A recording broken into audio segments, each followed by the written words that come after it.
Oh yeah, that's the food, that's the mood we're getting into, everybody. Welcome back to another Santi Smog episode, but even better, welcome back to another D&D episode. Let's freaking go. Oh my god, it's been how long? I need to check the VODs because it's gotta be at least 2 to 3 months since the last D&D episode that we have had. Welcome back once again, ladies and gentlemen.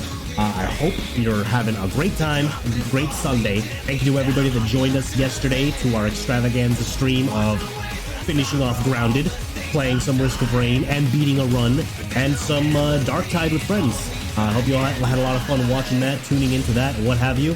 Today's stream is just going to be Dungeons and Dragons. We've got a one-shot coming up, a canon one-shot in our DM Tim's world, where characters will be making a return. What once were level 6, a party of level 6 characters entering a frigid temple of unknown origin. They are now level 10 in a one-shot titled Red Snow. Not entirely sure what our DM's got cooking, but I'm sure it will be intimidating and action-packed nonetheless. So I think we can go ahead and hit this button here to show you the main screen. We're back in Roll20. Feels a little laggy. I'm not sure if it might just be the snow effect. It looks all right. And let's go ahead and get into the Discord to talk to everybody. Really add Hello. him in the Discord server. Hi guys. No excuses. Oh, it's fine. Hello. Hello. It's good to see you all again, or hear you all again. Yes, right? Ah, man, how long has it been? 2 months? Too long? It has it only been 2. It feels like It feels like way eternity. more. Hurricane hit in September, so that was. Oh shit! Oh, that's way more than I thought. Well, it was only... I missed that because that was after the hurricane, right? Yeah. That was weeks after. So, like, for some of us, it's been 2-ish months. For some of us, it's been closer to 4.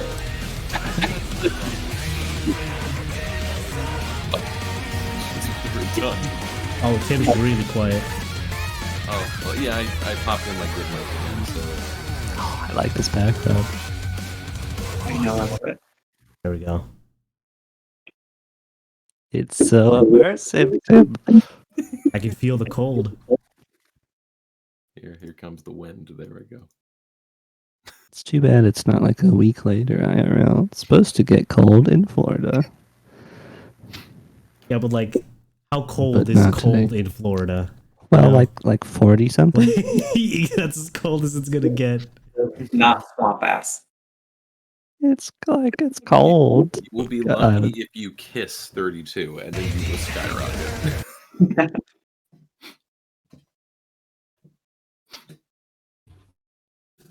Alrighty. Jules, was there a character that you just wanted to use at level 10 for this, or were you? Yeah, I have someone. Awesome. Because last time we totally killed his last character, right? Yeah. Yeah, he's dead. I mean, like, he's not dead. Okay. The party, we're pretty confident we killed that guy. Yeah, he like- definitely exploded into little pieces. It's like, I mean, like, he physically died, and he metaphorically died, but he didn't, like, spiritually die. Oh shoot! I always forget about the spiritual factor. It's the universal consciousness theory, Smog. When we all What are die in this world, we combine as one. Well, it's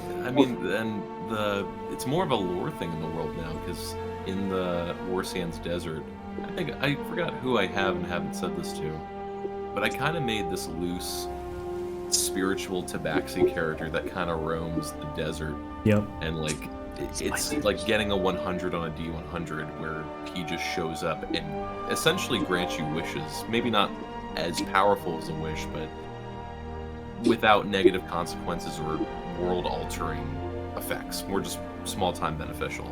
Sin essentially coming from the War Sands Desert and now being like the embodiment of Daedric Lord essentially probably went back to the desert and is now the counterbalance evil force that just roams the War Sands desert and just torments people or like possesses their body. I love Sin. That's such a good character. Good job, Jules. Thank you. When you did the whole like, I'm gonna betray the party with the dragon, I'm like, oh my gosh, it's happening. That is the second time you have chosen to play diplomacy with a dragon and create a very amazing moment. Not again.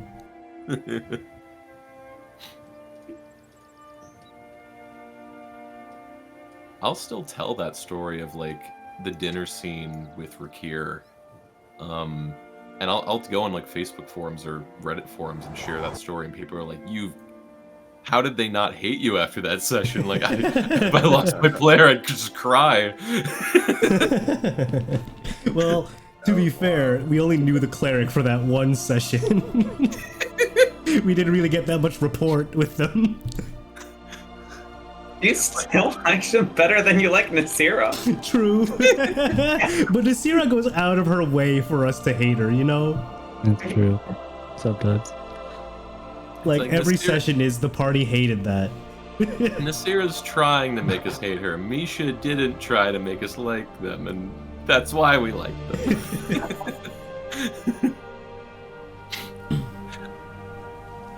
Nasira regularly threatens our lives. So, And we're like, I will kill all of you. We threaten our own lives in our spare time. This is no different.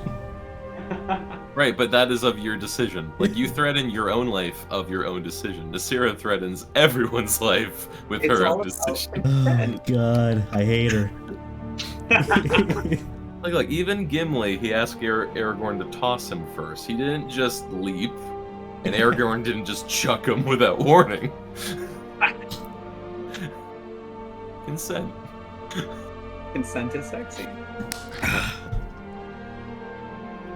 We're just gonna give it like a breather minute or two more for Brando and possibly Andrew, and then we will get this rolling. Awesome. I'll take care of this. Oh, and Jules, do you have a token for your character or no? I do not. Okay. Let me try to find something.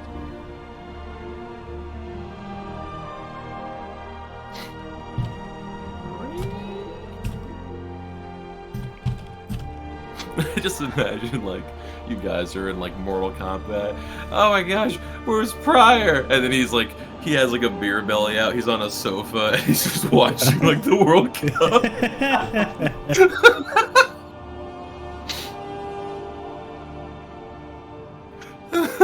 Flame Bjork is Citrix with anger.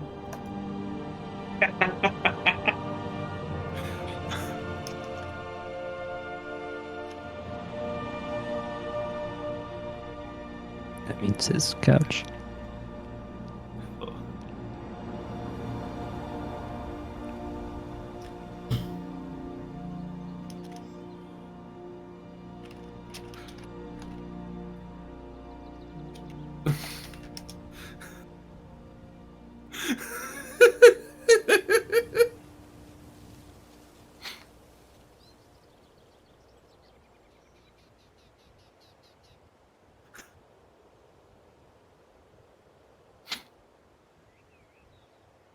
I sort of forgot how Solomon sounds, so I hope I do something relatively similar. You're fine. I know it was like very low. Yeah, it's kind of scratchy for my voice. Like scratchy and kooky, but like not in like an old man sense. And Yeah. charismatic sense. I also I still wrote down the epilogue of Campaign B, so I'm going to interweave elements of that into the premise or the intro of this one shot. So, just to keep it fresh for everybody.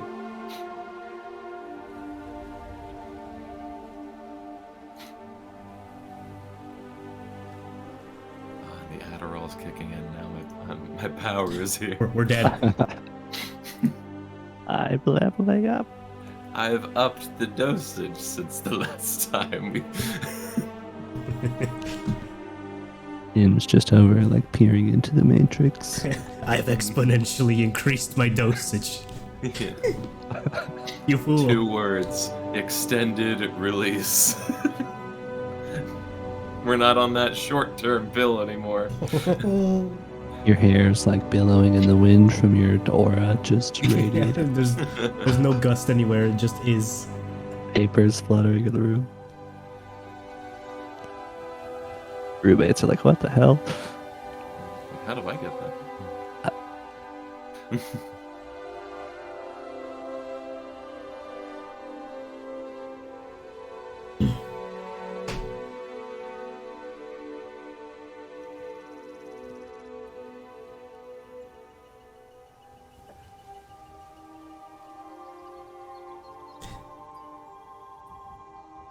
There we go.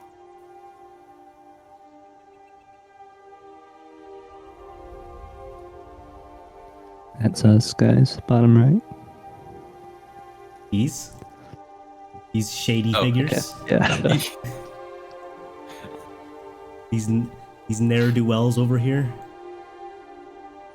I swear we already took Who it. passes by? Oh It is- my god. It is Flynn Bjorkensen. He's arrived. No. Oh, who was Flynn again? Was he for the one shot? I forget. Yeah. The heist one shot. No. Andrew wasn't there for that Oh. one. Yeah. Okay. Oh, it was for the You Feel Fine 3. Yeah, for Dylan. Yeah. Okay. Oh yeah, we lost again. And I somehow threaded the needle of not repeating enough words as a Kenku and avoided infection for the longest time.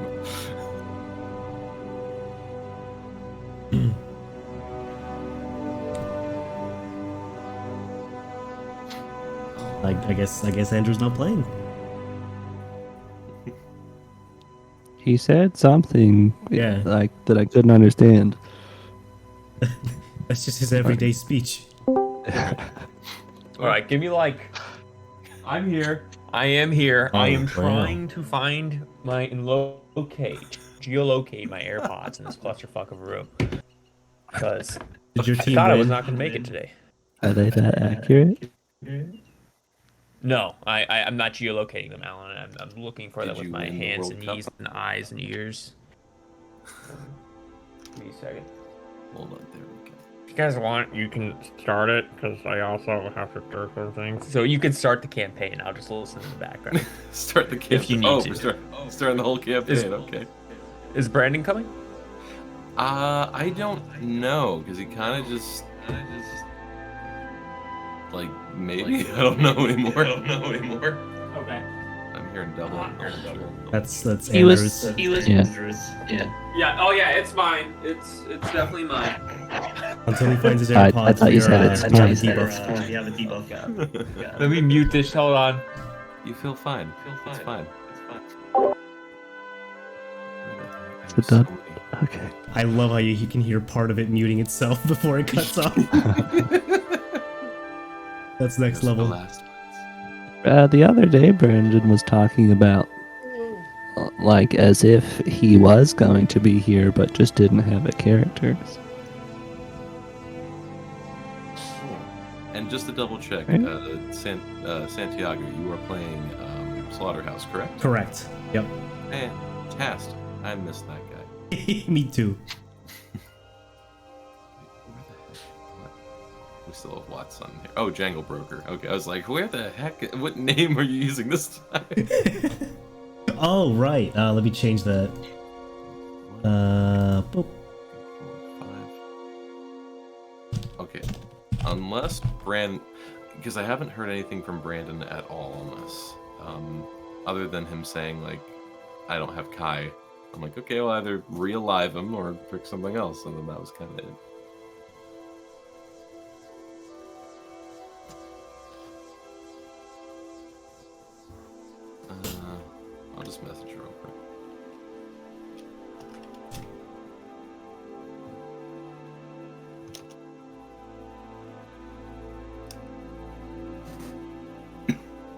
How do you? He just brings in Nasira. I'm back, bitches.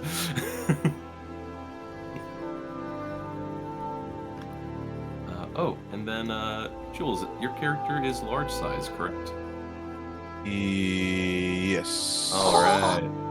This guy. Picked a feat that will be incredible for that fact. Funny enough, there's something that might make this really funny at one point. So.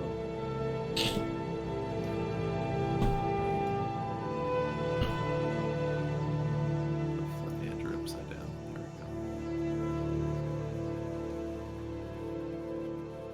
There we go. Oh, it's gonna be sick. Also, Tim, is there gonna be combat? there better be. Oh, of course. There better be, bro. Otherwise, I gotta bring in a different character. Yeah. I got sick these last few days, so sorry if I don't manage to mute myself whenever I cough or like sneeze or whatever. Oh, Tim. Apparently, I am medium. Oh, Oh. Yeah. Oh. Okay. I mean, if you want to be large, we can still make you large. I'll be large. yeah. Okay. Yes. These are our rules. Tim, can I be gargantuan? Sure. Here you go. Can I be an ancient dragon, Tim? Okay, that's too far. That's the dream of every kobold. Unless a tiny ancient dragon. Oh, Do I get the stats of an ancient dragon? Oh, of course, you're just tiny. Okay, yeah. I'll take it. it's messed up, really. Of course, that would be ridiculous if you didn't get the stats. Also, Smogdad is completely inexcusable, and I will be sure to complain anytime you cough and or sneeze into the mic. Good. I'm just glad I could get it out there. Alrighty. Well, I think we can get this thing ripping and tearing. I know Andrew's gone. Dylan, are you still here, or did you step away for a sec? Listen. Inexcusable. I just love Andrew's one time listening. I'm gonna LARP his oh. Wait, what character are you even playing? Oh, he's saying in general. Prior. The prior. What did he do? What did he sound like? He just sounded like Bane. He did that basically. He basically just had a cup over his face and it just really Let me make loved. Let me make a sample of that too. I'll just play it off Really of it. loved God. I'm the best paladin that ever walked the plains of mankind. Did I tell you guys? It's kind of like Wanye, but a bit more composed. It's Wanye if he loved God. I thought he had. Which one of his characters was like religious but had like a goofier, like higher voice? Not Prior? Hans Kruger. No, he didn't have that accent though. It was like Hans, but if Hans didn't have an accent. Maybe I don't remember. He plays. Oh, was it the religious elf? Was it the human. elf guy during the You Feel Fine Too? I don't remember. Oh yeah, You Feel Fine too is kind of like a blurry memory for me. Yeah. Like you all ate food and like, got infected. Like the end. So you wanted fish? Well, now you're dead. Yeah.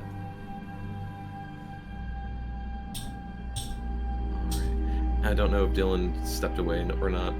Just want to be fair and make sure we got, at least like mostly everybody back. Wait. Dylan? Yes. Hey. Oh, hello. Okay. We can begin. All right. Well, everybody, it's been a bit, but welcome back to the world of D&D. Yo! It's been a while. So yeah, this just as a little buffer, small buffer for this session. It's I haven't DM'd in a bit, so there's a couple if there's 3 things that describe the session. Parts of this are just straightforward, where it might not be crazy. It just might just be straightforward. Some parts of this, I challenged myself and tried some new things I've never really tried much before. And then parts of it are still, like, trying story writing and stuff. So hopefully this will just be a nice, straightforward, solid story with some fun challenges to it. Alrighty, so let's dive back into the world. So, today in game is 17 Blazera of 684 PD, just over a year since your last adventures in the caves beneath the Catterglow Woods, and also just a short time after our adventurers in Campaign A gained control of Fort Worth. So it's pretty relatively close to Campaign A, about a year from Campaign B.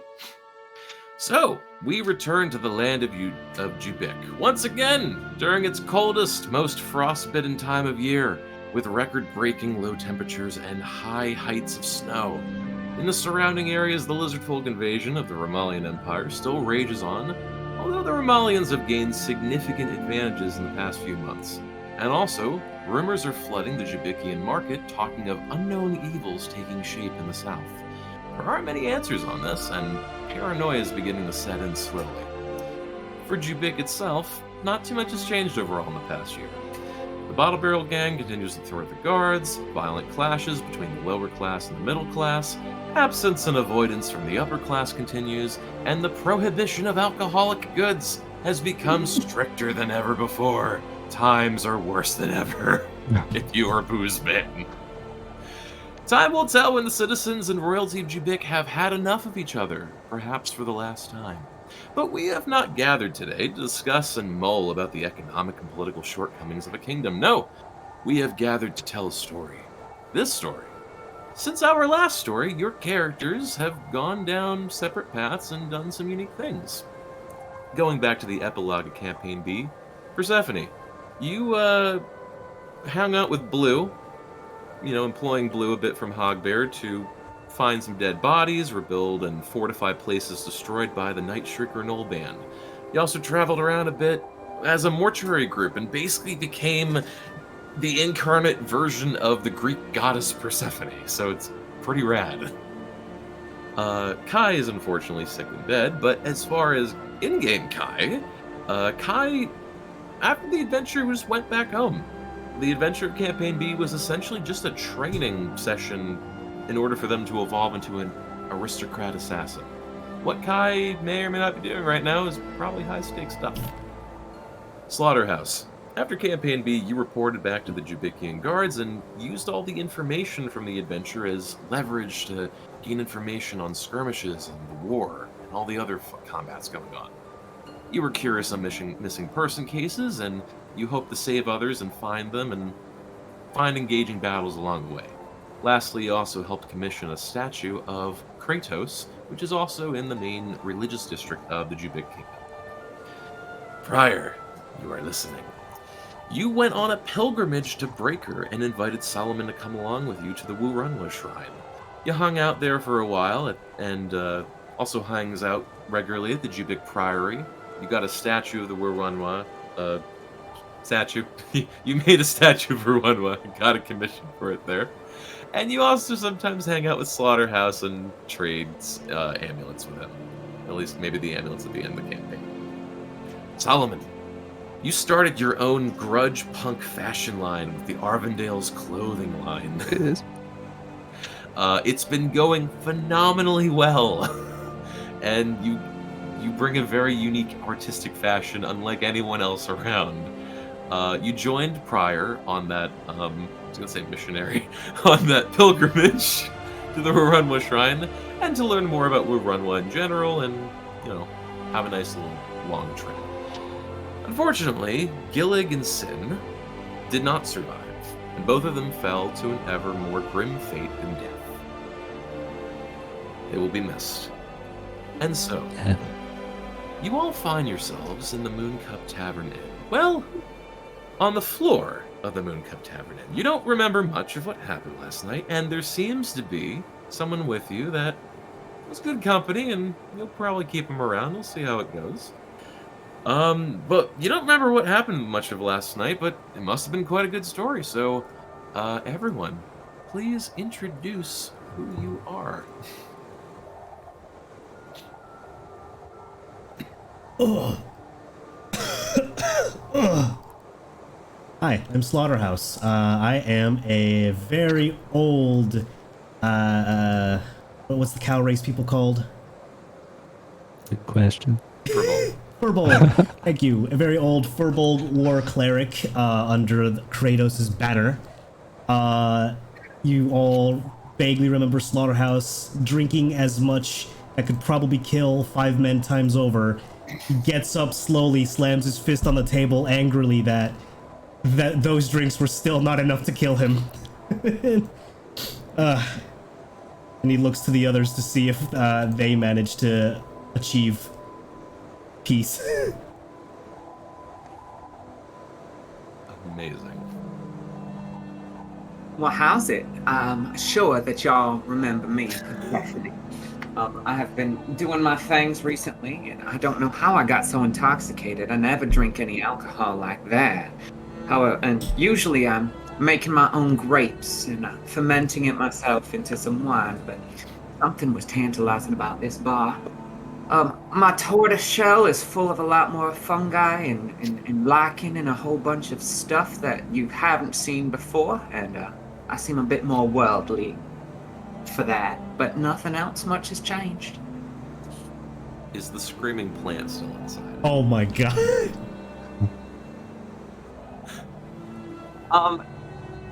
Unclear. It's not screaming. I forget about that. Yeah, we've had it enough drinks to keep it calm.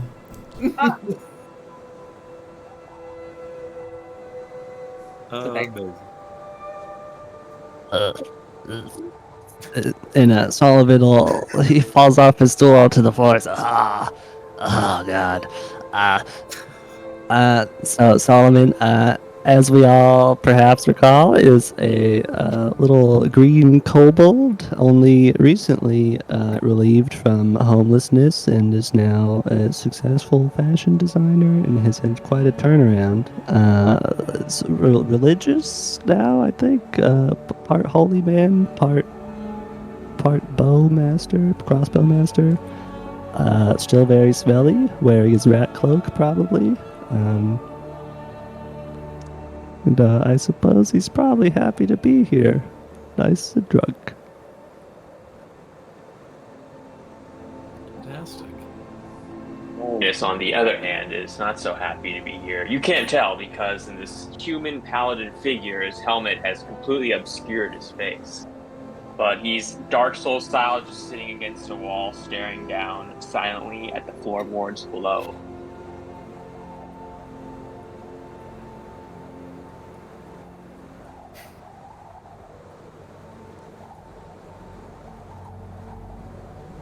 And the fifth and final member of this brigade.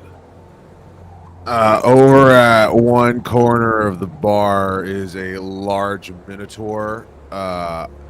Not really wearing too much clothing. Their outfit kind of resembles that of a luchador, as they're just kind of pounding away drinks and throwing them back. And as they finish, Barkeep, another! What do you mean another? We drank everything already. And Gavin Gavi is the bartender of the Moon Cup Tavern. All of you know her rather well, and whatever happened last night, maybe some context clues. You all are quite tired and quite hungover.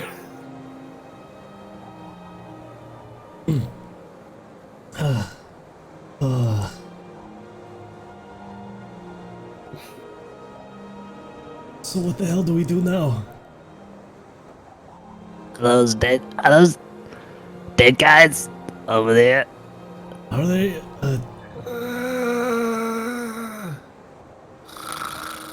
Nope.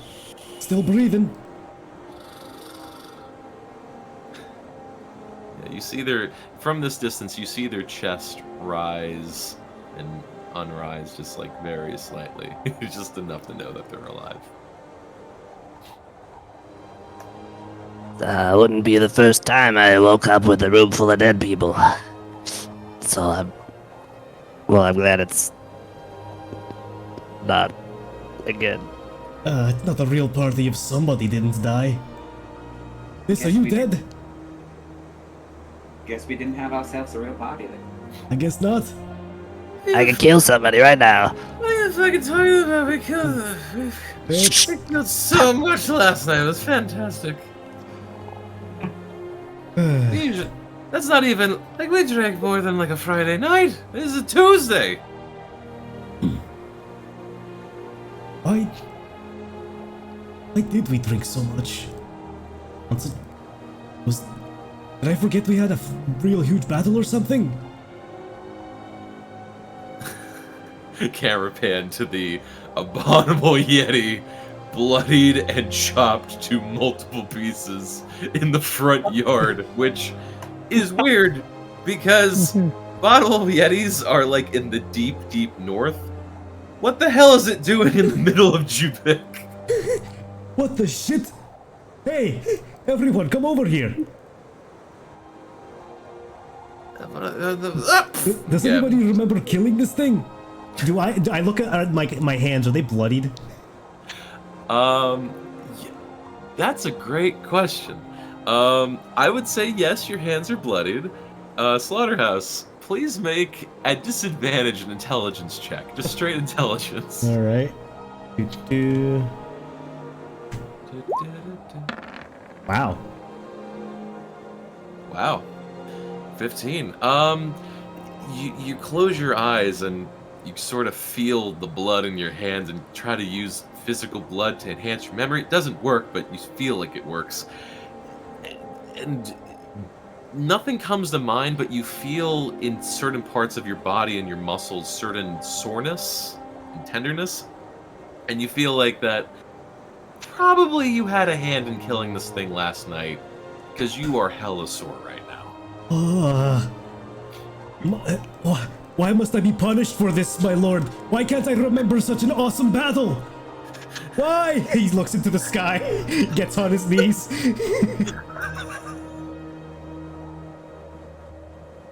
At least let me have died to this thing. He starts like walking over, crawling to it, starts pounding at its hide. I'd say it's a shame that we can't give it any funerary rites and get compensated for it. Do you think we were sent in to do a hit job on this or just defend it? I have no idea. Why this close to town? That doesn't make any sense.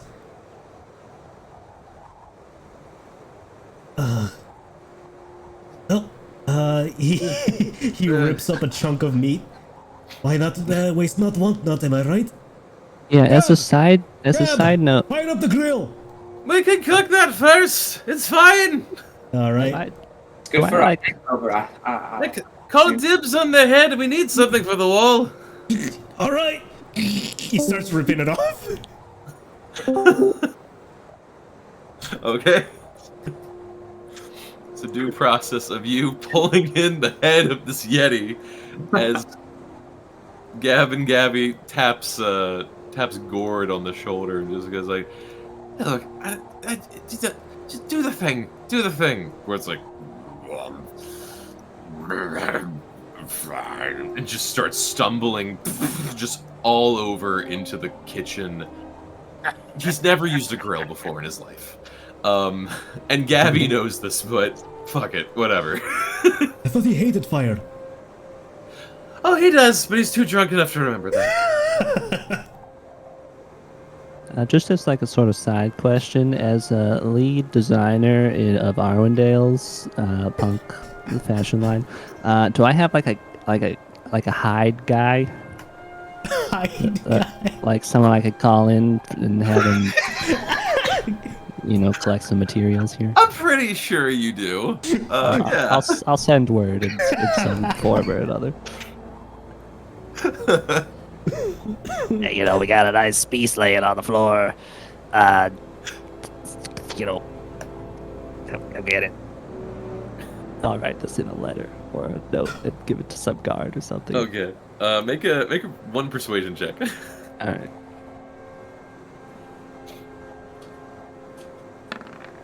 Nice. Okay. You find a card, and you hand him some information. He's like, I might have gold that I could give him one or something. That would be nice. I love Geld, thank you. Could you perhaps make a coat for my child? She's kind of a fan.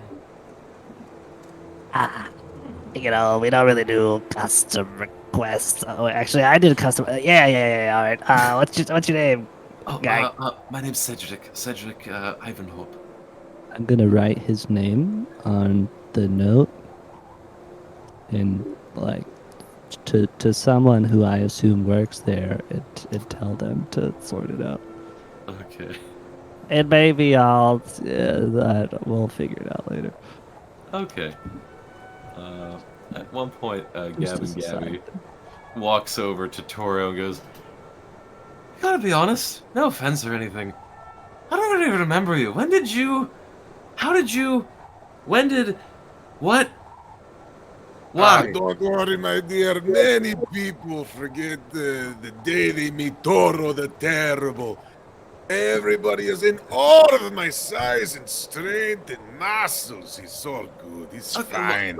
Well, if you're so okay, that's great. You're Armstrong, but why are you terrible? Oh, it's just a title, my dear. He's not the actual claim of personality. Okay. Because my name's Gab and Gabby, and I'm Gabby because I'm verbose and I don't shut the fuck up. Like, the name kind of fits my personality. Like, you might need to have a name adjustment. Have you ever considered that? Oh, no. Toro the Terrible is title of champion. What about, I have like, fought triumphants? from Jubek to Django Brook to all over the land. I have been everywhere fighting as many champions as I can find. And I find myself here just drinking away your fine ale. Drinking with these fine fellows last night. they had a wild night, huh? Yeah. You still remember what happened? Toro has amazing memory. Well, shit. Intelligence check, please. Were you the one that killed that thing, or was it me? I need to know. Wait, Tim, what'd you say? Check, please. Wait, what check? Just regular intelligence. Fantastic. -1. Nice. That's not what I rolled yet. We're gonna be could good be. friends. Yeah. Yeah. Toro remembers everything from last night. I remember you all struggled to deal with. And as I like point and do stuff, I'm flexing. I'm like totally posing as I do my hand movements. Toro remembers exactly what happened this night. Abominable snowman come down, wreak havoc all over area. You boys go out and do your thing. You dance around, play around with Abominable Snowman, but you cry, "Man, we need champion to help us." Then Toro the Terrible answers your prayers, comes in and headlooks the beast and assists you. A 4v1 battle for the ring and a cage match unlike any other. We take him down and Toro is victorious.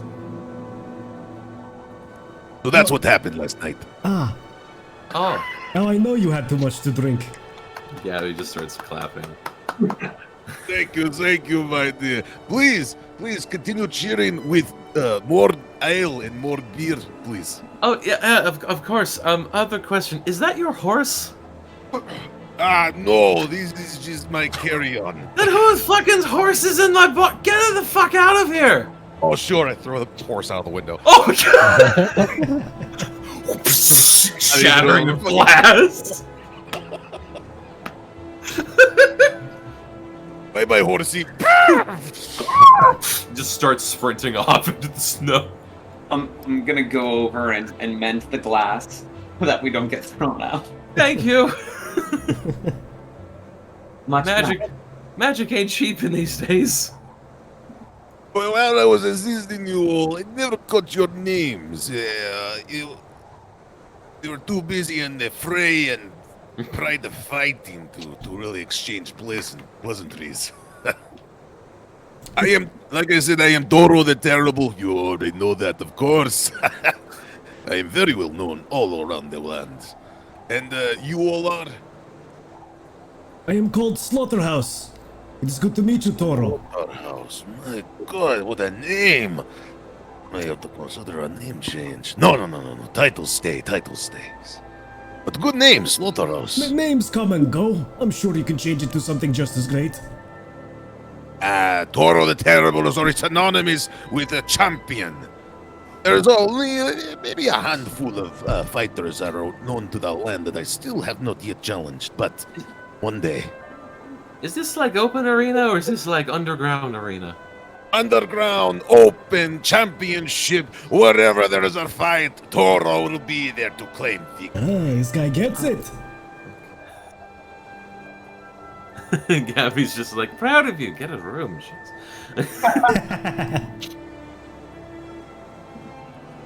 My name is Solomon. Sometimes people call me a filthy street urchin. Sorry. I thought you were a filthy street urchin. Nice to meet you. Well, I was. He was. Like, how long ago? A year? I don't know. Yeah, about. Anyways, it's nice to meet you. Hey, speaking of filthy street urchin, can you get your damn dirty feet off my bar counter? This place is already a mess as it is. I don't think it matters. I don't repeat myself, and she just chucks a bottle at Solomon. Yes, you do. That's why they call you Gabby. You're damn right! Oh, come on, Solomon. You could have caught that. Yeah, probably.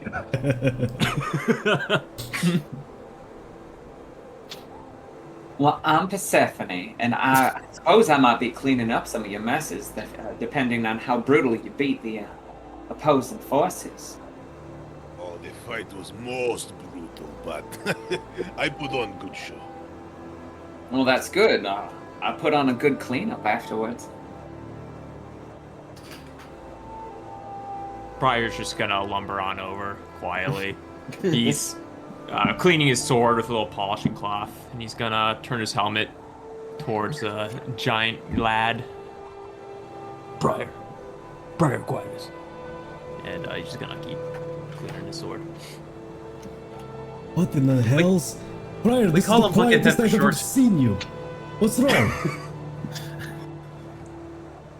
Briar is, you see him, and his hand shakily holds his necklace around his neck with the Ruanwa symbol covered in scratches and dents. It looks like the pilgrimage with Solomon may have had some unintended consequences and potential PTSD. What?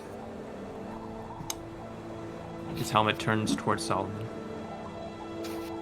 I know what will cheer you up. I scribble something on a paper, hand it to him, and it's an autograph.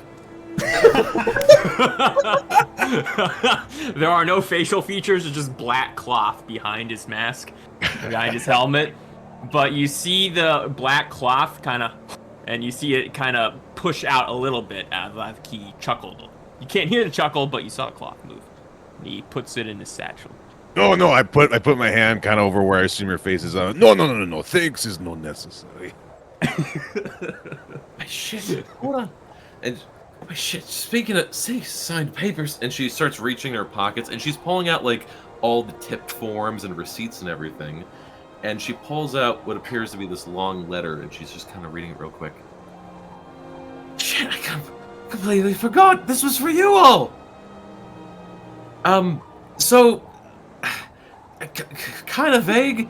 The middle of last, I don't don't remember. But at some point in the night, like this guy showed up and asked y'all for service for like hunting a creature or something. I don't fucking know. Just take this. Let me take a look at those. Just fucking too Solomon, drunk to see. Solomon takes the paper and squints at them. I can't read. How do you manage a business? Give that here. Alright. Hands him off. He turns it so that both him and Persephone can read it. What do we got? All right. So after everyone kind of prying the letter and maybe reading it in portions as you can, it is a letter by a resident in Jubik known as Duke William Gwyn. He has requested all of you of your service. He also has a congratulations with a small amount of gold, just as a small tip, for your slaying of the abominable snow creature that broke through the walls last night. He is requesting your service and attention and presence as urgently as possible, and to meet him at a certain address immediately. Signed to Duke William Gwyn. Yeah, I have no memory of this. Yeah, but it's money. I mean, he was handsome. It's just, I mean, when you're drunk, everyone's handsome. At least most people are. But yeah, that's the only thing I really remember. He showed up, and got a letter, and just, yeah, do what you will with it. Why do I feel like you side-eyed me when you said most people? I'm drunk, you asshole! I don't know what the fuck I'm looking at half the time. So Like, is how he many attra- tails am I holding up? So is he Solomon attractive or has not? And she's just like she has the 1,000-yard stare, but like literally is like still trying to calculate and figure it out, and just like, nope. All right, I gotta clean up these Joe Schmoes. I'll get the fuck out of my bar. Thanks again. My hands have been idle long enough. Let's go kill something. Much obliged. Just put the head in the corner. I'll take care of the rest. Done and done. Thank you. I got some guys coming, I think. They'll be here. Oh, hey, you coming too? Oh, yes, of course. I remember this man specifically requesting all who helped in killing the abominable snowman. Oh, can't argue with that. Come along. Before I walk out, I turn and it's like, to you, my lady, you're welcome for my presents. And I walk out. And she, grabbing the cloak of the adventurer on the table, does sort of a mimic Toro motion, saying, my liege, and just sort of bows elegantly as you leave. And speaking of grabbing cloaks, Solomon, you're going to feel a very familiar feeling as Pryor grabs the top of your cloak and puts you on top of his helmet. You guys might notice that after this long time away from each other on our own individual journeys, that Solomon is perhaps more versed in sitting on top of Pryor's helmet.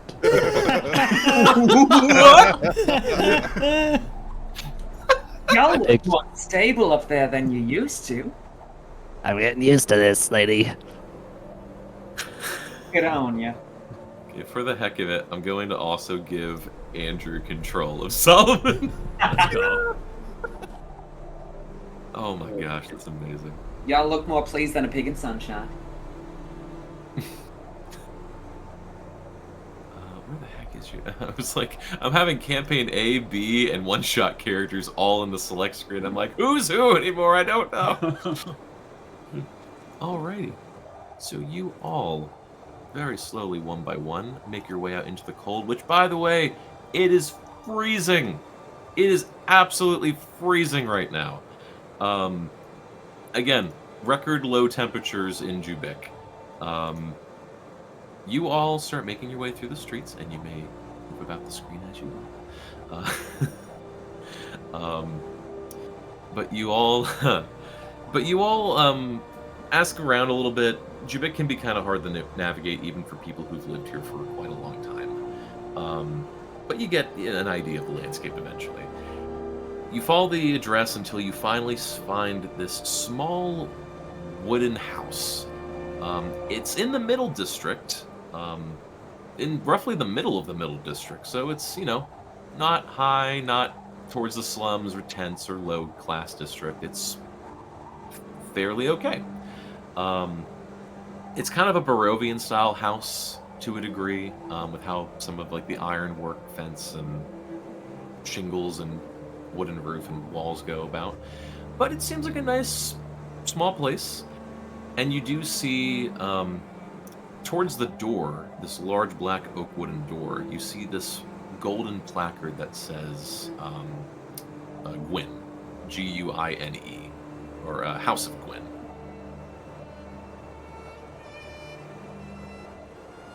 Prior's gonna look at the placard. Does it say any dates or any? Does it look like a royal sigil? It's a royal sigil, right? Like a house crest, not like a. This property belongs to Gwyn. Sure.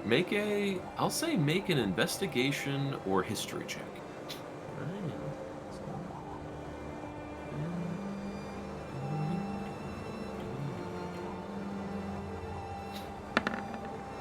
Oh, awesome. I know exactly. First roll of Dungeons and Dragons. You go back through your extensive catalog of all the royal families that you have no idea who this is. It's okay if you can't read either, Prior. The helmet stares down at you, and you can sense some sadness below it. You see, if Prior sighs, you just see this large breath of hot air leave the mask. Let's knock on the door.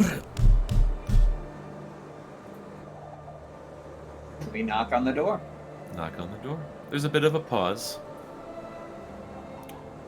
Who's speaking? You are.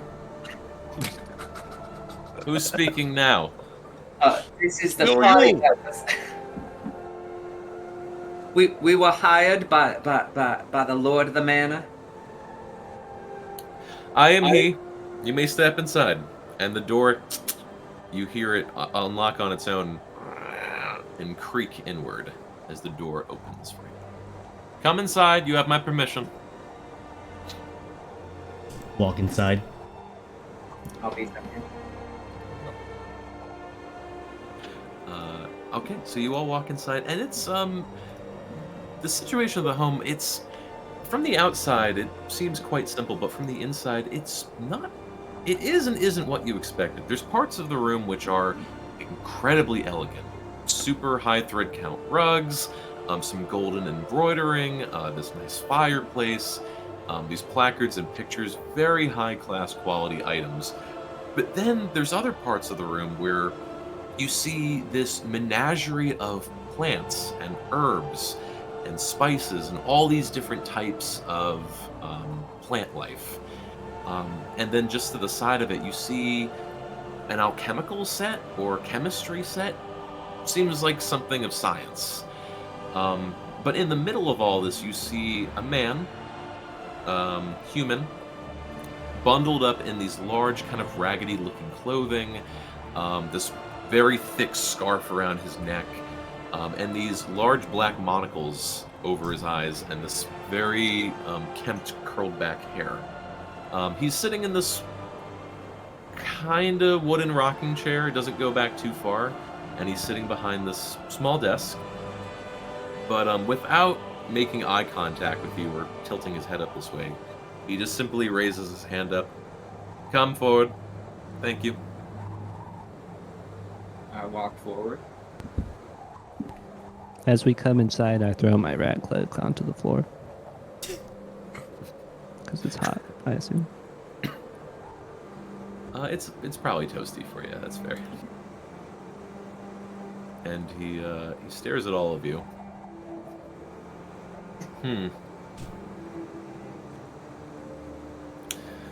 Be lying if I didn't say that your current appearance is somewhat different than dashing. Somewhat different than your performance of last night. Different how? Questionable. I have questions. Oh, Did all the work, but believe me, they hold their own. are you doubting that we did our job well?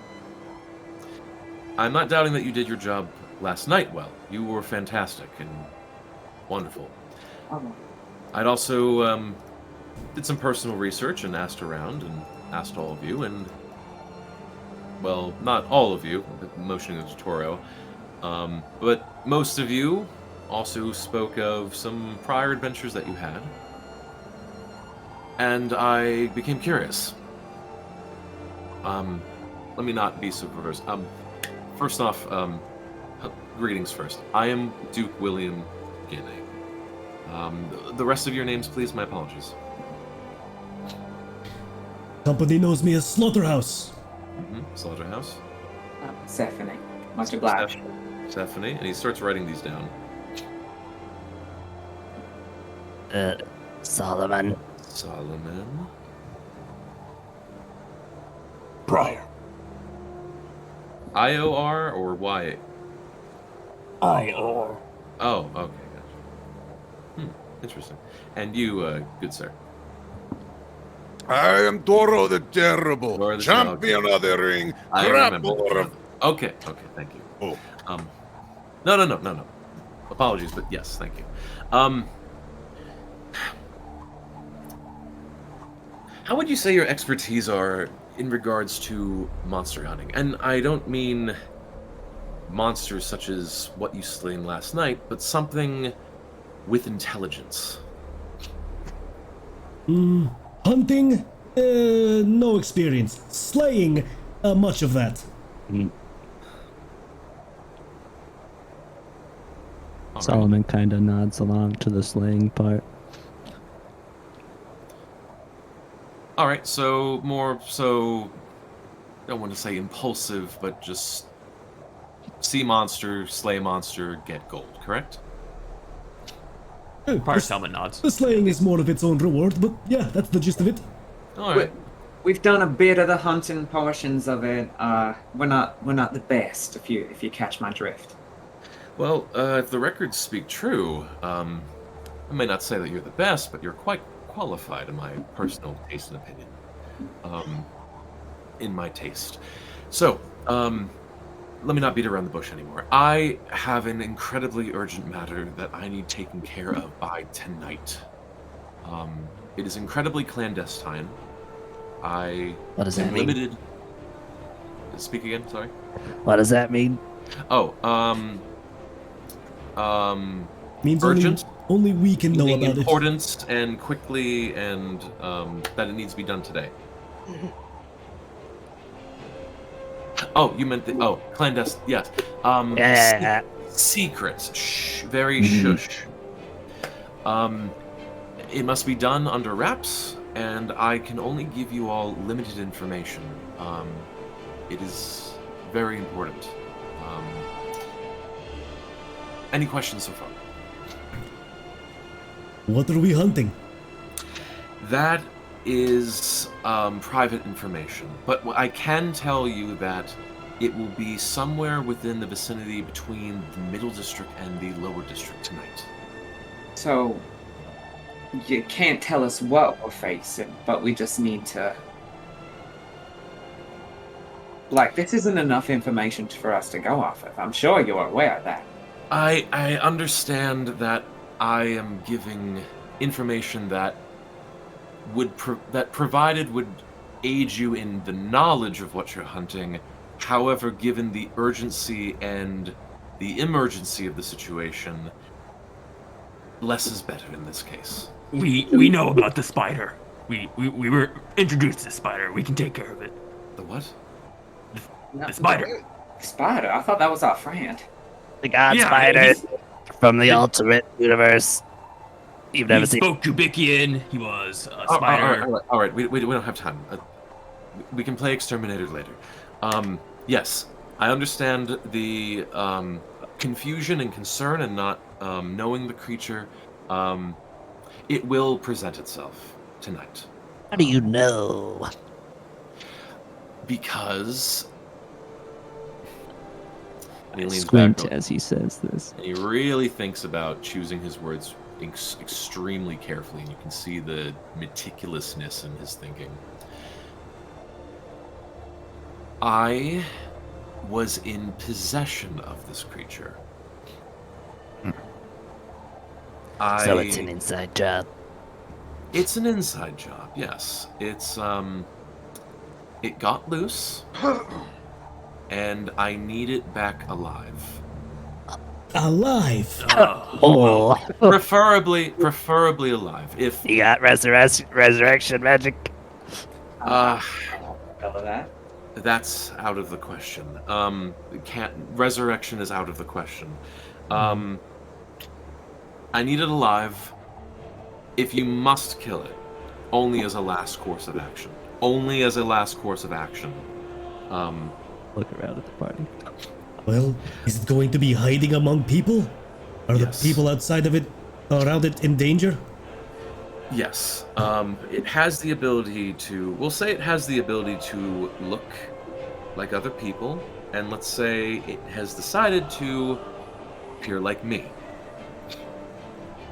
Is its true form a celestial, a fiend, an undead, a spider, any of the above?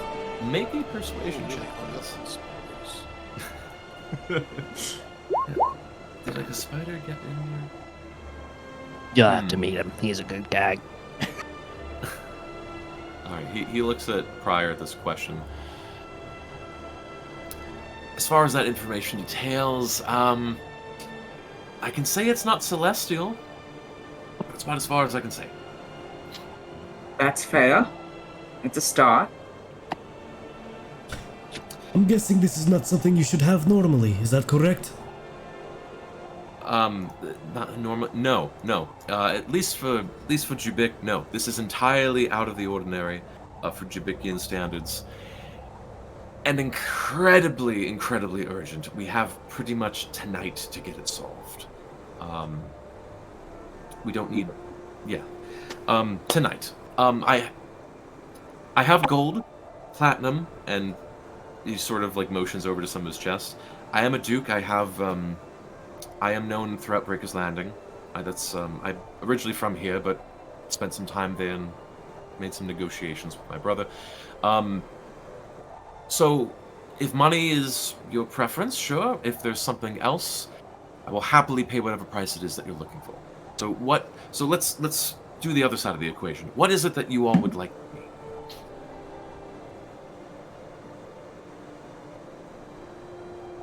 Well, separately speaking, I think I would love to have the pleasure of undertaking you after your passing, but I think that's separate business than what we're talking about now. He gets a little like...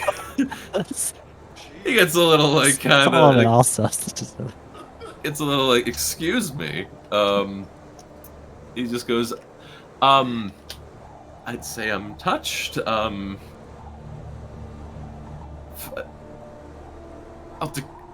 We'll talk another day. Yeah, it's the rest not of you. personal. Always Yeah, say, I'm done talking. Yeah. The rest of you, what else would you like?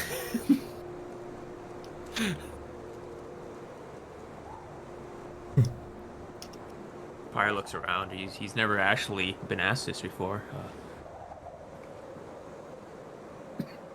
I would like funding to open a satellite location of Arwindale's in a recently established fort. What fort in particular? If you have one. Wait, do we know about Fort Worth yet? At this point, no. You do not know about Fort Worth. I'd take that back.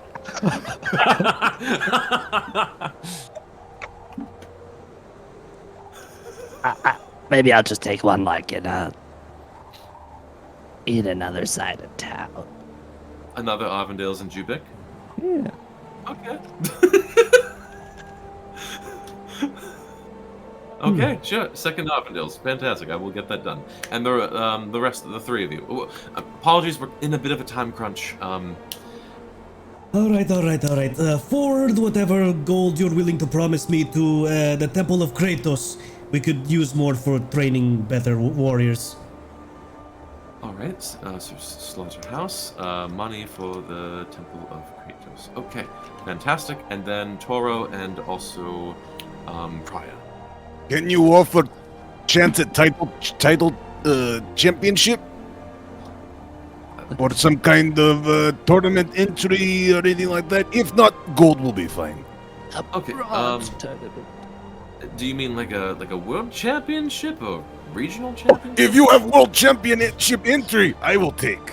Okay, I will look into this for you. Finally, chanted title matchup and a chance to win 10 million gold. I don't know. Oh man, the booze is really catching up to you now. You're like counting on his hoof, like. Alright, and then Prior. Same thing as Slaughterhouse, just the Shrine of Ruanwa. Okay. For Ruanwa. Gesundheit. You see mist exhale from his helmet once more. All right. And then as far as time crunch, that is important. The creature, it will be out at night.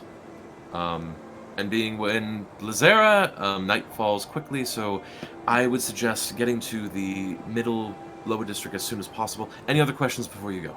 What happens if we miss this time limit? The consequences are too great to say here.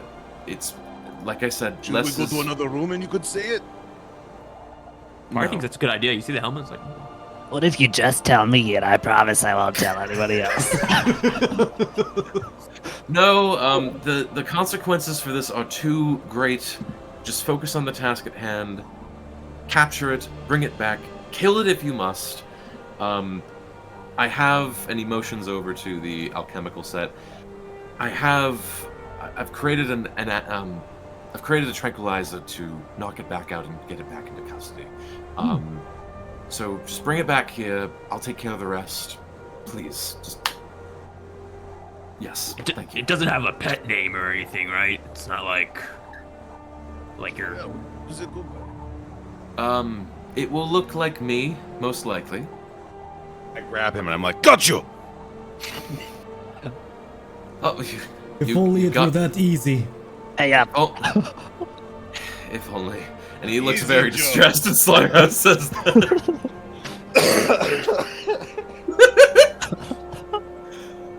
Alright, I believe we've done very well. Adjusts his glasses and, like, tightens his scarf. Alright, if there's not any more questions, thank you all. Please do this efficiently and quickly. Bring me the creature back whenever you can. Time is of the essence, please. Alright, you heard the man. No more questions, everybody? This is a DM question. Are the tranquilizers like something we can apply to weapons, or how is that? Is it like just a single item? Did you ask him this? Yes. Or sure, yeah. It's so part of the reason how it escaped. I was attempting to make this while I was in custody, and it escaped within this by the time I had created. I only have one. I know how to administer it well. I only have one. Can I shoot it with the crossbow? No. This is too delicate. It's a very specific process. Okay. All right. Well, good luck. Prior puts his cloak on and walks out the door. Yep, I follow. I'll get mine off the floor. And as this, I don't know if there's an actual time limit, but as a street urchin, Tim, I have the ability to whisk us through town at a higher speed than average, if that makes a difference. Fantastic. It does actually make a little bit of a difference. It actually does, yes. You've survived despite all odds and did so through cunning strength, Peter, some combination of each. Okay. So you all take Solomon's lead and quickly and swiftly swivel through the middle district to the border edge between the middle district and the lower district, where he roughly pointed you in direction. He didn't really give you specifics. He just kind of said, hey, here's the line to search around. Go for it. That dumpster's got great pastries at sundown. As we're walking. Maybe we can get something after. Funny enough, around this time, like Solomon, you actually do follow your nose, and being this is kind of a holiday season, you do smell delicious baked goods of all decadence and delights all about you. I would like... We could do this... Okay, we could do this as a group. I would like all of you to make perception checks or persuasion checks. Oof. Oh man, that kind of. Perception or persuasion? Correct.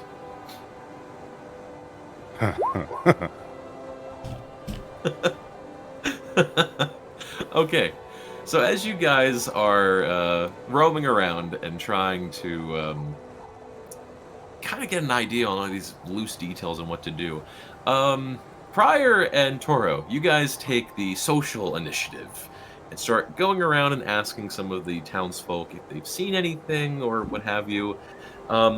Pryor, most are daunted by your very, very intimidating appearance. And your breath kind of keeps hitting them in the face as well. You start talking about your mission, but then you take a tangent and start talking about Wurunwa, and now you're trying to sell your religion to them, and they're kind of like getting squeamish. They're just like, listen, we've got a party, we've got holiday plans, sorry. The shrine's right there, I can just take you, it'd be really fast. Oh, sorry, the wind, the snow is too blinding for my gentle, go away. They just run. Toro, you, in a similar vein, you start asking people around for information, but you suddenly start taking a tangent to talk about your previous fights and masquerading. I tore down the Titan of Terror. I slaughtered the Slug of Slamming. I defeated everyone. And so, yes, to answer your question, north is that way. But I am Toro. Thanks. I just wanted to Hey, know where'd the you go? bathroom. I just wanted to find the bathroom. Thank you. And she just hands you a gold and walks away. So, persuasion-wise, no I advantage. lean over to Pryor and I'm like, we're doing good. We're making good money. You see his helmet nodding up and down, and the thumbs go up. You both absolutely think you're making progress on both. Perception They're check. giving out 10 autographs. It's a good day. And then perception-wise, Persephone, you do your best attempt to perception around and look around and try to get things. It's just too damn cold, and you're constantly shoving your head into your shell, doing whatever you can to keep yourself warm. It's quite difficult right now. Every time my head pops in, you hear a little scream.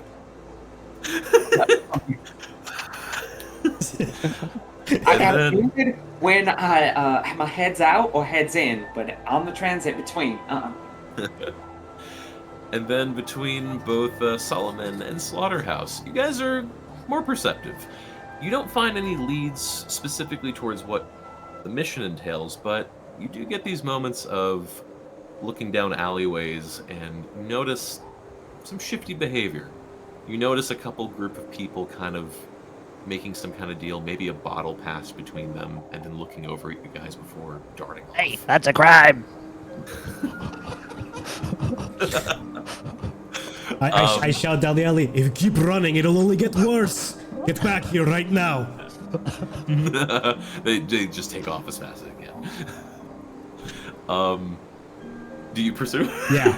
Oh, yeah. Okay. Athletics. We going? Solomon, hop on. Okay, then just Slaughterhouse athletics checks, please. All right, you got it. Plus 13, hot dang! Belt of Storm Giant strength. Dang, man. Okay, so at one point, there were 3 of them, and you round the corner. There's only one of them left. Where the 2 other went, you don't know. But this guy just starts sprinting. Does he have the bottle? He most definitely does have the bottle. Can I like shoot it out of his hand or try to? Sure, go for it. Unhand that bottle. Yeah. Dang! Yeah, with expert precision, Do you want to hit him as well, or just the bottle? I ideally want to, without injury, knock it out of his hand if I can. Okay, so you Preserving the bottle. If I have to hit him to save the bottle, 100%. Okay, with expert precision, you shoot this crossbow bolt under his arm. It hits the bottom of the bottle, not cracking it. It flies up in the air, tumbling, and landing in the snow without breaking. Hey. This person just sort of looks real quick. It just Pull out my rusty pipe. Don't even think about it. just sort of kicks snow in your general direction and then takes off and be like, "What's at the end of this?" Grab the bottle. Come back. It is a vintage bottle of brandy. Oh. This Gabby is will the love good these. stuff. What do you do with it? I'm not gonna crack it open right now, but I would, I'd present at the slaughterhouse and express some sort of excitement about bringing it back to the party. Yeah, we'll keep it for later. I mean, it's really annoying how much they're cracking down on this kind of shit. Honestly, they really don't care for it, but hey, we stopped a weird transaction of sorts. I just wanted the bottle. Alright. Right, you both bottle your bottle of contraband and return to the party. It is about this time that it's getting a bit later. Sun has set, but there's still a bit of like purple-blue light out. And so all of you find your way towards the border between the middle and the south end district, or at least one of the sections with a little bit of activity. Let me actually, I don't think your tokens are on there yet. Gosh dang it, hold on. 5 seconds. There we go. Oh, I grabbed the Yeti, my bad. Huh? There's a second one. You thought it was over. Alright.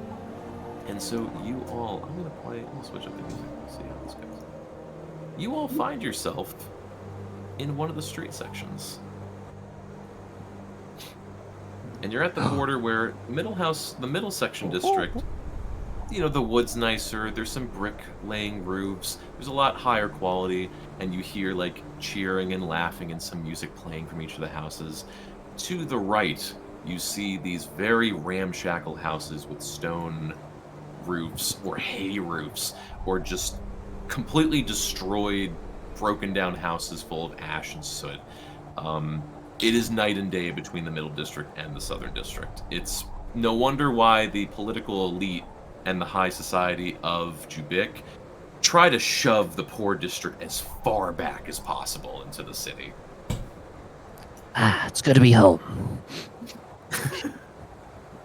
All right, but you, I will actually remove the grid real quick because I don't know why that's on. The streets are yours. You may all traverse the streets asking, investigating, doing whatever you wish to try and get information on your job. Yeah. Alrighty. Par's gonna grab his holy sigil and you see it glow with ethereal energy. He's gonna cast Divine Sense, which means as an action, I'll just display it. So any fiends, celestials, undead, or Jubikian spider speakers, I'll be able to sense. All right, and what's the distance on that? It is, I believe, 60 feet. Yeah. All right, let me see real quick.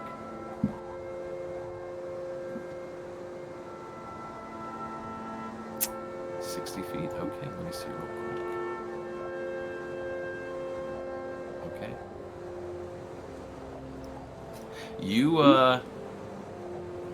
You get a ping.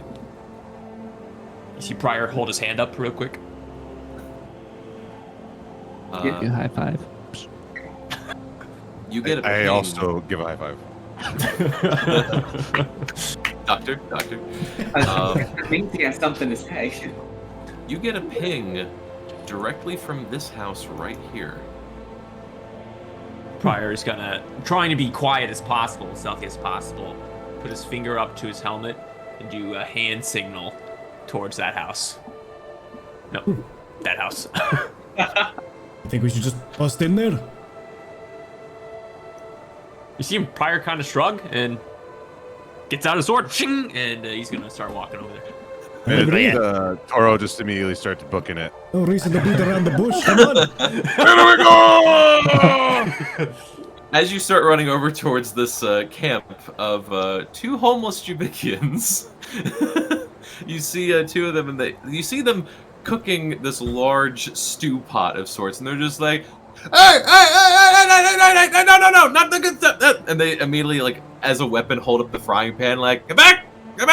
We've already had enough trouble today. We don't need any more. We're not here It's for okay. you. I am Toro. Yes, the Toro. You're Pryor hands Toro? him the autograph that he gave him. Gives it to one of the homeless I guys. sign your pan. He grabs it. This is to wipe my ass with? Hey, why not use what you can? Am I right? Yeah, I'm homeless. He just like adds it to his like, and they both to give a description of these 2. One of them is a dwarf. The other is one's a male dwarf. The other is a female Earth Genasi. They have these large overstuffed cloaks full of paper and straw and cotton. They seem surprisingly okay and warm with it, but he just adds. Toro, you see this autograph signature just get crumbled and added into whatever he shoved into. Well, he has a lot of autographs from a lot of famous people then. I'm gonna take like one of the things off of the back of my shell, crumple it up in my claws, and then pepper it into whatever they're cooking.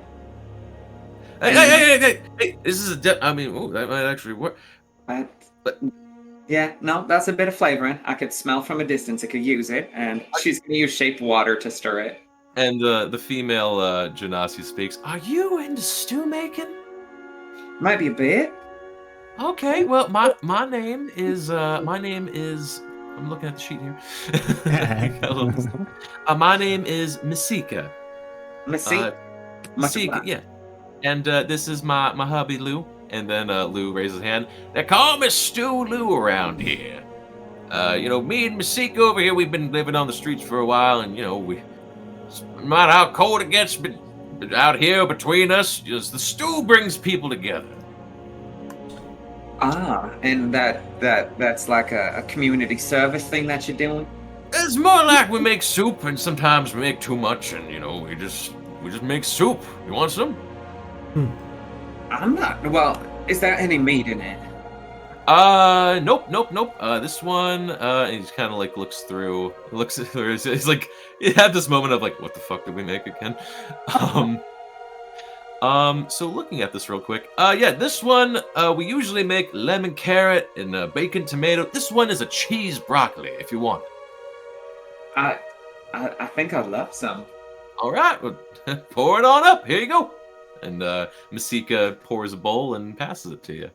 I taste it, and how does it taste? With Constitution saving throw, please. Constitution saving throw. Oh yeah. Ah, shit. 8. 8 was the DC modifier. Woo! Okay. You drink this. It is passable at best. You've clearly had better, but there's broccoli, there's cheese. It works. You get 8 temporary hit points. Nice. Yeah. Wow, that was delicious, right? Thank you. You know what? I can't have another bite. It just filled me up. I'm full as a tick right now. Mm-hmm. You don't want to share with your friends? We got more right here. Oh, well, they are full of themselves, Look, first of all. what you can share is some information. What do you know about the person living here? I will also take a bowl, though. All right, Masika, you get him up. I'll do the question. Like, I am not honey. full enough of myself. Okay, so as Boar gets pulled, Toro, Constitution saving throw, please. I'm gonna shoot Toro a look as he's slurping it down, like. The DC was 15 for this bowl. You drink this bowl and you know what? Pretty damn good. And like, in your bull brain, you kind of have the weird idea. You have the thought that like maybe different parts of this soup is good. Like some parts of it are not good, some parts of it are good. It just depends where they scoop it from. But this one was one of the good ones. You gain 15 temporary hit points. You know, Persephone, we use different spices here in the city, And I grab her bowl, and similar to what she did, Solomon like just takes some random like grime and dirt out from under his scales and flicks it into his bowl and mixes it up, and he'll eat the rest of hers. Okay. If So I you just could do slip that. the rest of it? Yeah. Okay. There's not too much left to it. Unless, yeah. No, if there's that's all not, right. I'm just yeah, finishing off the bowl. No, there's no unless. Persephone did not finish hers at Okay. all. The as you're slurping the bowls, Stu Lu will turn to the rest of you saying, "Oh, the person who lives in the house behind us, that's a Sivara, a Dragonborn person. Sivara, I believe she's on like vacation. She does like riding and other stuff. She wanted to go to like the Razor Rock Hills of the West, so I think she's out there. I don't really know why, because it's cold as snow right now. So the house should be empty, is what you're telling me. It should Could also be say empty. shit. We're adults. Okay, shit. Yeah, there we go. You know, the seasons. You know, kids are around. I just try to watch my tongue. You know, to get your tongue burned by soup too. You want more soup, by the way? I got more right here. While this is happening, can Pryor try to use an autograph pen in one of the autographs and draw what Professor Gwyn looked like? I think. What's that name? Sure. I'll say make a sleight of hand check. All right. Oh dear. I'm gonna do my best. A paladin using to dex have you stuff? seen this person?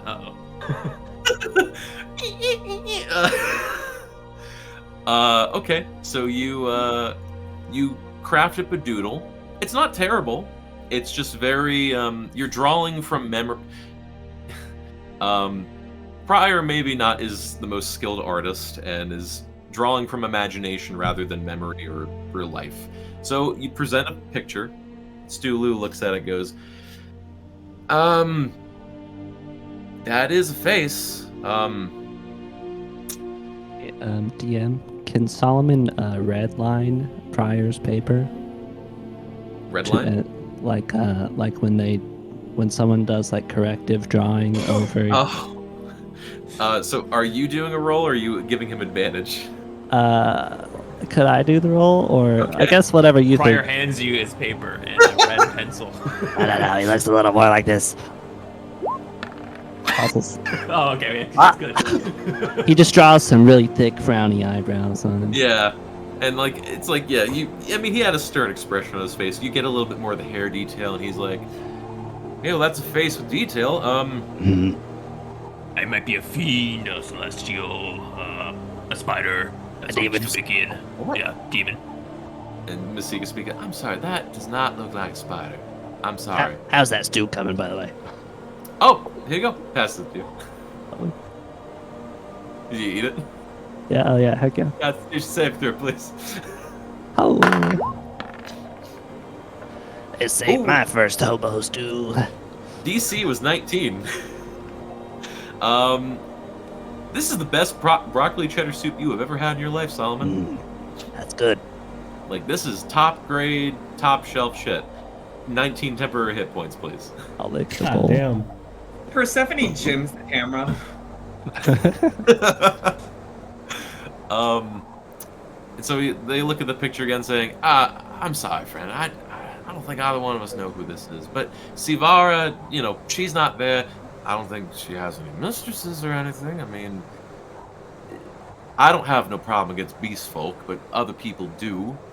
So I don't think that she's gonna, unless there's other beast folk around here, I don't think she's shacking up with anybody. I don't think she's lending that place to anyone else either. So, yeah, no one's in there."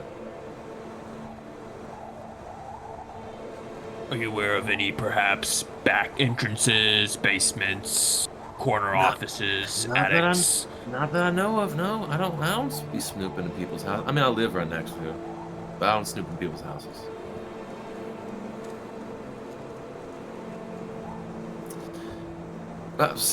Yeah.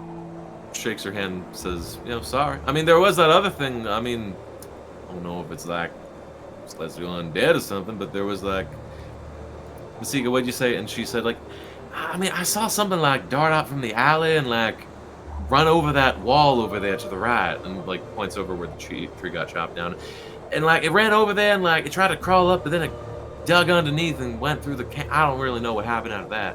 That happened maybe like 20 minutes ago, something like that. That's why we put this trap up here, because we didn't want that thing coming back staking our soup. Is that what I've been walking over? Yeah! Dex saving throw, please.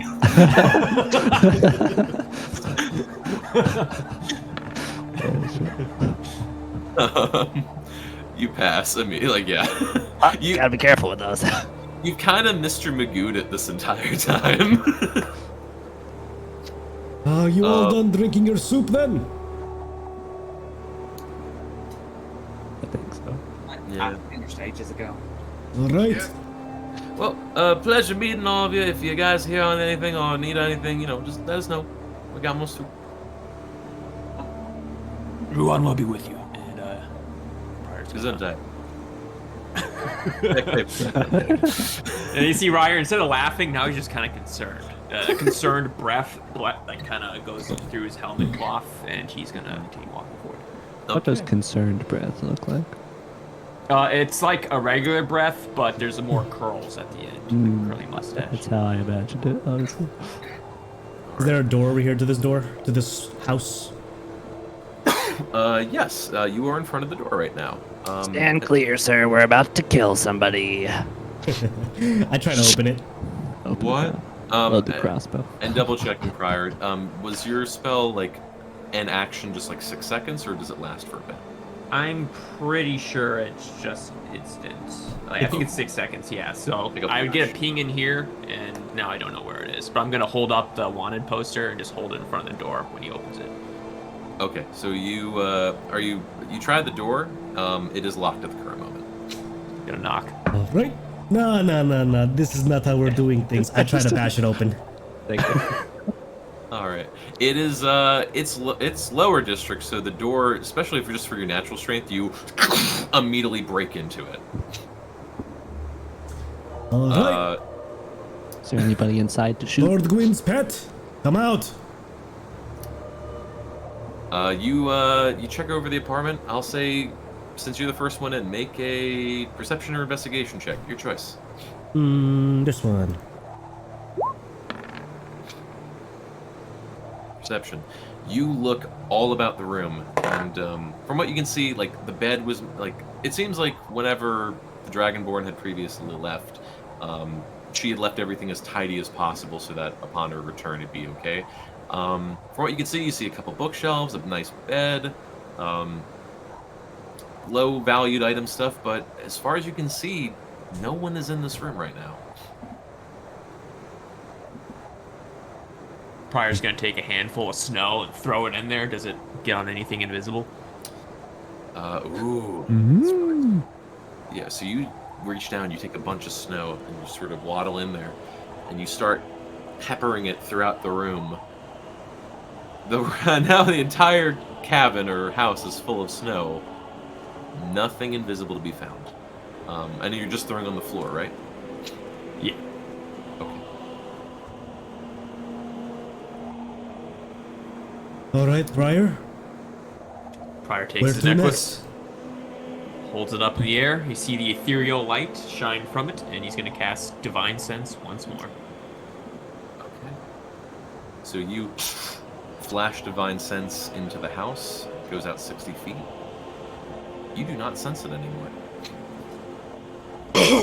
Whatever He's was gone. here, whatever was here is gone.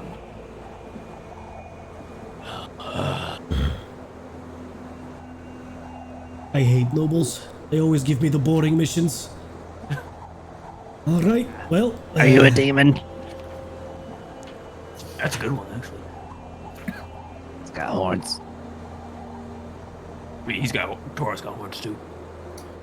Oh, and you see this large minotaur. You see this large owlbear eating chunks of ice out of the what was once a horse water trough bin now is frozen, and you see this large minotaur just kind of half eyes glazed. Oh, hi. He's not answering, guys. I think he might be a demon. Look, you seen a noble around here? Kind of Fire wimpy holds up looking. the paper. I just woke up. Weren't you Like- standing? Like, no. Oh, sorry. I had to take Lulu to get an ice snack. More like an ice snack. Hey, Lulu, you see a noble around here? Wimpy looking. As a furbolg, I can speak to animals, but I can't necessarily understand them back. Okay. And as Solomon approached the elevator, he's like, "Please don't. I can't be liable for your life if it tears your face off." I'd like to see it try. So yeah, you speak with it and you ask if it's seen any nobles. Yeah. Yes. Okay. So you see, and at this point, it sort of stares back at you. It tilts its head, like shocked that something can speak to it. Goes back to the ice tray. Doesn't seem like it knows. Guess not. Does it look like it's having trouble, like getting to the water because of it's iced over? Oh no, it's breaking it with its beak and just eating Oh, ice cubes. okay, yeah. Because he was gonna assist in breaking the ice so that it can feed or drink properly. But if not, then, well, nice talking to you. Let's move on, boys. Yeah. And Bye. lady. Thank you. Oh, another Minotaur. Nice to meet you. Yes, I am Toro. Pleasure. Hi, I am Kitanda. Thunder forever. Is this a window right here? Come on, Lulu, let's go to bed. And it was inside. Yes, that is a window, Prior. Par's gonna take a torch and just kind of hold it up to the window. And is there anything moving inside? Are there any shadows cast? Or... There's a couple shadows cast. It seems like this apartment, from what you can see, barely an investigation check is needed. This apartment probably suffered some kind of house fire or demolition, and then slowly over time, people of the lower district just came in occasionally and just took whatever they could find and just dumped like trash here. As far as shadows and like trying to spot people, you don't notice anybody. But yeah, nothing else to be seen in here. Par's gonna grabs the amulet and casts Detect Magic real fast and just keep it on.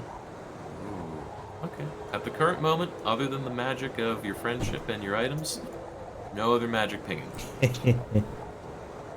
I walk up to this guy down here, and just kind of Excuse me. First off, yes, don't be so starstruck. I am Toro the Terrible. But I have a quick question for you. Have you seen a nobleman around here or some kind of creature roaming streets? Oh, okay. You want information? Okay. Hey, have we seen any noble persons? And the girl at the window, without looking. No. Well, she hasn't seen anything, but perhaps for the right price, I could tell you if I've seen something.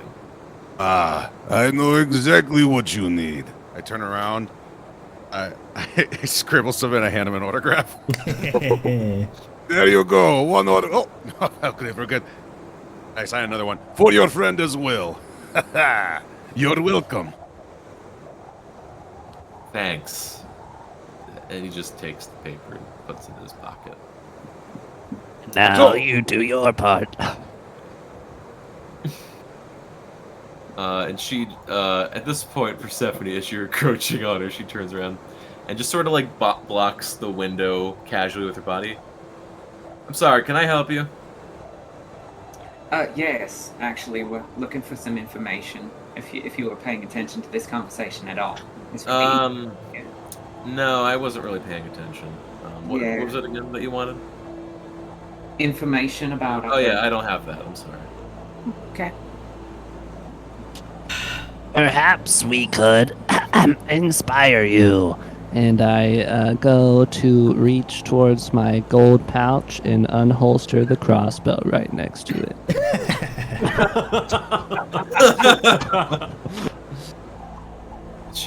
They both kind of just side eye you like, you threatening us, boy? We are offering you information for a price, and your response to us in the middle of our important operation here is to threaten us? Is payment. I put my hand on this guy's shoulder. There is no need to get aggressive. Besides, and I slightly squeeze his shoulder, trying to intimidate him, just to be like, besides, the autograph was payment enough. Yes. Roll an intimidation check, please. You got it. All right. Fuck. Maybe. Yeah. Squeeze. Come on. He just sort of looks at you and looks at your giant paw, looks back up. Well, you know, I'm very thankful of your generosity of those autographs. I'm sure they'll invest in time and be worth a lot of money. However, we need money now, and we need it in the that kind of material sense. Unless you got that, we're not interested. What about maybe some assistance with your operation here? Because it seems like you're very, very public looking right now, and the quicker you get this over, it's... And he immediately turns attention to you, being like, interesting, what do you have in mind? Well, depends on what the operation is. Of course, everything is above the table and nothing is at all seedy about this operation. So anything that could get it done quicker, I think would help you out, yeah? Make a persuasion check at advantage. Advantage on this thing sucks. I'm just gonna roll twice.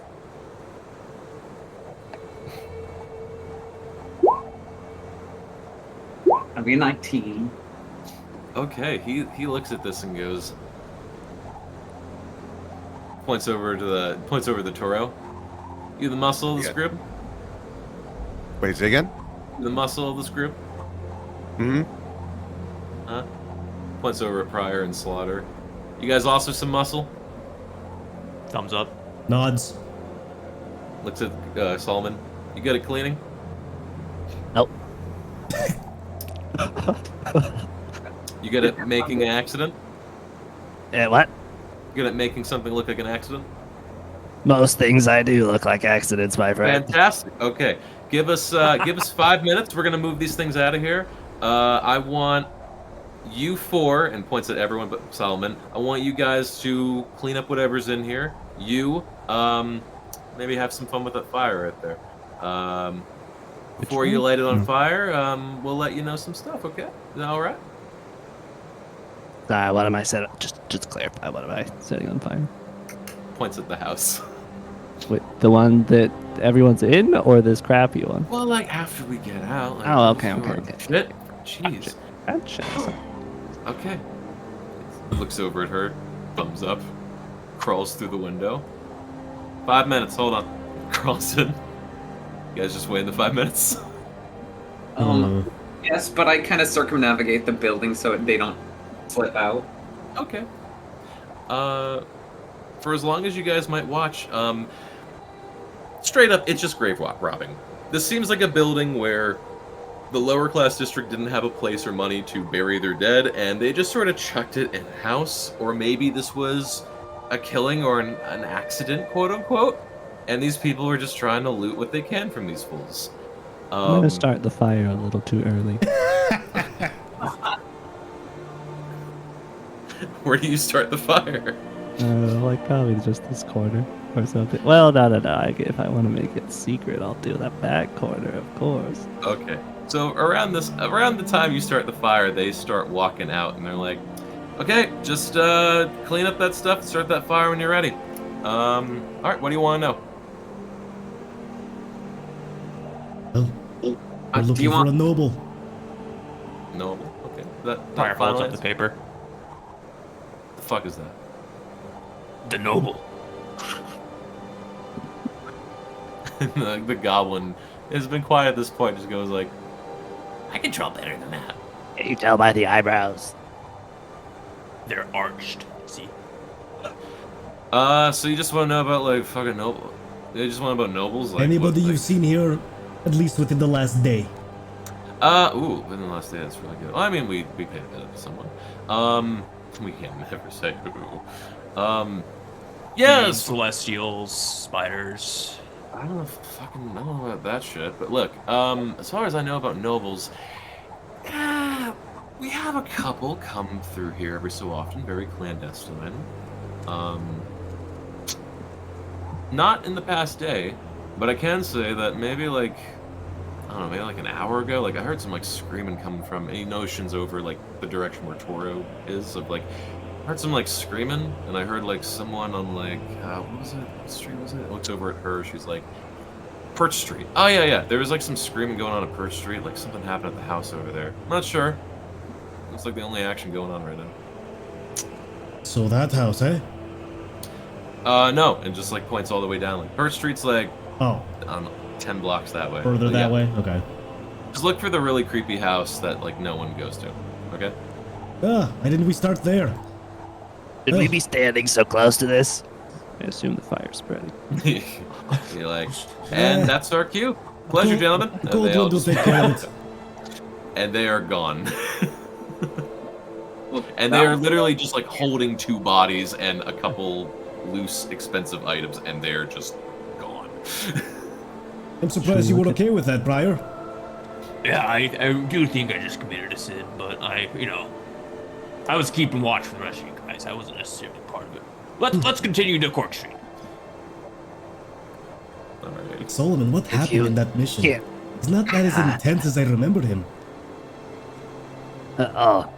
I think it's just his first. What did happen? It's his first time eating. He acts like he hasn't eaten rotten animals off the side of the road before. I don't. Huh. All I was right. gonna have you improv out and like just make stuff up. All right. So are you guys progressing on, or anything else that you'd like to do here before you go? Yeah, let's go to the creepy house. All right. Like that And fancy at some point, the patrolman over here would notice the fire. Oh, that is very good. Oh yeah, 3 people said it and went off down south. Yeah, grave robbers out direction. I point to the direction they went in. I think at this point, like, he's talking to himself. Like, I should, guards, I think we have a situation over here. he's just like going over to the knights over here. But okay. You guys continue walking. And it takes a little bit, but as you guys go to Perch Street, is there anything that you guys would like to do check-wise or question-wise as you're walking? Perhaps look for tracks. When I reach the house, I'm gonna cast the Divine Sense, but only when I reach the house. Okay. And I'll say when you reach the house and do your Divine Sense, you currently do not sense anything. Shit. I am going to cast Aid, as I heard that there was screaming or something trouble happening. I can feel like my blood starts boiling at the like slight sound of a possible battle. I cast Aid on myself, Prior, and Solomon at 4th level. Ooh. And you all gain 15 max HP for the next 8 hours. Yep. So you increase your maximum by 15, and you also gain that as well. Max HP modifier. With temp hit points for some of you, nice. Yeah, it stacks with 10 hit points. I'm a juicy kobold right now.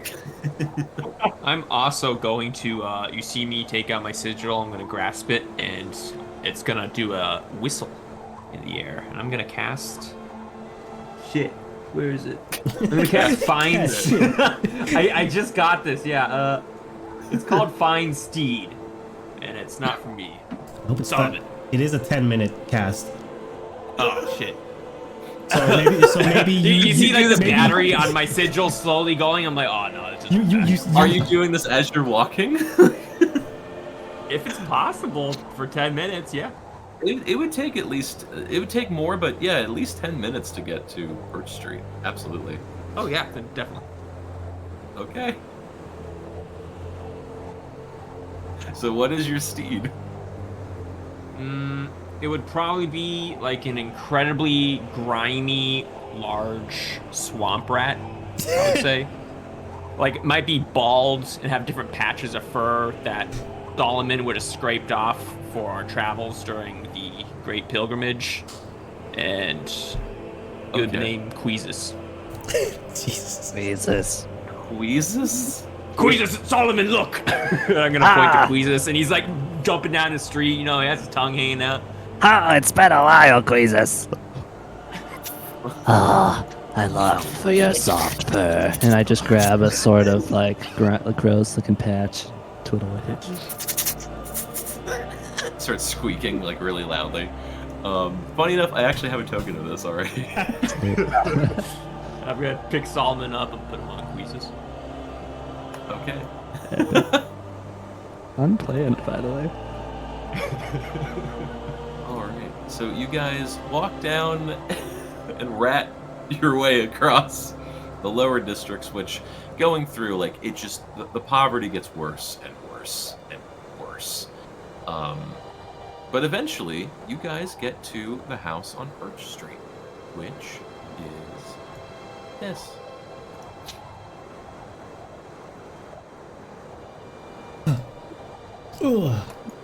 All right. Jesus. Can you bind my token to the rat? Is that possible? As far as the building itself goes, it's you're not sure what it used to be named, but apparently this used to be some kind of small diner. Perhaps, maybe at one point, it might have rivaled the Moon Cup Tavern Inn, but being it was the lower districts and the way the hierarchy set up the city, it was just doomed to fail based on the location it was put in. But it is some old diner or restaurant of sorts that has been decommissioned for a very long time. I try the door. The door is unlocked. I open the unlocked door. Alright. You go inside. Not yet. I was gonna say, sorry. DMing Snafu. Well, this seems like a welcome entrance for us. Let's check it out. I walk inside. As you walk inside, you hear this tiny little whistle go up out of nowhere, and in a flash, the entire restaurant itself comes to life as all the lights on top of the chandelier light up magically. Gods. Nice warm welcome. Feel free to show yourself, gracious host.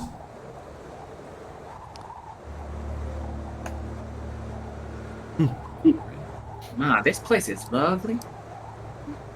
Could use a spit shine here and there. Is it possible to make it so I can also move the... Oh, sick. Yeah, There we go. just got it. Sorry about that. Thank you. Epic. Flowers over here.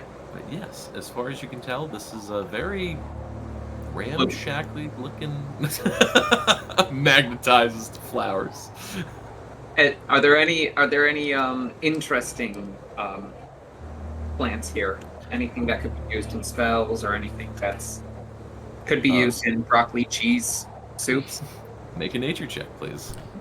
While she's checking that, I'm gonna check this stain on the floor. Is this recent? Is this fresh blood? And you make an investigation, or would this be investigation or survival? Part of me wants to say survival. I'll do survival. Okay. Persephone. Oh yes. I was gonna say, using detect magic, do I detect anything? Good question. So as far as magic goes, the magic you were detecting right now is coming from above the chandelier with all the lights on it at the current moment. With Persephone, you check these plants out, and for a common goer, most of these plants are dead. They're just really just grimy, and the soil's probably really old. But you could probably, find some kind of use for it, or a natural with nature. You could probably find some use for it. Probably nothing crazy or extravagant like potions or anything, but It's alright. I'm a little perturbed, so then I go on towards the pantry, see if there's anything in there.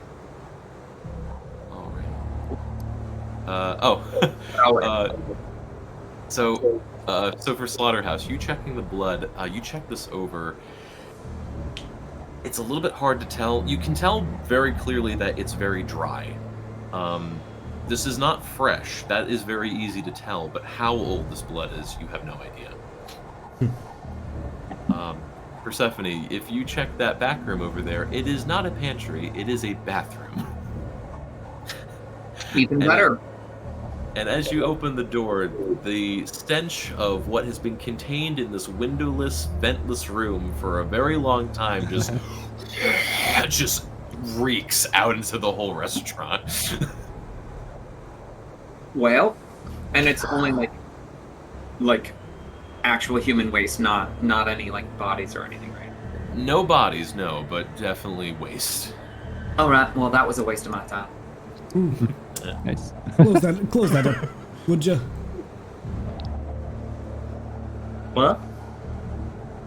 Is there a basement to this place? Par's gonna start loudly kicking the ground and looking for floorboards. Just gonna slowly do it all the way across the house. Yeah, he's gonna. Slaughterhouse is gonna help. Okay. Funny enough, around where both of you are, towards the bookshelf, you hear the floorboards underneath sound not completely hollow, like there's direct space underneath, but more hollow than the rest of the floorboards in the room. There's something over in this section. The minute that happens, you see Pryor take a shield and just slam it into the ground and just start bashing the shit out of it. As you smash, and you see Pryor going full demolition man on this house.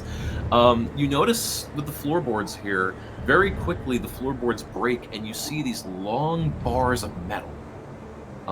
You found kind of where they get to this one, it kind of looks like a slider. It's kind of hard to explain, but you see this long, thin bar of metal that goes across, and as you look under, it leads towards the bookshelf.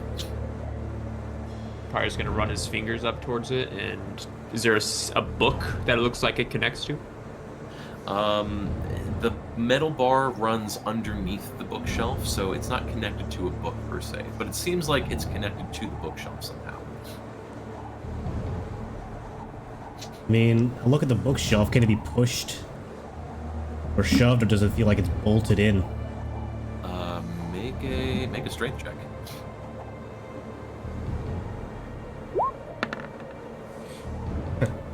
All right, you get up to the side of it and start trying to push into it, really go into it. You start bending some of the pieces of the framework of the wood, but on closer observation, you realize that probably the entire back of it, but at least from what you can see, it looks like the entire back of this bookshelf is reinforced with some metal sheet.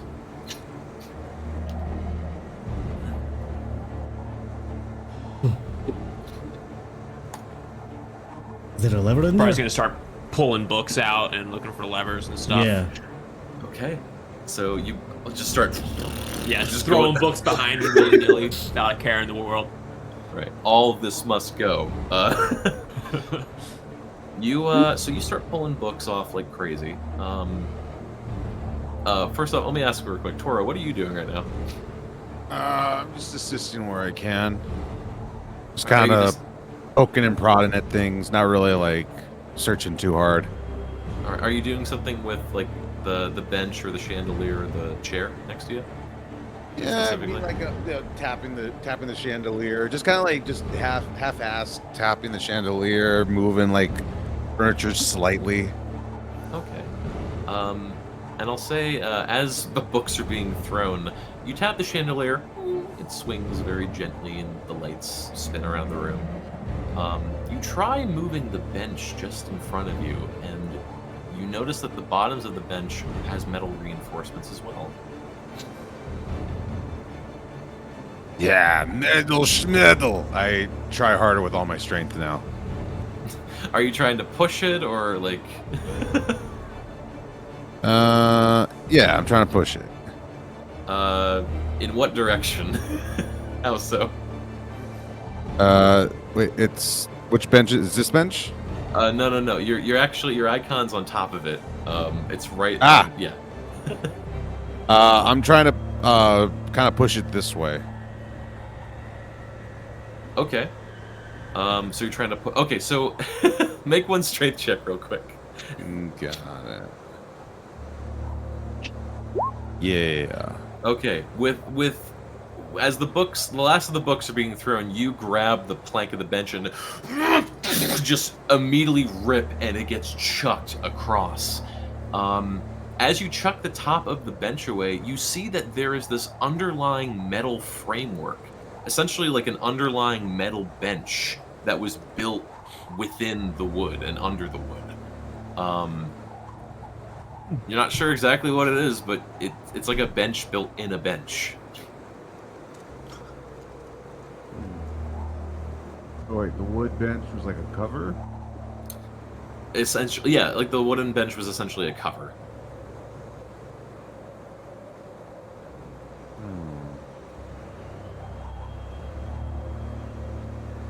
Pryor's gonna walk into the bathroom, holding his nose. Well, he's like just holding his fabric over his nose. I was like, how do you hold your nose with the helmet? Yeah. Or what's left of his nose, I should say, because it's barely there. He's gonna hold the fabric. He's gonna open it. Does it look like there's a? Where's the stench coming from? Is it just human excrement? It smells like very old human excrement and then some, and probably because it was an abandoned house, someone, when you gotta go, you gotta go. So it's just this buildup of people over time. Is there like a lever that would use to flush a toilet anywhere nearby that I could pull, or like a chain? There is actually. Probably just gonna pull it. As you pull the chain, you hear this, and to your emotional horror, you remember that in the wintertime, the pipes kind of freeze up, and suddenly, as you remember this, all of the sewer and all of this excrement explodes upwards and outwards, and the room you are covered in excrement, and it is Lord like will have mercy. It is a Jackson Pollock painting all over this room right now.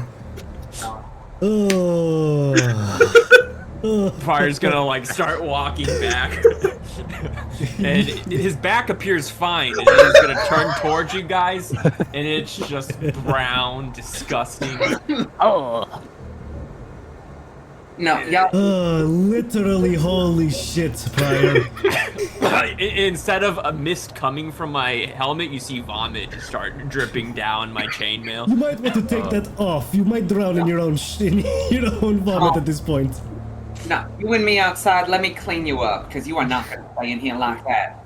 Like a toddler, I'm just gonna waddle Clear with the way, you. everybody. Yeah, as the slop. Exactly.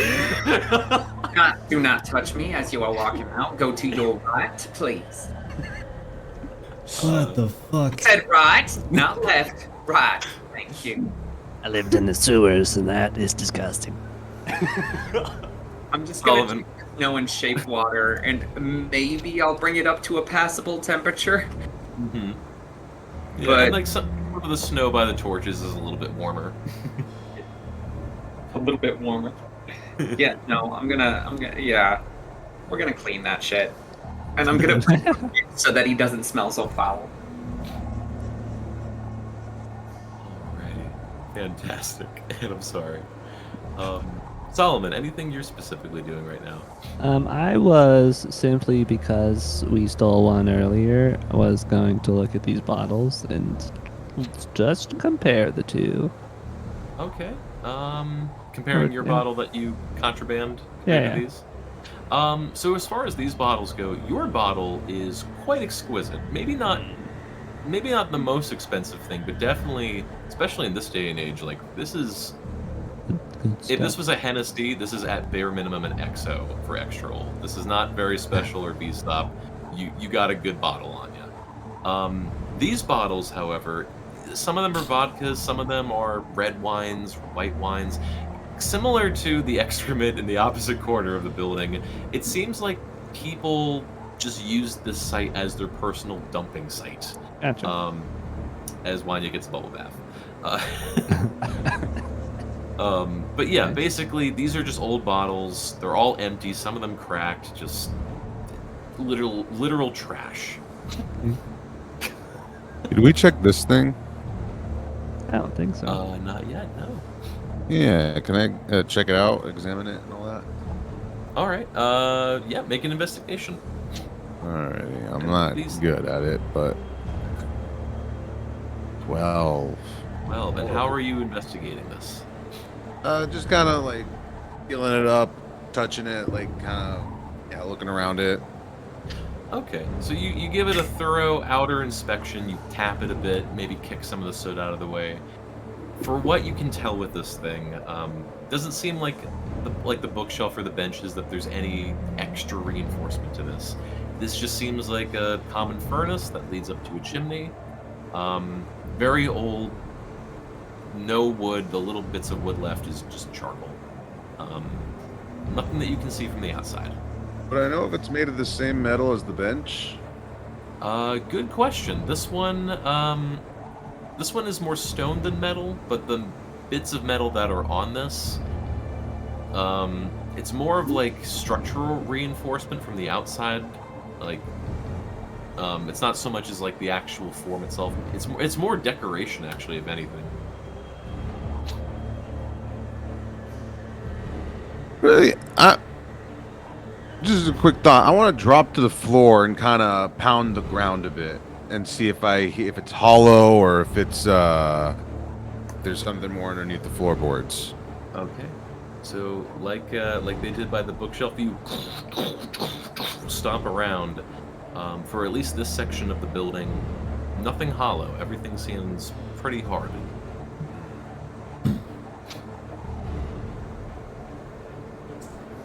I want to take a look at the animal heads over here. Okay. It's always the animal heads. Should I do an investigation check around here? Sure, yeah. Alrighty. And Solomon, are you just observing right now, or something specific? I suppose I'm observing. Solomon's not particularly intelligent. All right. And Slaughterhouse, how are you trying to investigate these trophy heads? See if they move, if they're mounted as well. As difficult to move as the bookshelf was, maybe. Okay. You and there's like a bronze plate around the moose for sure, maybe like a copper one for the fox. You shift them around a bit. They're not that well fastened to the wall.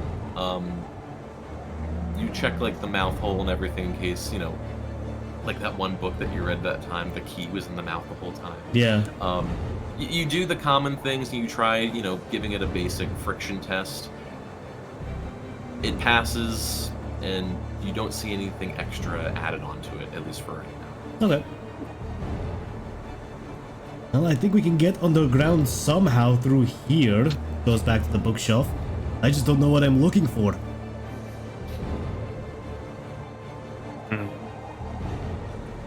I'll pull back a few more of the floorboards that Pryor had broken and just kind of take a better look at that metallic reinforcement that was down there. All right. So you play wood shop for a little bit, and we'll say like these two squares in front of the bookshelf are completely ripped up. Okay. For what you can tell, it seems like, how do I describe this? So other than the metal beam that's jutting towards the bookshelf, everything else is pretty much hard rock or even something like concrete. There's a little bit of hollowness, there's a little bit of space to leave room for the beam, and that seems like the main purpose of the hollowness, is to leave some amount of room for it. The beam itself, it looks like... Make one intelligence check, just one standard intelligence check.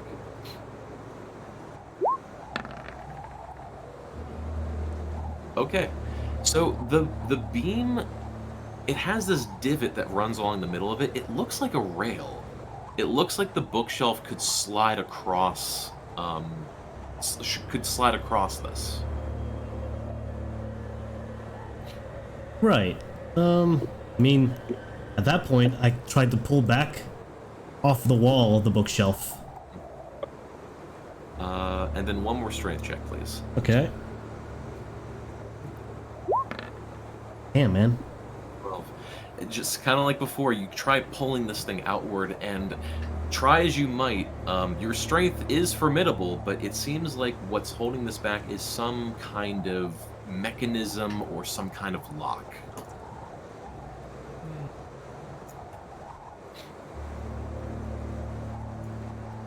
Hmm. Did you give him a lollipop? No. I I'm am gonna now go hydrated around. and cleansed. I'm gonna go around the building and I'm just gonna start hitting stuff and pulling on everything. Pryor's gonna take his lollipop and stick it on this rug and lift it up. Does he see anything under the rug?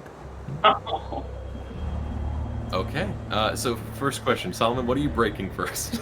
I'm gonna shoot this moose. Okay. You bring it back to how it died the first time. Pryor. So you pull the rug. This will be super easy, actually. Make one investigation check. Awesome. Can I assist with that? You may. Please do. Yeah, please do. Remember, these characters were built for combat. That's the entire purpose. That's our entire intentions right here. Literally, campaign B was like, guys, just be tactical. Roll over 10 today. Well, here's the funny thing. The DC was 5. Yeah! Are you saying? If you rolled 4, I would have died laughing. So you both roll up this giant orange tarp, and what you don't see anything under the tarp or the carpet, but when you look under it, you realize that there is this black stitching underneath. It is the number 3 stitched underneath the carpet. It's maybe about the size of your hand, but this number 3 is in the middle of the carpet, underneath. My stars and garters. This is a national treasure. What are you talking about? We gotta get the Declaration of Independence.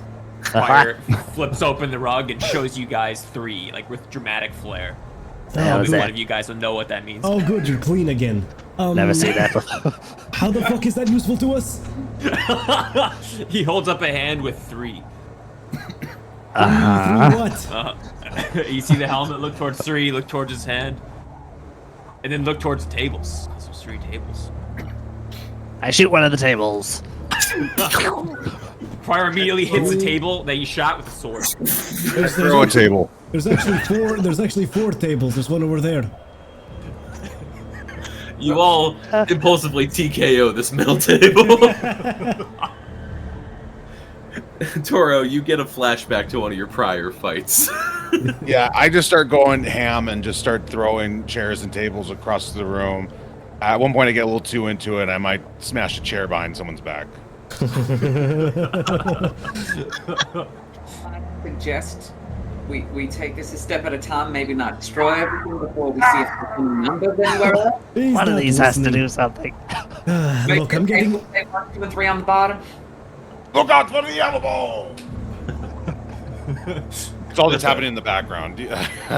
Well, I check underneath a table, like I just lift it up. Are there things written underneath other stuff? You look under the table over there, and nothing's underneath the table, at least on first glance. Did you do something to the bench? This by? bench? Yeah. No, I Did you didn't. walk by? Okay. Should we do something to the bench? Yeah, I go over to the now bench we and do. throw the bench. What's that? just Que- looked- what's I provide. what's just that, looked Queesus? behind me. You smell something in the bench? It starts chewing on the wood. All right. Somebody should investigate. They try to lift it up. All right. How much furniture have I destroyed at this point? Probably all 3 tables in the middle. Nice. Victorious, let's go home. Both Solomon and Slaughter, you both would know this first. Checking the bench as Queesus is chewing on it, you notice similar to the other bench, there is metal reinforcement with this bench. What's the point of the metal? I kick it. You kick it. No idea. Wait. I shake it a bunch. Okay, you shake it, and it as you grab like the main long board of it, it actually moves a little bit when you shake it.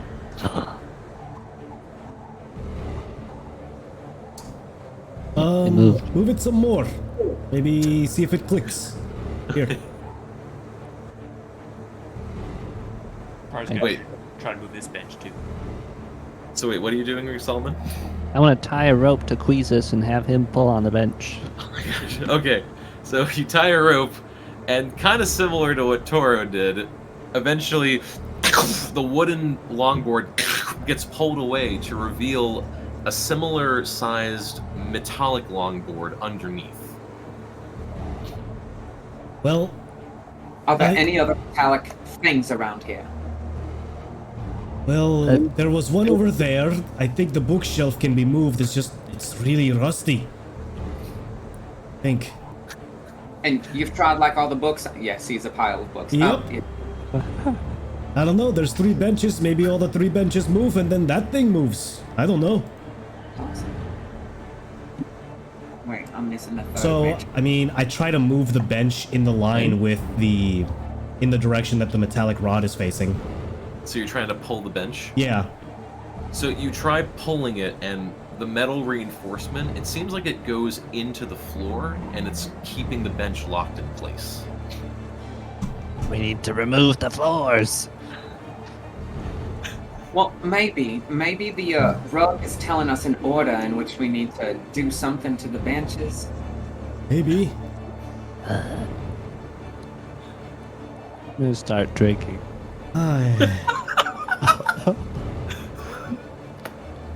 You see Pryor enter with a torch, and he's just gonna immediately start lighting the floor on fire. Perfect. So you're just lighting the house on fire. Anything that's important should still be left. You see Pryor nod as there's smoke starting to rise from his. Oh my god. Okay. So the floorboards start getting burned and crispy. I just open up windows to let the air out. Yeah. So okay. Let me. Where is it? Go. Hold on.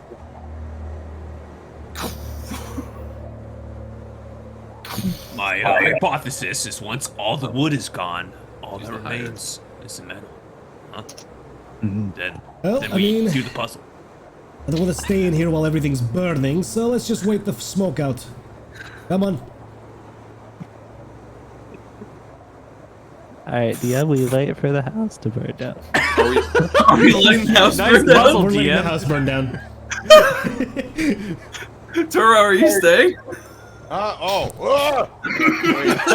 Come on. Okay. Would anyone like I burst on the wall. I would all love out some. style. She's gonna take some popping corn kernels from somewhere on her shell, and then like hold them towards the fire until they pop. Okay. So this is gonna take a while. How pass long are around. you guys willing to wait? Oh, that's right. We have to be done by the morning. Yeah, what time is it? It takes, guys, it takes a long time for buildings to burn down. I'm pretty sure. Yeah, like if you guys want to put this hours. fire out, this is like the point. This is like this point before the point of no return.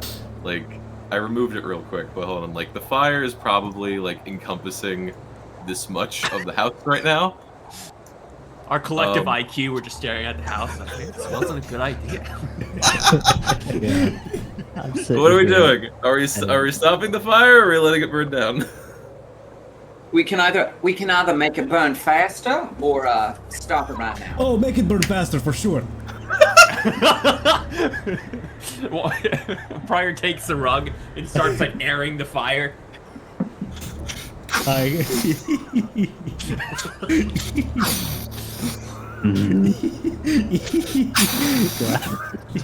I'm looking through my list, see if I got anything. I have a little something. Does Pryor know if methane is explosive from like human waste? Oh, this is such a waste of a 5th level spell. and part of the building absolutely just blows outward. I'm sure no one in Kratos town cleansed is this building once and for all. I cast Flame Strike. This is horrible. Display on VTT. A vertical column of divine fire roars down from the heavens in a location you specify. A 40-foot high cylinder, pretty much the size of the building, blasts down upon the building. Oh, thank you, my lord. This is getting tiresome. Reveal to us your secrets. God damn it. Okay. So...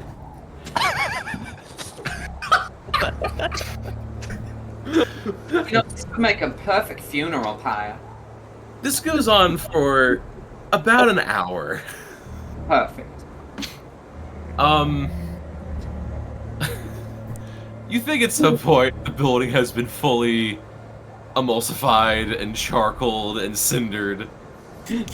I didn't plan this. So obviously I don't have a burnt version of this map. It's all good. Wait, oh fuck! I'm immune to fire damage. I can just start tearing shit up in there too. You just see Slaughterhouse walk back in.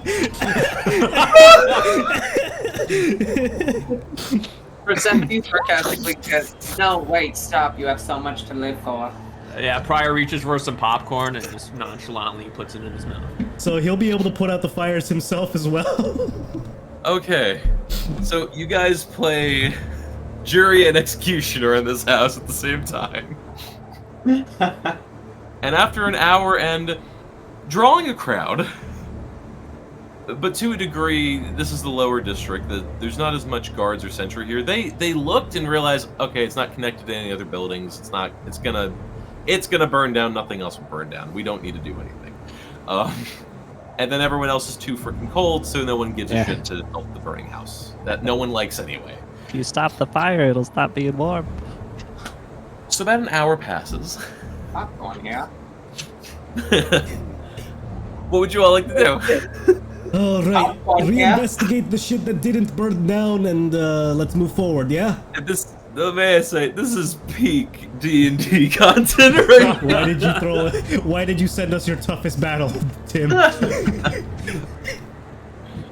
Okay, so damage control. What is left? Other than parts of the ceiling that has now fallen into the building, and now you have to kind of shove things out of the way, what has survived? Other than some non-flammable materials like the pottery of the plants, maybe some of the plates, the bottles in the corner, the furnace, the stove, parts of the bathroom, like the chandelier has now fallen to the floor. Anything wooden is gone.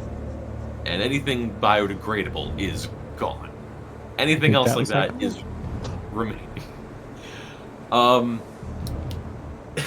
Since you're so curious about the bookshelf now. Yep. So you go over to it, and now there is this... nothing left of the bookshelf, pretty much. But you see this large metal reinforced plate of sheet metal.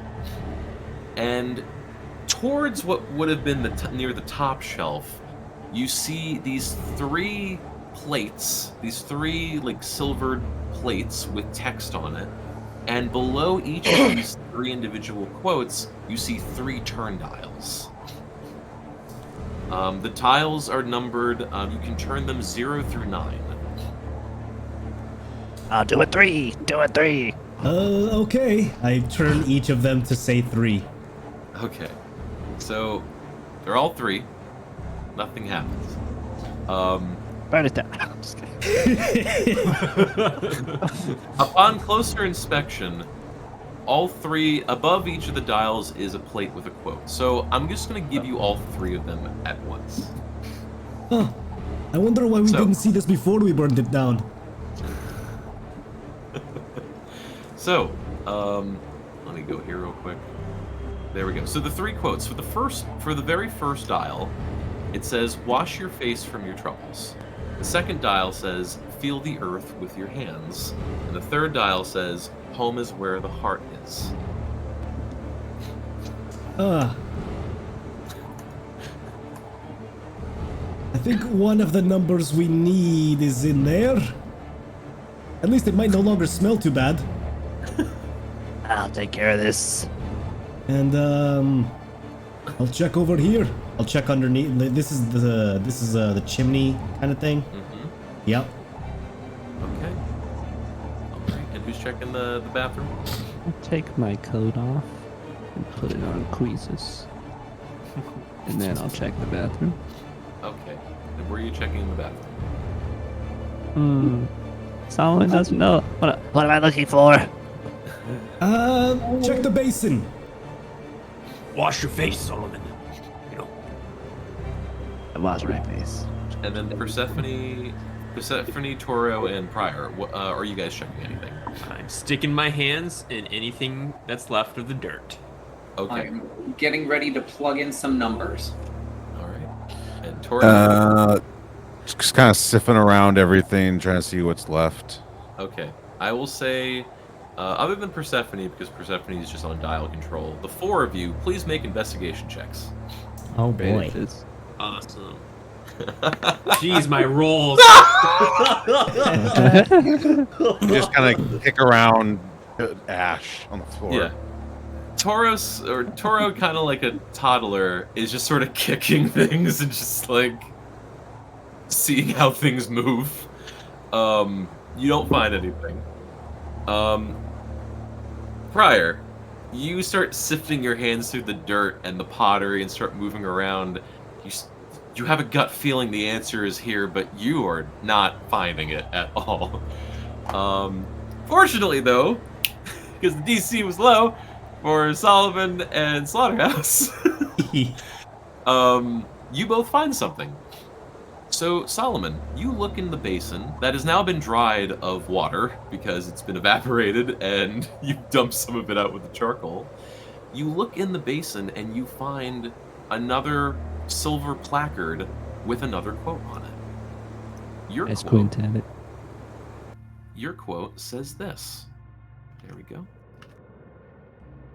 There we go. Your quote, Your quote says, "I look down to the past, to where my steps once laid."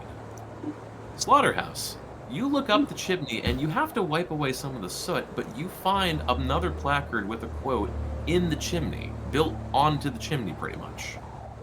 Your quote specifically says, "With eyes aglow, I look up to see what the future holds."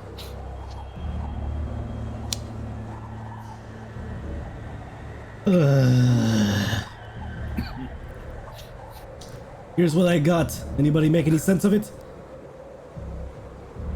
Well, the step sounds like the rug thing. So maybe that's the correct clue for that one? Yeah. Maybe looking up meant the chandelier, but I looked down at the ground. That's maybe. I'll try to investigate the chandelier now that it's been torn down and fallen down. Yes, investigate. And DC's higher because it's kind of charcoaly. Can Prior pick this up and throw it? What is this?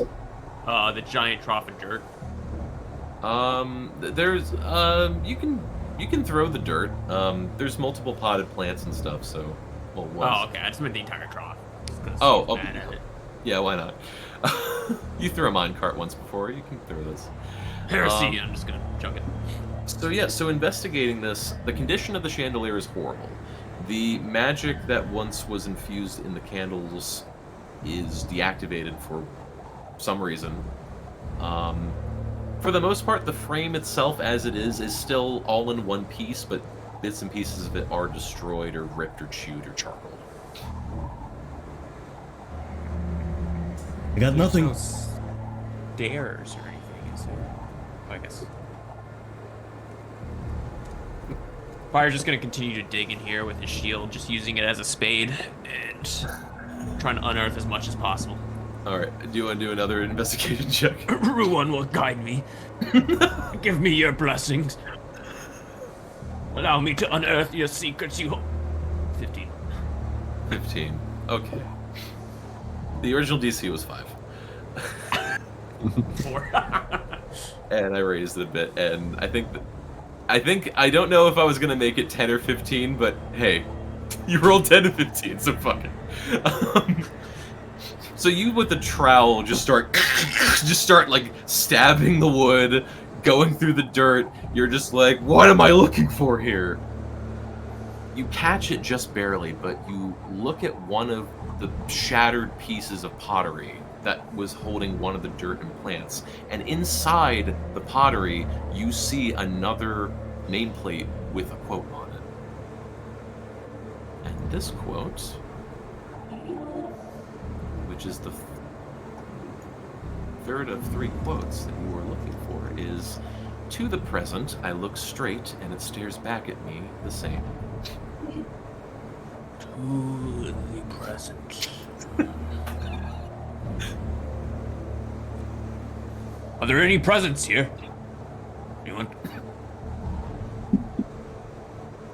You're asking for a gift at a time like this? I chucked a piece of pottery to you and hope it doesn't smash on the ground. What is the pottery? It has a quote on it that says, "To the present, I took straight and stares back at me the same time." I don't know. You just handed me a pot with runes on it. So Persephone, anything that you'd like to do with the dials? I can't They're all in read. 3 Right. for right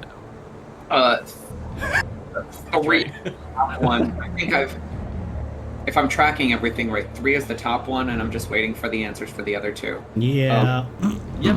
Can I look into the eyes of both of these mounted They animals? are burned to a crisp. Burned? Okay. Yep. I showed the rest of the party my plaque, by the way, just so they know what it says. Past, present, and future all appear to have. This is what's called a capitalized letter, Solomon.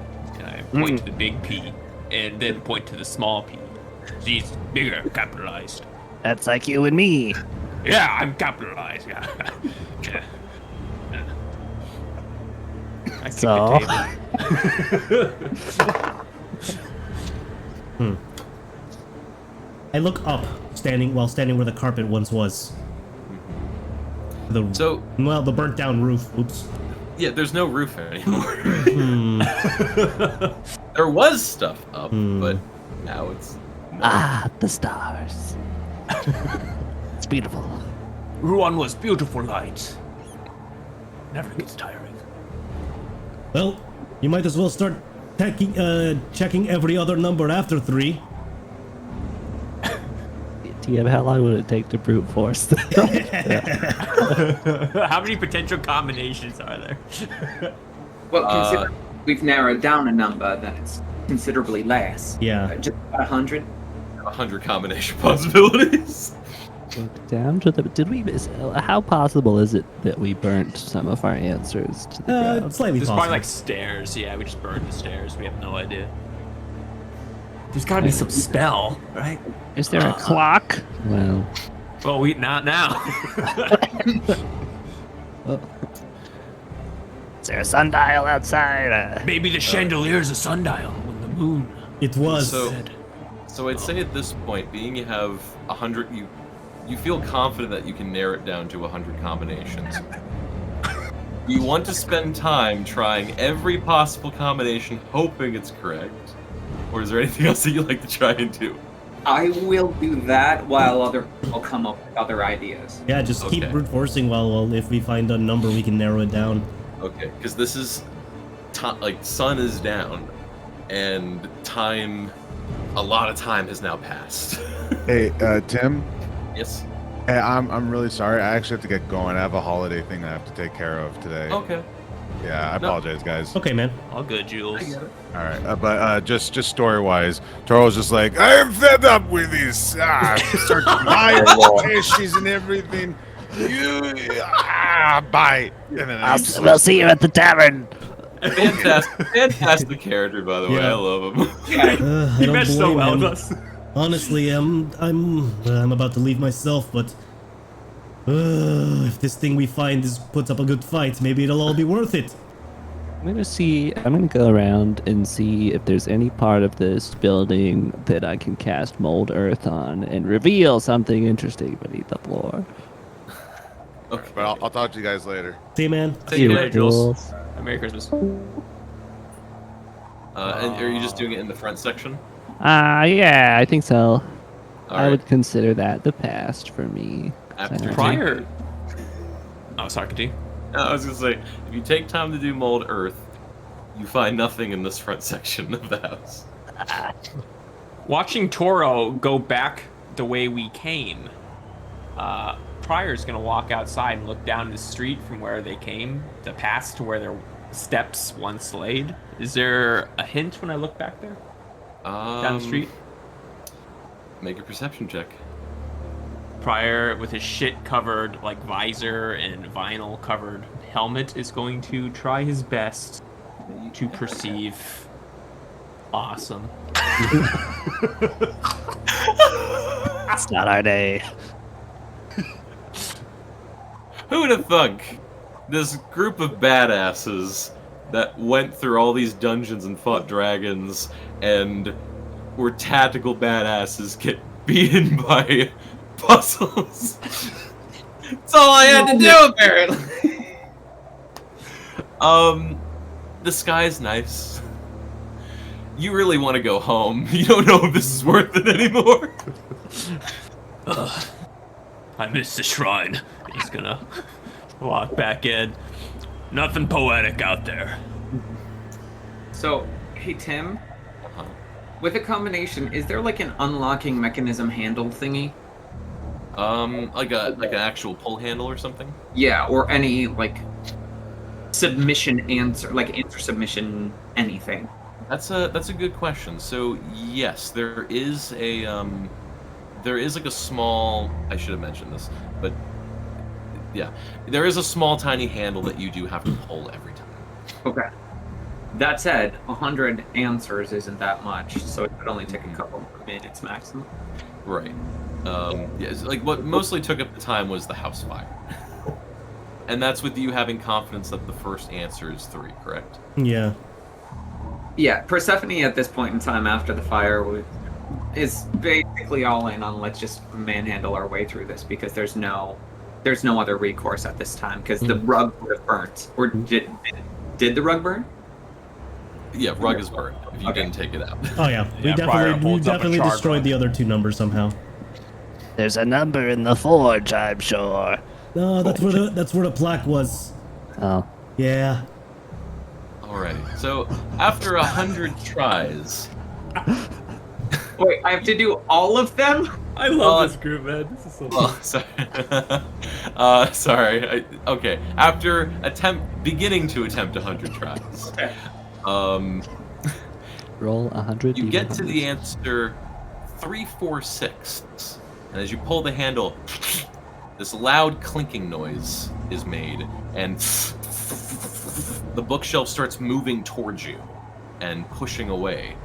Oh well, at least I was right about something around here.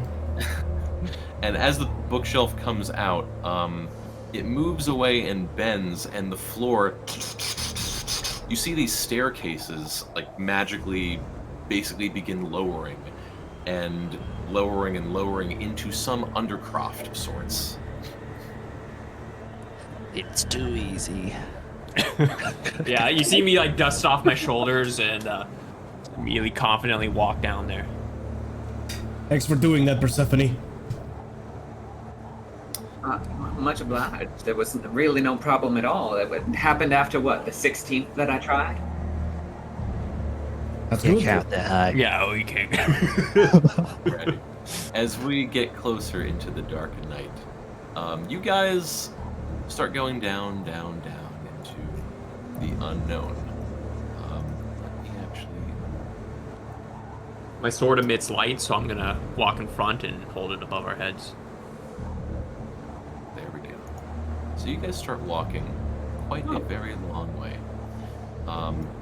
And to your dismay, you find out. Oh, hold on. Is that revealed? No, on the wrong one. To your dismay, you find out that probably in relation to the toiletry, this leads down to the sewers. To your shock and horror, number one, this is pretty much all of Chupik's sewers. And in a brief history lesson, you remember that all the sewer pipes are angled downward towards the lower district. So this is everyone's garbage. And on top of it, it's wintertime. So it's also frozen. It's absolutely foul down here. To your right, you see a long tunnel that stretches on for a very long way. Most likely not the place you need to go. But you do, spotting up ahead, see what appears to be some kind of extra dungeon or gauntlet of sorts. We're going to take a small break. Alright, sweet. Hot damn, that was hilarious. So, do you guys want to know what you had to do? Sure. Kinda. Sure, hit us with it. Yeah. Tell us how stupid Okay. I am. So, the benches were metallic, and the back of the bookshelf was metallic. All you guys had to do was sit on one of the benches. Shit. And this loud locking mechanism would have gone out, and all you had to do to reveal the secret compartment that would have showed the dials is sitting on all three benches at the same time. The riddles, of course. The first one about the past and looking where you came from, that was the rug. Yeah. So you got that right. The second one about being The second one about being present and the present looking back at you, it's a play on like reflection. Yep. So it's the number of windows and mirrors that were in the building, which is 4. And then the last one was looking up above with eyes aglow. There's 6 candles in the chandelier. So 3, 4, 6. My intelligence is 8. So No. But honestly, you guys think burning down the Taurus house. It's way fucking funny. Well, you said that the magic had gone out in the candles. Yeah, essentially the fire like just destroyed whatever of its being was. I took that as there were a certain number of candles lit, but no longer would you be able to tell. The fire destroyed everything. Yeah. We're like you said, we're designed for combat, you know. Leave the cognitive puzzles for That's the Group A. Malian Rangers. That's Group A, Yeah, bro. that's Group A. So we're gonna take a small break, maybe like five minutes or so. Yeah. And then the rest of this we will get through. Hey, sweet. Awesome. That's a bit. All right. This is the put on happy music. Alrighty, Chad. I'm gonna run an ad. 5-10 minutes. Oh, look at that. They're already running. Look. Wow. Amazing. Hey, I don't feel too hot about puzzles. Very, not gonna lie, very bored. I just want to get to the action, but that's just me. Yeah. Hopefully after the break we get into something, and then we'll continue on. Alrighty? So, see you guys when we return.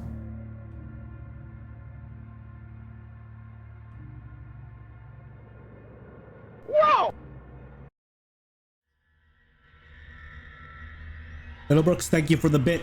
Thank you so much.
Alrighty, I am back. Welcome back. Welcome back. Welcome back. Arr. Let me. I'm gonna have to change this. I have an idea. Not what I was expecting, but we'll make it work.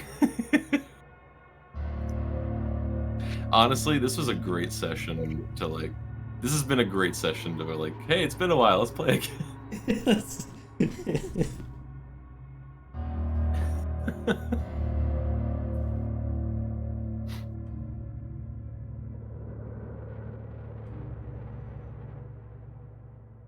Alrighty.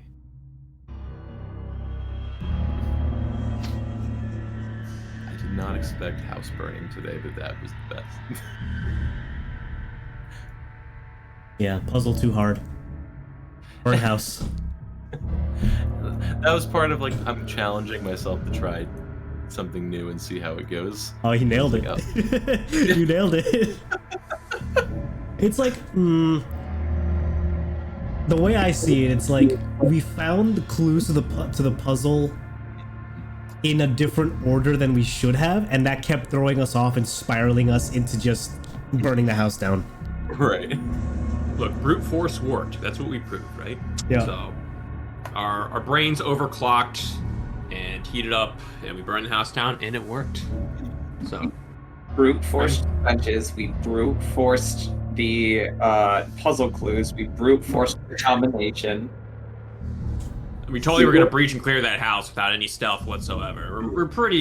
We're the hammer. When there's the hammer and the scalpel, we are definitely the hammer. We're geniuses. And we are tactical, but man, don't give us a crossword puzzle. We're doomed.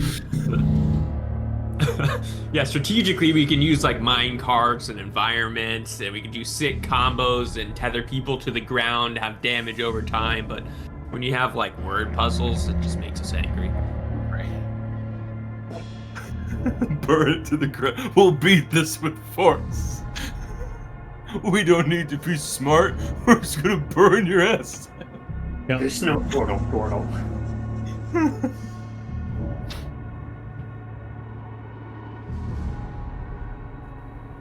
It's just like, I think it was Sullivan who said it first, but like when you guys are burning, it's like, oh yeah, we kind of are at a time limit, aren't we?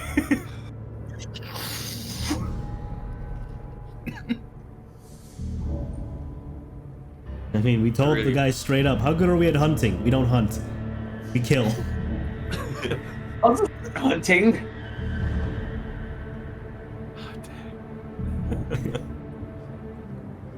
Oh boy. Okay. Once when. Well, Oh, Alan, I am returned. hello. Well then, let's pop into this real quick. Let's go for it. So welcome back, everybody. You all are in the sewers. What would you like to do? Solomon. Take a big sniff. Don't. This used to be his hunting grounds. He used to do like, I don't know why I have an accent out. This used to be Solomon's hunting grounds. He used to have rats down here, right? In the sewers. Like, Samuel. Yeah, Samuel. I pat my pocket where he probably is still. Maybe not alive, but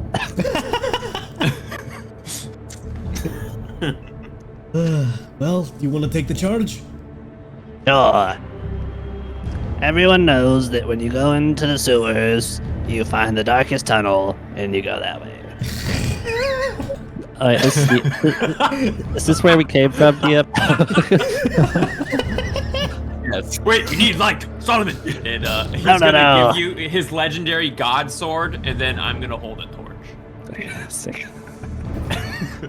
Also, I think I'm walking towards the entrance that we just came in. No. Yeah, pretty much. And as the torch goes out, all the fumes and smells just amplify horribly. You see vomit once more just start coming through my helmet. No reaction though. There's no like physical quaking. It's just slowly dripping down. This is truly a forsaken place, brothers. Quit joking around, you two. Come on, let's get moving.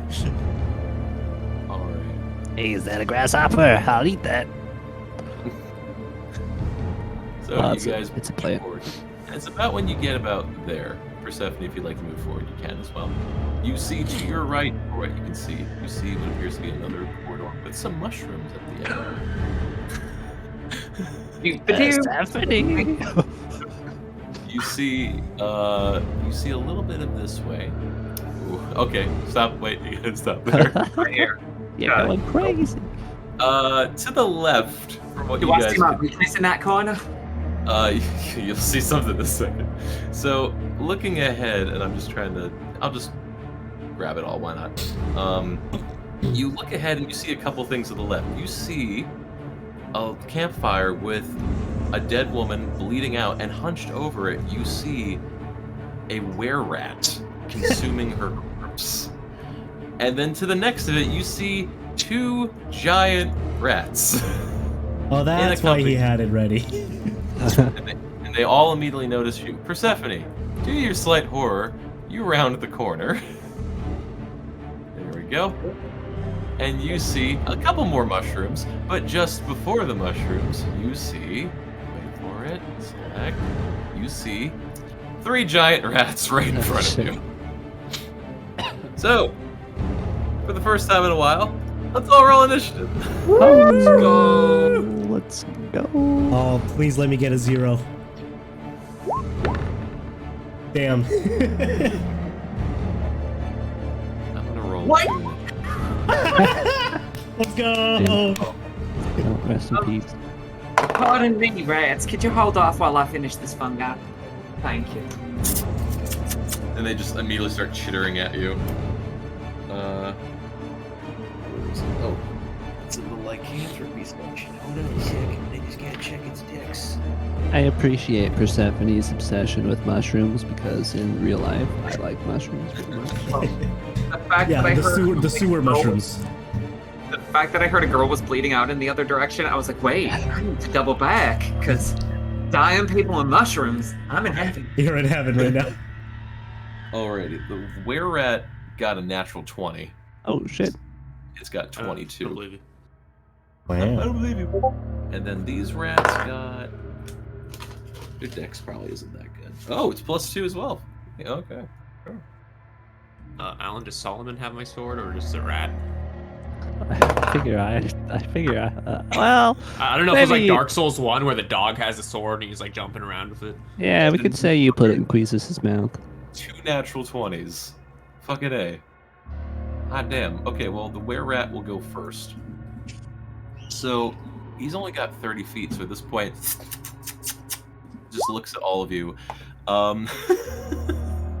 To your horror, and prior, you especially get afraid of this. You see the were-rat chitter something, and you see from its hand, it kind of like, almost in this beckoning motion with its one hand, beckons into the palm of the other, and as it does it more, this flame appears from it and chucks a 3rd level fireball at all of you. My run was right. It's gonna chuck it over here, so I think Persephone will be safe. Woo! Because it doesn't want to hurt its other rats. Oh. So I need the 4 of you to make dex saving throw, please. I choose to fail it. I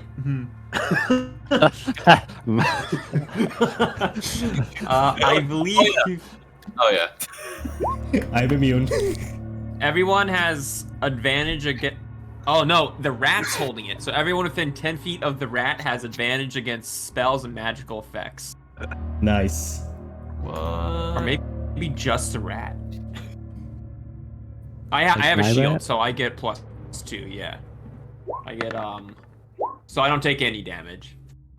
I don't know Shield what- Master. Oh, nice. What my mount's stat block is. The giant rat is, if it's a giant rat, I have no It's- idea. it's a +2 dex. I assume it's whatever the summon mount is, but flavored as a rat. Okay, yeah. So Oh, everyone wait, no, within no, 10 feet okay. of me. So what did And you you say get- it was, Tim? Sorry. The giant rat in the monster manual is +2 Yeah, yeah. for dex. Alright. So. And it gets advantage, you said? Right? Yeah, advantage. Everyone within 10 feet of us gets advantage and +2 because I'm a paladin. That would be an 11 for the rat. Okay. Does the steed have its own private health, or is it of the animal it chooses? I have no idea. I just thought it'd be funny to have a giant rat. And so Okay. a giant rat you think would be... If it's the animal of choosing, it's dead no matter what. Oh, shit. Quasars! Just physically burns to death. Anyone who failed takes 16.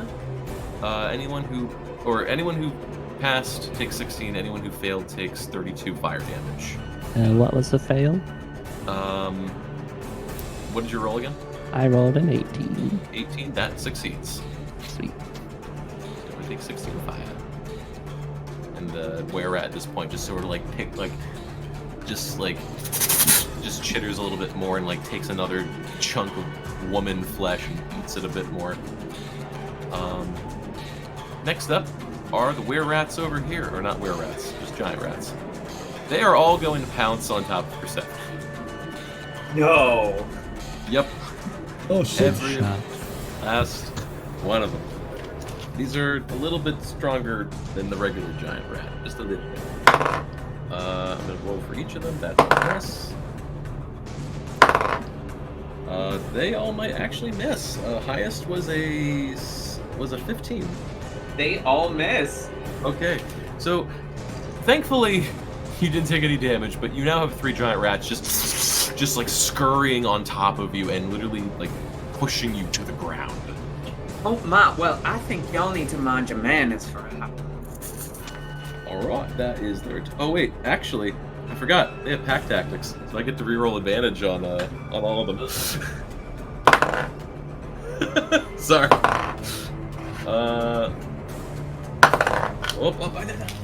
Oh, the dice. The dice, no. What's your armor class? 17! Okay, the second highest was a 16, the highest was a soft 20, so only one hits. This shouldn't be too bad. You take, you take 7 piercing damage. Oh my broccoli soup. It's almost gone. Yeah, it's tearing into your broccoli soup temporary hit points. But yeah. Whatever shall I do? But that's what they're gonna do. Slaughterhouse, you are up. That's a lot of rats. Let me help you clean up. Attack action with Great Weapon Master. Pulls out my glaive. I'll try to bisect this rat. Let's see. This will be a plus -5 to the roll. So 18. Totally hits. All right. Damage. God damn. 28 slashing damage. Insta-kill. As a result of Great Weapon Master, if I reduce a creature to 0 HP with 1 weapon attack, I can make another attack. Let me post this. There we go. Yep, so I move forward on top of this guy, and I use my bonus action to attack this one. Okay. Another Great Weapon Master attack. 26 to hit. Wow. Yeah. I forgot how strong these guys are. 23 slashing damage. Oh, insta-kill again. All right. Finally! That's my turn. Alright, that is your turn. Next up is the giant rats over here. So they are going to scurry on over. And they're going to take a bite, one of each of you. So to Solomon. Ooh, that is a 23 to hit.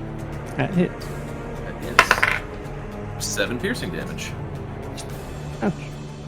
And then to Schreier, natural 1 and 14 to hit. Oh, those missed. Okay, so 2 giant rats are now just screeching and trying to push you guys back down, but they're just rats. Not that bad. Next up, Prior. I guess from Queezus' charred, burned skull, I'm gonna take my sword, lunge it into the rat in front of me. Alright. A lunge. For you, brother Queezus. That's a dang good lunge. That's a hit. It is going to deal. Jesus. Fuck. I forget you still roll like double your dice for some reason. Yeah, I forgot about that too. It explodes. Hey, DM, I don't think I'm on the turn list now that I'm looking. Oh no. Anyways. I rolled a 7, so I would be after. Probably just chuck Solomon behind him. Much apologies why you weren't added, but here you are. I might not have clicked my token or something. Alright, well Prior, if you're getting the one right in front of you, yeah, you just immediately gut into it. No sweat. And then with my second attack, you see the sword just ripping through its torso, guts spilling out. I'm gonna slash the other rat on his face. Alright. 15. 15 still hits? That's gonna deal 15 damage. Ooh. 15 damage. It's still hanging on, but yeah, its guts are spilling out right now. And as the sword is embedded in its skull, you see it glow with a familiar ethereal energy. That's right, I'm gonna cast Smite. Level...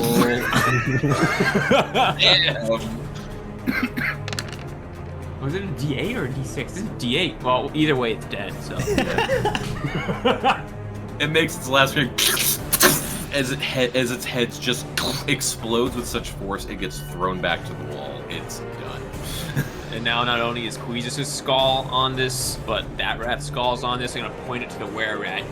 You're next for Run Lightbringer. And I'm gonna charge him. That ain't my turn. Okay. Right. Fair maiden.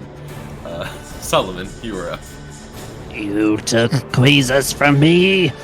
I point my crossbow over at the were-rat, and I, similar to Slaughterhouse, I have a sharpshooter feat, which allows me to subtract 5 from my rolls to do the damage thing. Yep. So I'm gonna shoot 2 attacks at that guy with the -5. So I'll take 5 off of these. Okay. So a 24 and a 13. Both hit. And this is a crossbow +3, is that correct? It's a hand crossbow +3. Okay, then it's considered magical. Yeah. So, good. I am well equipped, DM. Thanks to you. You're welcome. Alright, so damage and a +10 to both of those. So 20 and 23. So 43 damage. Yeah. So you shoot this double shot crossbow as it goes like one not into its jugular but just up and to the right of it, and the other one kind of into its left pectoral. It's just gushing blood. This thing is already close to death's door, and it's just like grabbing both sides and trying to close up the wounds. It is in horrible shape. DM, as a bonus action, I can use a single weapon to attack. Okay. So I'm gonna run. I think I would have to. Hold on. 30 feet. Okay. And I'm gonna take my stabby rapier. Okay. I'm gonna bonus action stab it. Okay. Normal attack. 13. 13 hits. Oh.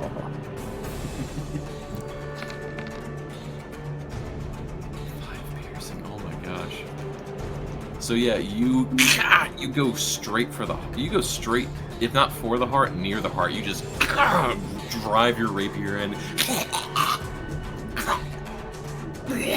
It's still by a thread hanging on right now. I think that would be my turn. Okay. Persephone, you are up. No. So many enemies just already went down. A question: is the girl still living? Nah, at this time, no, not at the current moment. She's DED. Damn. Persephone's unimpressed by everything. She's just gonna claw. She's just gonna attack and claw at it. Hold on. Proficiency and How do I make the attack? It's gonna be just a strength attack, right? Yeah. Oh. Oh. Dang. Hold on. What? Only because I rolled well on a claw attack. Okay, I do double damage with my claws. It's gonna be 5 plus my strength modifier 2, so that's a 7 damage to this fucking rat. 7 damage. Yeah, Persephone just not giving any care to this thing, just all the talons come out. You just scratch right across its face, over across its eye as well, and now all this eyeball fluid is leaking at it horribly.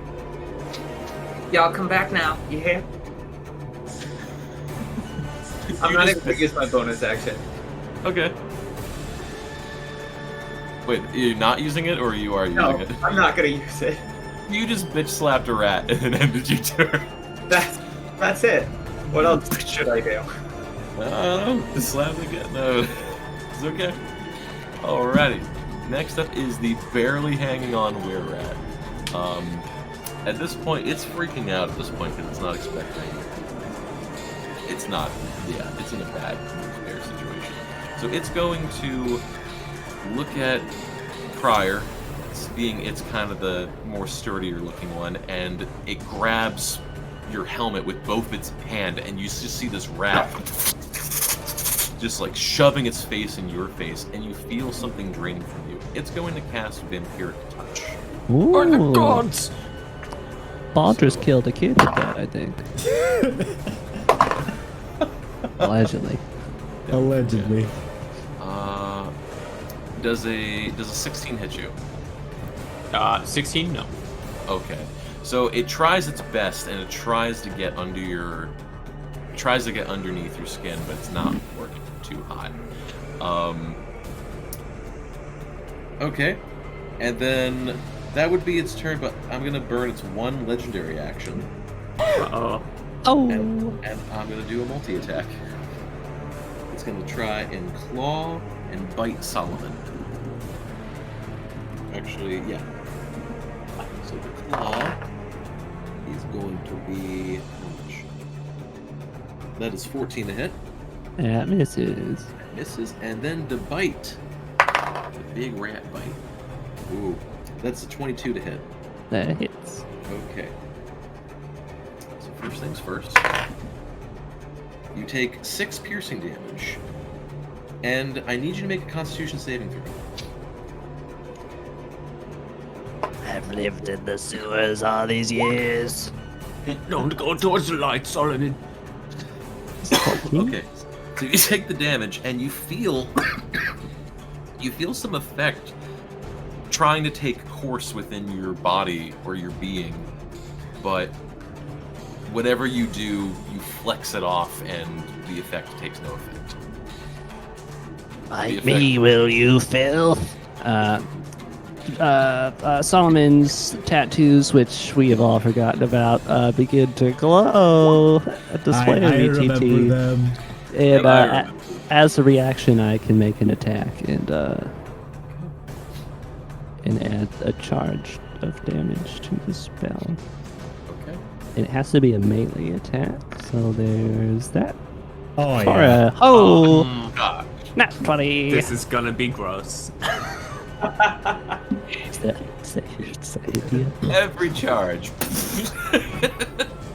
Just take that. So we'll do an 11 plus 5, and the charge goes in also for a lovely juicy bit of 46 necrotic damage. You rolled it, so it'd be double, right? Do I? I don't know. You double the dice. Oh, You double the yeah. dice when crit. Shit. Okay. Yep, I'm pretty sure that happened to the dragonfly. Alright. Alright. So, and I freaking holy shit. Holy shit! 16, 17, 18? Oh. Yeah, that looks about right. So 51 points of damage. And Auto reaction. And I heal for the necrotic damage. This is why we can't solve puzzles. This is why we're not allowed to solve puzzles. Wow. I gotta tell you something after this fight, but with a total of 50 hit points, the floor is yours. No way already? I failed. Sullivan takes out his rusty hollow pipe and he skewers it right through the thing's head, and hopefully some juices ooze out of the tip.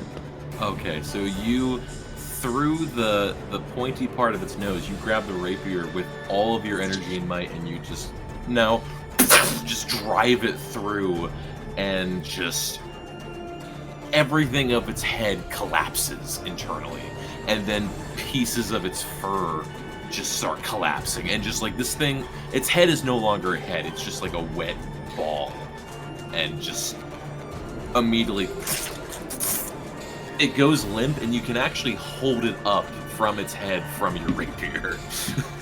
I'm gonna pretend that the way I get my health back with this necrotic thing is I suck its brains out through the straw. Oh, good. Ugh. On that note, the rat here is gonna take one swipe at Persephone. Does a 14 hit? No. Okay, Slaughterhouse, you're up. Alright, without even moving, due to my reach, I don't even use Great Weapon Master. I swipe. Hold on. We need to make sure that Solomon can get a mount again. Non-lethal. I non-lethally just. Oh, quiet down, you. Nice. I don't know why it had a divine strike. That just 11 slashing. 11 slashing. Okay. It's barely hanging on. It's just. It's in its death throw. War Priest. I use my bonus action to attack again. Non-lethal, as Persephone has shown kindness to this beast. Okay. This is one of his people. That We can't just let it go. I thought it was a kobold, not a rat. It's a rat ball. Something like that. 13 slashing. Total of 20 health. Floor is yours. Right. So, like with bloodlust in his eyes, he's about to like come down slashing at this poor rat. Persephone says, "No, wait!" And so he'll just deftly flip his glaive, so now he's holding on to the sharp side, and just bonk the rat twice with the handle of his glaive. Okay. Okay. Is that really it? Was that what we came here for? I didn't see a fancy guy. Yeah, Prior's gonna shrug. I mean, the implications are that if this guy got loose, more people become rat people, so I'm glad we stopped that. But, this was I think I was roommates with this guy. The rat or the dead corpse woman? No, the rat. Oh, okay. Is there anything over here? Just down. There's like some probably mushrooms or some moss on the show real quick. Oh yeah. Hey, Persephone, more stuff for you to collect down here. I'll check for rats. I'll be there in a minute. And she's gonna tie a rope around this rat and then just drag it along while she's like taking fungi. And whenever she's trying to roll for animal handling, just no, and it's it's incapacitated, so it's limp, and she's just dragging it. I don't know about the rest of you, but I don't really care for the reward this noble has to offer us, and quite honestly, due to the shit battle he sent us into, I'm more inclined to turn him in for holding on to this thing. Yeah, I'm kind of with you. If this was the big deal, I don't really. This wear rats. It's wearing trousers that I check like for pockets. Does it have like notes, anything? You do check its pockets. It has like some bits of extra meat it's shoved in its pocket. You do see a gold ring with some kind of insignia on it. And you also see 17 gold pieces. Well, here you go. I mean, I give it to Solomon, I guess. I give it 17. You can split it up how you like. I don't care for it. I do agree. I think Lord Ruranwa would want law and order in his towns, and having a madman summon were-rats from the hells below. We should talk to authorities immediately and turn them in, and perhaps receive a larger reward. You know, this gold could get In you the next something life. nice at Arwindale's. Nice checking. Oh, hey, does the lady also have a ring? Is that a sales pitch, Solomon? Solomon goes searching. I think it might have just been her ring. It seems like that she was like a flower girl. Oh, okay. Oh. I wanted to make sure this wasn't a tragic married couple who one turned into a were rat. They died together. Well, We'll need proof of the kill, so let's chop the head off, yeah? Where do you? And I'm gonna take my shield and just chop it with the shield. Just slam it down right on the neck. Okay. Sounds good. I take the head and I'm gonna put it in the satchel. Right. Well, I know some fellas down at the guard station. We'll give them a talking to, tell them what the hell happened here, and we'll see what they have to say. Are we all done here then? Just a minute. I'm rusting up some fungi. Take your time. Hey, are those mushrooms? are those mushrooms edible? Persephone. Well, a couple of them are, and they're quite lovely if you season them right. However, a couple of these are a might be deadly. I'd be happy to take any of them with you if you reckon. I can easily regrow them on my shell. You can tell. Oh. I do like mushrooms. Okay. So we're dragging the unconscious giant rat. We've cut off the head of the were-rat. Yep.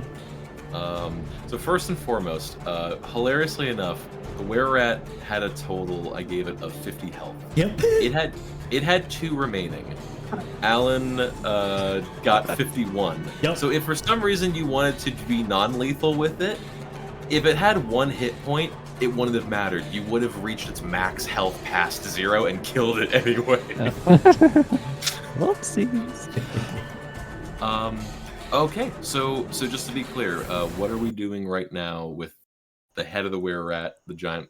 Like, what are we doing right now as a party? Is this a manhole? No, it's a pillar. Sorry. Okay. Well, Do we have knowledge on like were rat shape shifting? Like, do we as a party feel like this was what we were sent here for? Well, it casted spells, right?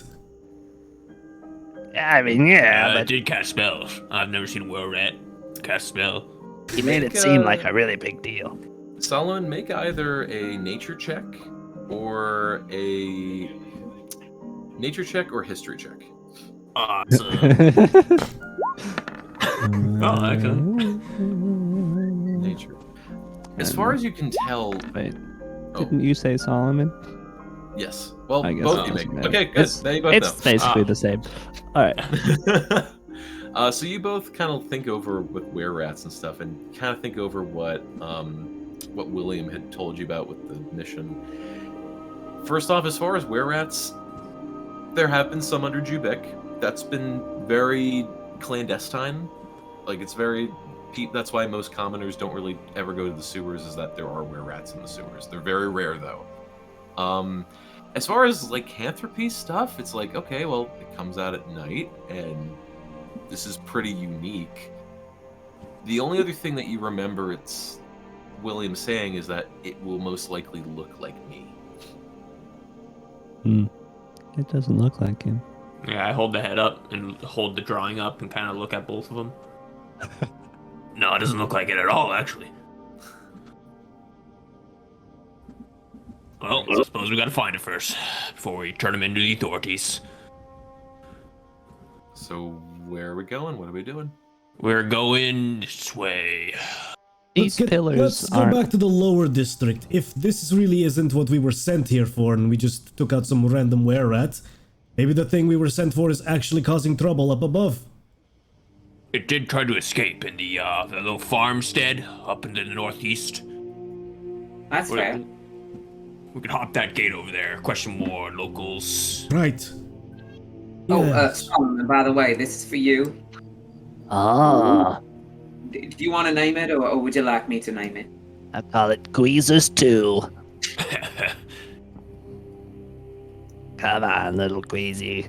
Yeah, let's go He's back just above. unconscious, right? Like you guys are just fucking dragging a unconscious rat. Yep. Awesome. That's a couple, like... All right. So you guys are heading back to the lower district where you were before. Is that correct? Yep. Yes. Okay. Unless there's a trap door that we missed, although none of us are going to be able to find it. Yeah, I don't have. My character does not have the ability to find things. Is an investigation check, baby? I was actually unironically going to ask if these pillars looked like they were any significance beyond structural integrity. Blue? I'll say also for brevity's sake, you check the pillars over and check the room over. No secret passages in this room. But you guys make your way back to the lower district. It is very dark right now. It's absolutely dark. Nice. I'll see. I suppose we could just patrol a little bit, see if we hear any trouble. We could burn the city. Hmm. That wouldn't be very holy. I do sort of report to the guard still, so let's not do that. Oh, sorry, that was a poor joke. I got a good chuckle. We all have intrusive thoughts sometimes. You just can't act on it, Persephone. Anybody wanna crack open this bottle while we're looking? I do not partake. I don't know. Besides the intro where we're all drunk. But Not until we get back to Gabs. Thanks, though. Persephone, Yay. please make a wisdom saving throw. What? Nani? Nani? Nani? She's a were-turtle. Wow. Oh, good save. Okay. You feel this weird, this psionic ping hit the back of your head. And you shake it off, but something just tried to get control of you. Can I tell from a direction?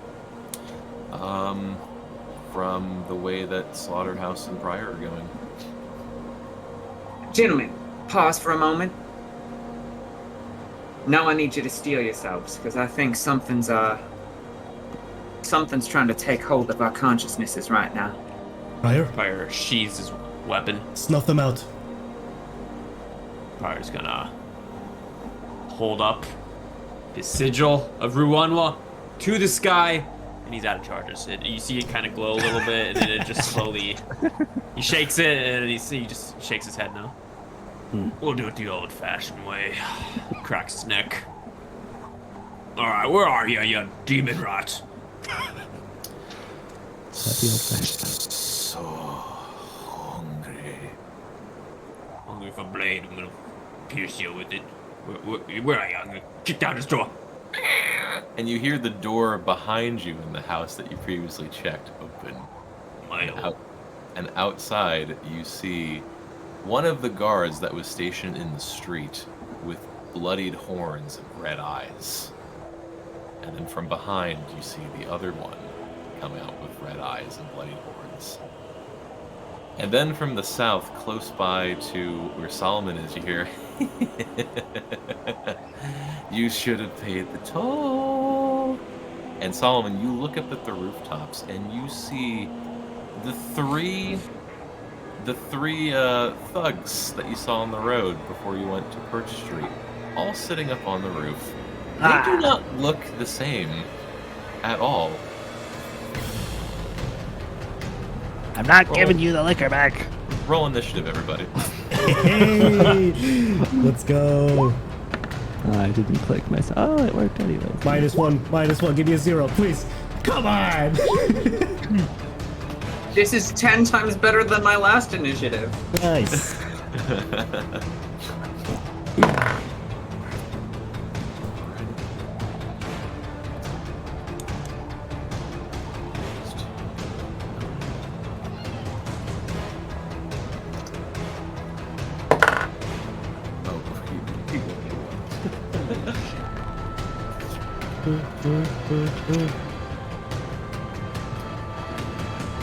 Oh, wow, that's a lot of decks.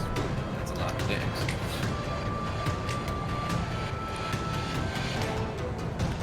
Alright. Another one? Wow. Okay, well done. These two get 3. Why do I get high as rats and low as the cat? Quick, and then let me add the grid as well. Ooh, okay. Okay, adding the grid. Oh, wait.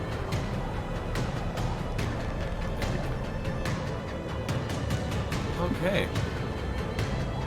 I'm gonna make sure it's all. Okay, cool. Everyone's on the list. Okay.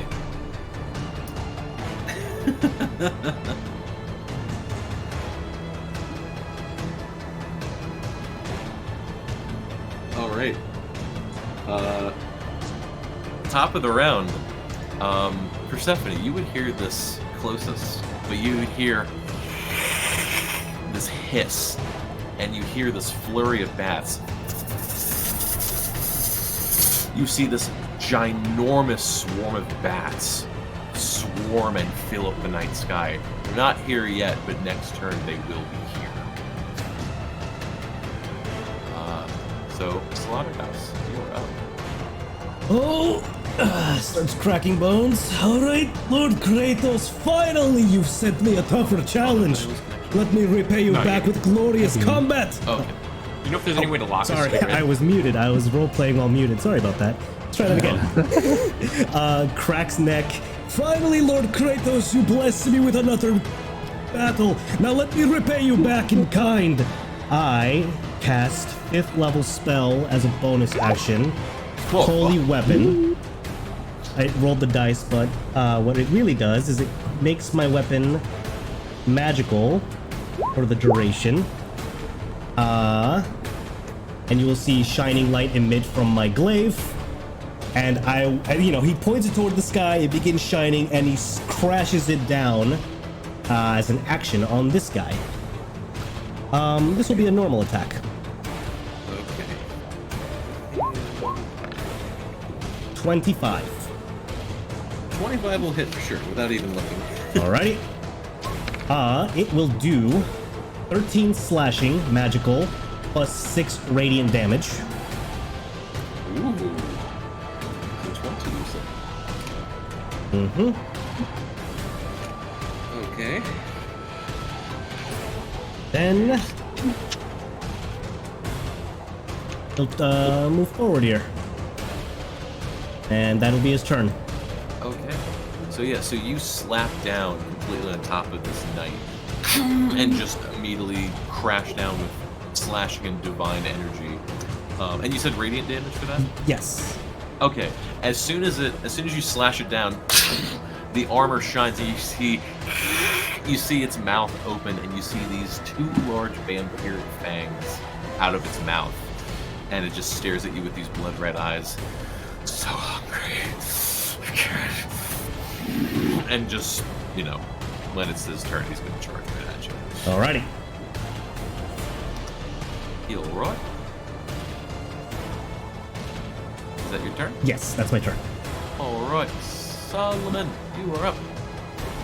There's only room enough for one green person on this map. Can I see that guy on the roof?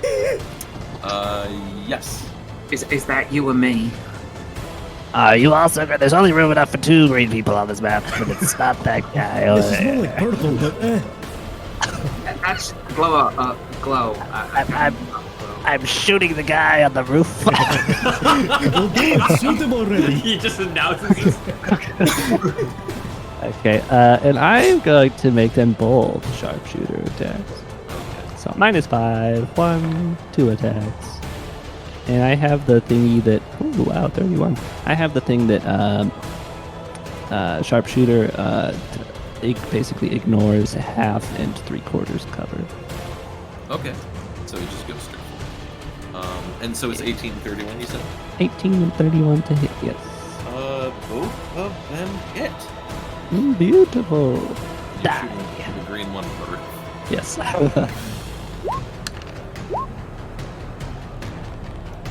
Or 18 damage total. 18 damage total. Okay.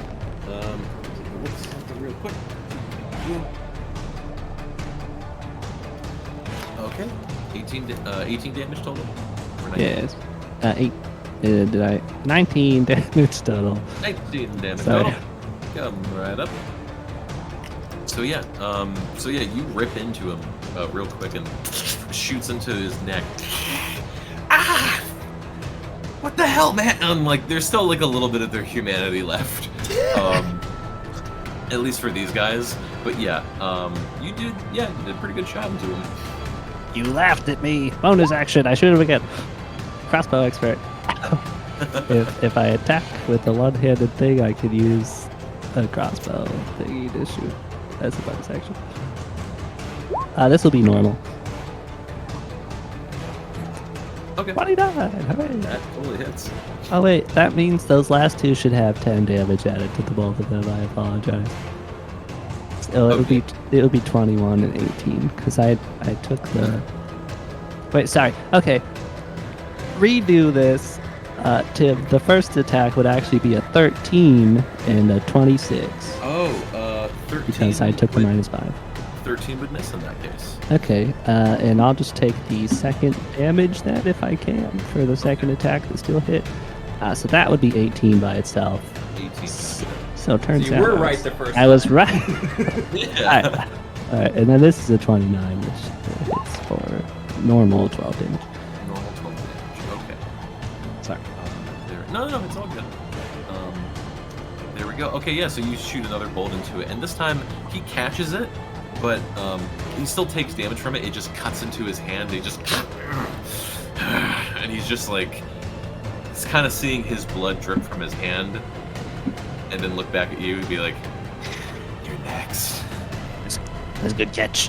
And I'm gonna use my movement and go 5, 10, 15, and if I could, 20 huddle in the little corner of this shacky thing here.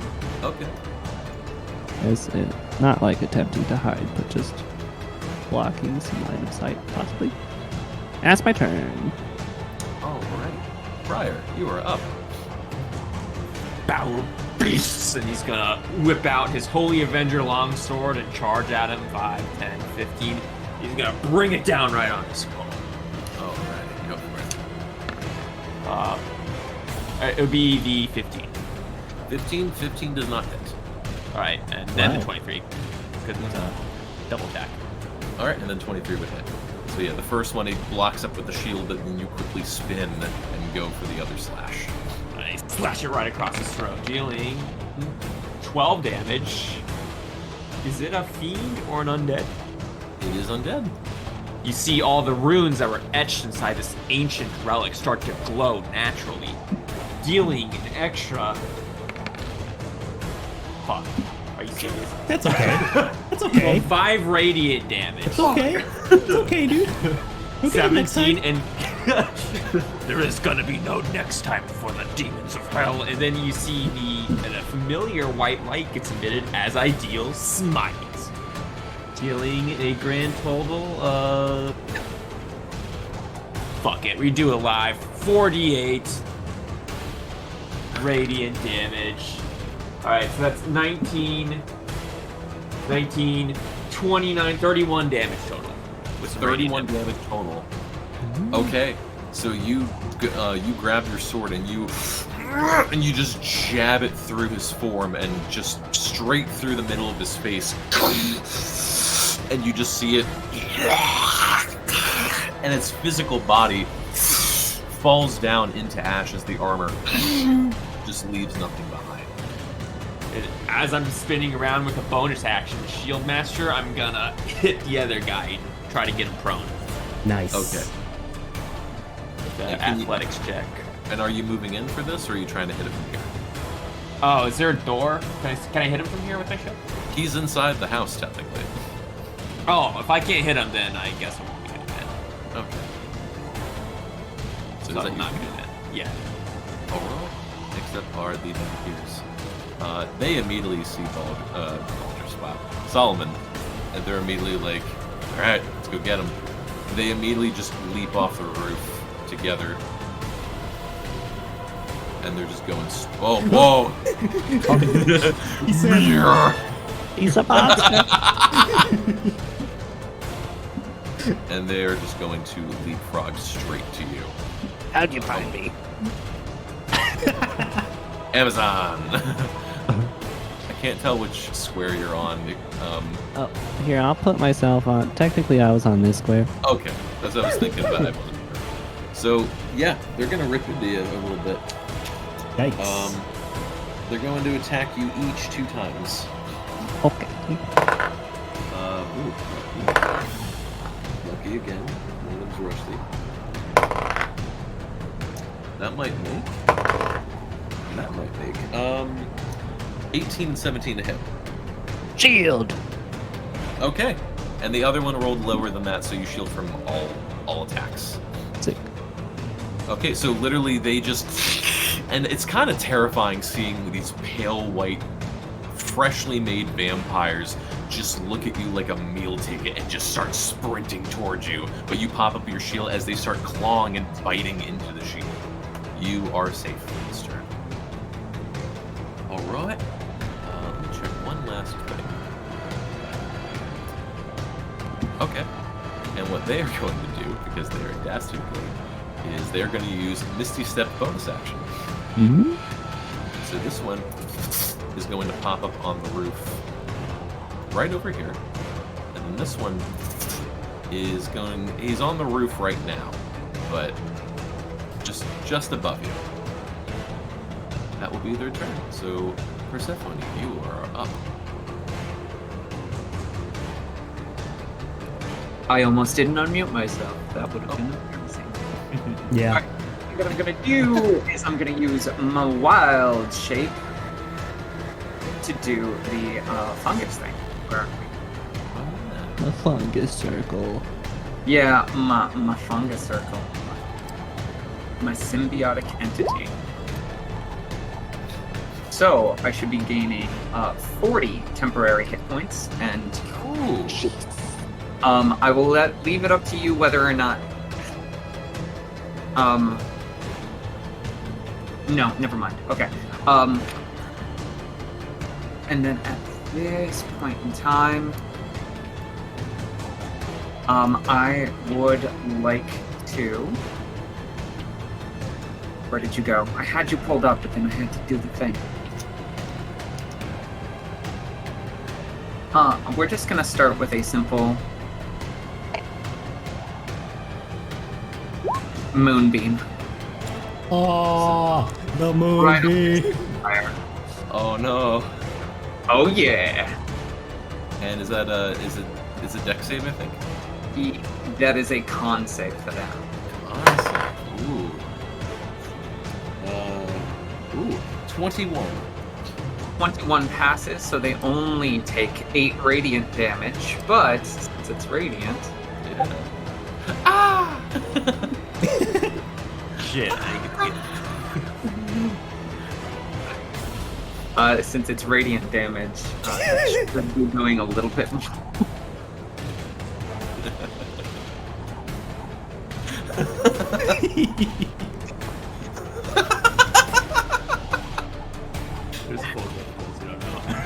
Good meme, good meme. Not the moon, no. Yep, 8 radiant damage, plus or take whatever a moonbeam is going to do to a undead, because I think you confirmed. Live vampire reaction. Right there. So 8 damage and radiant vampire, right? Hold on. Technically, the actual con save would start at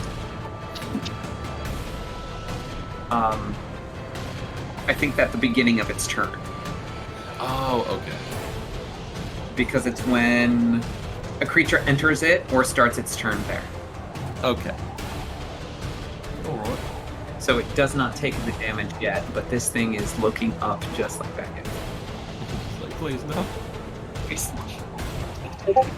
And then between those two things, I'm good. Okay, you are good. Next up is the other vampire over here. He's going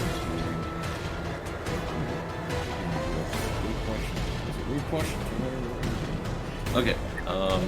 This one is going to bonus action first in this step. Damn. It's going to go. My mouse is freaking out. There we go. The bonus action to ride there.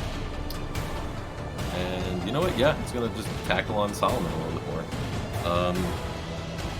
So, claw and a bite. Natural 1. And then a natural 2. So unless an 8 hits you, you're safe. I'm afraid not to. Damn it. So yeah, these guys, they're getting used to being vampires and they're kind of overdoing it.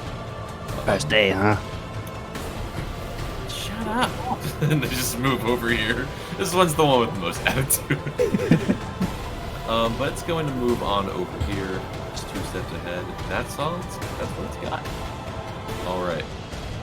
Next up is this guy, the knight. So he is going to take 1 step out. Well, hold on. Put him in front. Take 1 step out. He's then going to use Misty Step bonus action to pop on over here next to Persephone. Okay.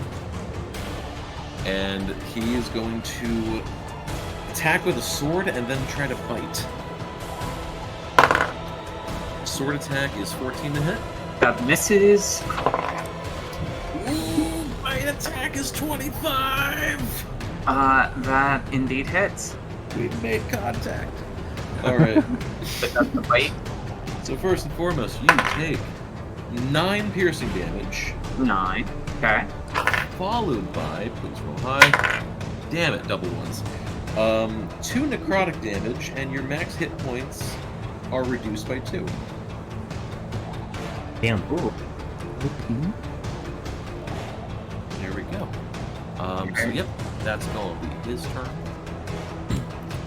And what's my con save for that? That's going to be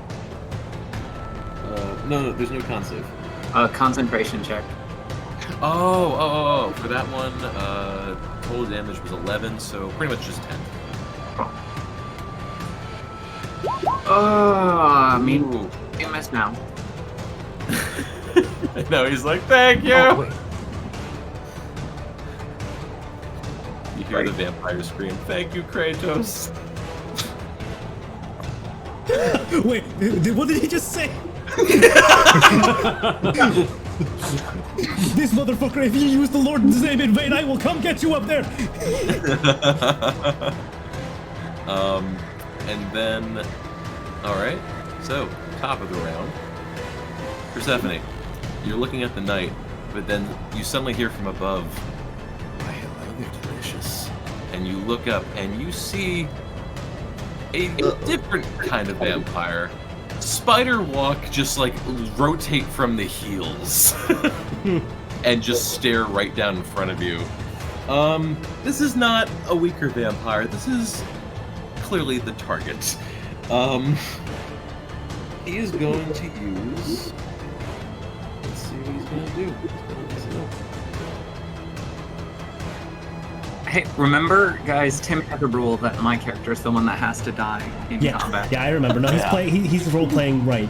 He's Yeah, exactly. He's following it. It's a tradition. You can't break traditions. Alright.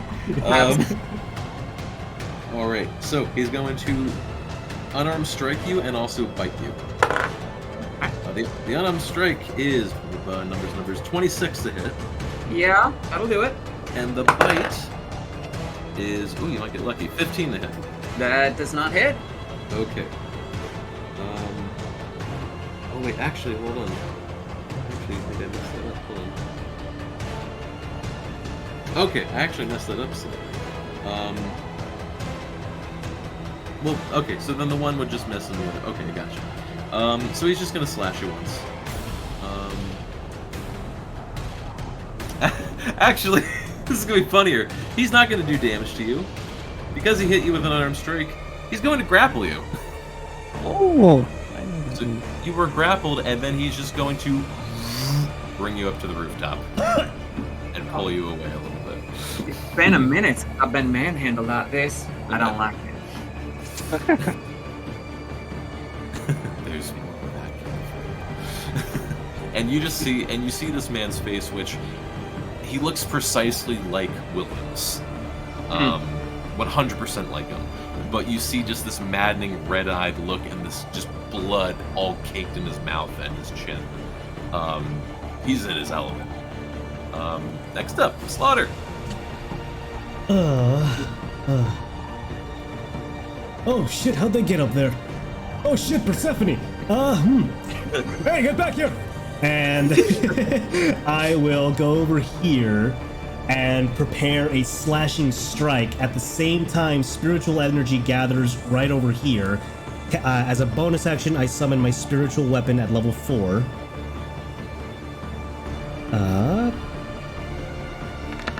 So at the same time, I slash this guy. The vampire carrying Persephone is slashed by the spiritual weapon. 27 to hit. 27 definitely hits. Critical hit. Does 22 force damage. Yeah, is that it? Is that all it'll roll? Because it's 2d8 plus 3, 2d8. Yeah. Yep. 22 force damage on him. And this is a magical attack, right? Yes. Gotcha.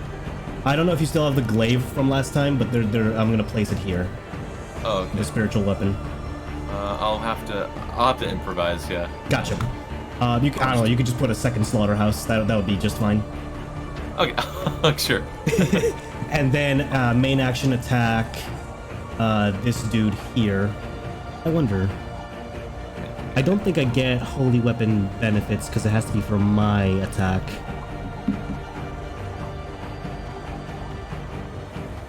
Right here, right?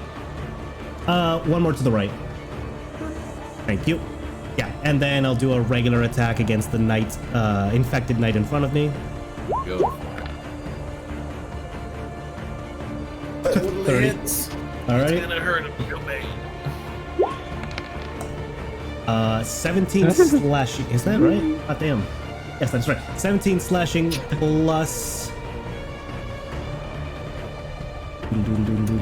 More radiant. More radiant. Oh my god, why is it? Holy shit. That's way too many. Only 4. Okay, only 4 radiant. Okay, so 21 total.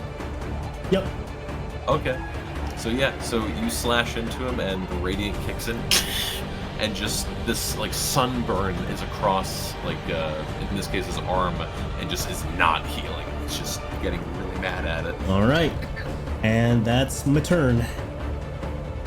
Alright, and you get my Pedialyte. Solomon, you are up. Sorry, guy. Looks like you're a side character. And I'm gonna unload into this green guy with my crossbow expert or my sharpshooter thing. So -5 to both of these. I do 2. So what's that? 17 and 22 to hit. 17 and 22 to hit. Yeah, both hit. Alrighty. And that is 40 damage total. 40 total? Yeah. Well, because I took the sharpshooter, shall I add +10 to each? Gotcha. Yep. Yeah, and so, dang. And with his regeneration, he got up to 39 health. So yeah, he's just like, I'm sorry, what? And you just double shot him, like 1 in each eye, and he just flies back. Completely wasted. Lovely. Would you call him a humanoid? I would. Okay, this guy. Never mind. Never mind. Because humanoids are technically considered like bipedal. Okay, just double check. Is that your turn, Sullivan? If I could, with my bonus action, I would like to make a third attack at the vampire guy holding Persephone. Okay. And I, since I haven't done this yet, as I'm going to use my fighter feature and do an advanced maneuver, and I'm going to try to do a pushing attack on this guy, if it works. 26 to hit. Totally hits. Alrighty, which means I will need, when I hit with a weapon attack, I can expend 1 die to add the total to the damage roll. And he needs to make a strength throw of 16. Strength throw of 16. Yes. Yeah, or he gets pushed. Or he gets pushed 15 feet backwards. I'm so sorry, you said strength? Yes, please. He got 15. Okay. So I do this much damage plus. Where is it? And what was the saving throw one more time? 16 is the DC for that. Okay, legendary saving throw. Oh, okay. All right. And then I think it's an extra D8 on top of it for the superiority die. So 16 damage total. I guess. 16. Yeah, 12 plus 4. And that's his attack. turn. Alright. Fantastic work. Use this helmet too. Whoops.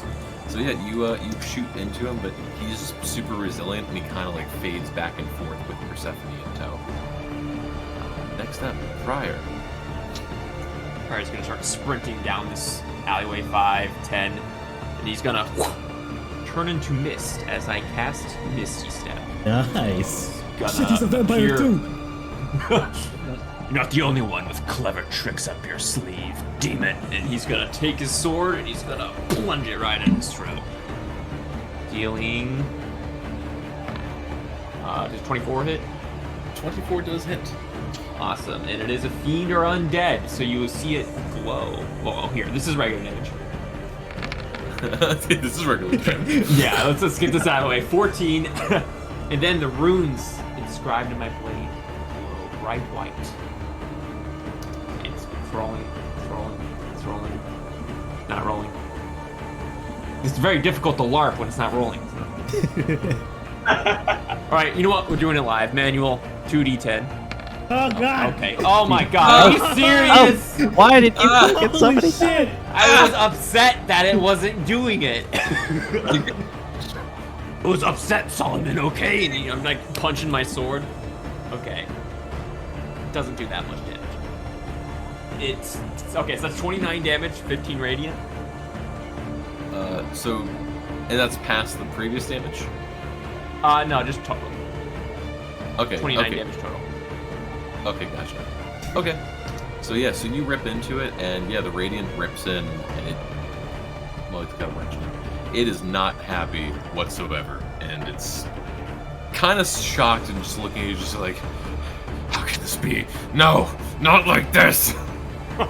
And all of a sudden, my eyes glow bright white from my sword. Send Orcus my regards. I'm smiling. Dealing 27 radiant damage. Dang! I forgot how strong these guys are.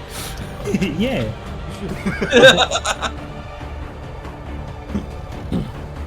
If he's still alive. He's still up. He's still I up. rip my sword out and I'm gonna swing it up and I'm gonna cleave him right in two. I just did arm motions. It's really cool. I wish you guys were here. Is this a bonus attack? Oh no, I get 2 attacks. I haven't even done my second attack yet. Oh, okay. That's great. Go for it. So 30 hits, dealing 10 damage. Okay. The runes, sensing its And the runes! destined enemy glow bright white. Ruanwa. Okay, I just clicked it once. Ruanwa has sanctioned this blade to destroy her enemies, the enemies of the light. I clicked it. Wait. the sword, and you can smell the ethereal energy. I say that a lot. The radiant bliss coming from it. Persephone, it smells like vanilla cupcakes. It smells like a baby's firstborn. It's not going. What the fuck, man? 2d10, rolling it manually. We're doing it live. 16 radiant damage. Oh! Okay. It's 16. Pretty sick. And you bet it glows even brighter. As I deal, I use all my third level spell slots. As I deal another smite. Another smite. Yeah. Dang. 11 radiant damage. Dang. We do so much stuff. Dang, dude, sit and vote for me. Okay. Yeah, you tear into him, and he's just like, he's not even having moments to fully react before you gut in with the next stage, just like, what you got? I can't, and just like, you're just interrupting him, like, nope, no further. And Pryor's just going laughing in his turn. Okay. Next up are the vamps. This guy, oh, he didn't take any damage. Okay. At this point, these guys want to help their buddy out, so they are going to bonus action Misty Step. He's actually going to go here. He's going to bonus action. And then he's going to bonus action Misty Step and then run up on Pryor. I want to double check something real quick. I want to try something nasty. Your puny fetid claws cannot wound Guanwa's champion. Alright, so the first one's gonna try and push you. Oh, fuck. Alright, and I always forget what the... Is that athletics versus athletics, acrobatics? I think it's that. Yeah, so the one that's getting pushed can roll either athletics or acrobatics. Okay. Definitely rolling athletics. Oh, so close. Okay. So this one. Okay, so this one had to roll athletics. It only got a 10. Awesome. The other one is going to try and also do the same thing and try to grapple you. And do whatever it can. 14 versus... Got 16. You are grappled by this gentleman over here. And he is just going to... I'll put him behind me real quick. Yeah, he's just going to move with this guy and just pull you over here. And just try to shove you in a corner. As best as possible. Just bully you in a corner. And I'll put this as... I'll do like this as grapple. You get a wavy symbol. Okay, that is their turn. Persephone, you are up. Alright, I'm gonna activate my spores, and as a bonus action while in symbiotic entity, I can hurl my spores, and I'm going to hurl it towards the two vamps that are right here for a 10-foot cube for a minute. So that area is now a infestation. And I mean, if I can tilt it so that Pryor's not, I would love that, but if you want me to stick to the grid, I will. I'm probably going to say we have to stick to grid on this. Pryor's probably going to have to take a bullet on it. You're fine. You're fine. It's the safest. I feel fine. You feel fine. I'm helping you. Soon my plans. And with that, that was my bonus action. Looking down at the hand that's been clenching me, where is it grabbing me? Where is he grabbing you from? So he's the slot right underneath the spiritual weapon slot. He's probably grabbing you by the torm shell. Oh, like from the back of it? Yeah. Okay, so I'm gonna reach back and I'm going to grab his wrist like I'm about to try to grapple with him for my own strength, and give like a jerking motion, but also look at him and grin at the same time. And I am going to cast Gaseous Form Okay. and disapparate in a poof of mist like everyone else, but this time I'm not going to become corporeal again somewhere else. So you're just gas. I'm just gas. I'm just gas. I'm just gas. I'm going to do my best to slip off of the roof, closer to my friend. Good work. And then if I am gas, 1, 2, can I just envelop him in Technically, my own fungal spore self without actually doing damage to him? technically, I think so. Cool. I'm gas, y'all. I have witty retorts, but I can't say them. So yeah, when they start their turn, the vamps in the lower right-hand corner, I will be able to do something to damage them, because it's a start their turn thing. But until then, deuces. Deuces. Alright. So that's your turn. Next up is the knight. He does not recharge, but he will next turn unless radiant stuff happens. Bonus action Misty Step. And he's going to basically like do this nice curve motion and then pop out with sword and fangs, like ready to tap into Solomon. So the first one is going to be that is a 21 to hit. That hits. And then the second one, dang it, is a 14. That would not hit. Okay. And you only get clawed. I keep messing this up. Oh well, I'll learn eventually. Ooh, that's a meaty one. You take 12 slashing damage.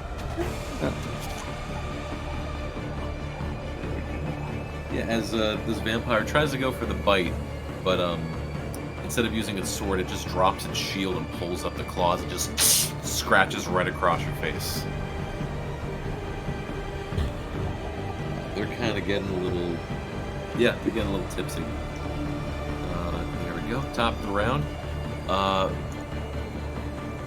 Surprise, surprise, what also happens at the same time is from the rooftop over here, you see another vampire pop into view. And you see the main one here look over and go, "Enjoying the show, are we? Don't worry, I'll deal with you next." And he is going to die. I can have fun with this. He's going to bonus action. He's going to Misty Step. Oh God. Down to Solomon. He's going to try and grapple you, but he's going to do it with his claw attack. First one is a 17 to hit. That hits. Okay, so you are grappled, and then he's just going to reverse walk you up onto the roof. And now he's going to try and bite you. That is a 21 to hit. Also hit. Alrighty, you take, first and foremost, where is it? Oh yeah, oh he's a big boy, I forgot. 6 piercing damage. Plus...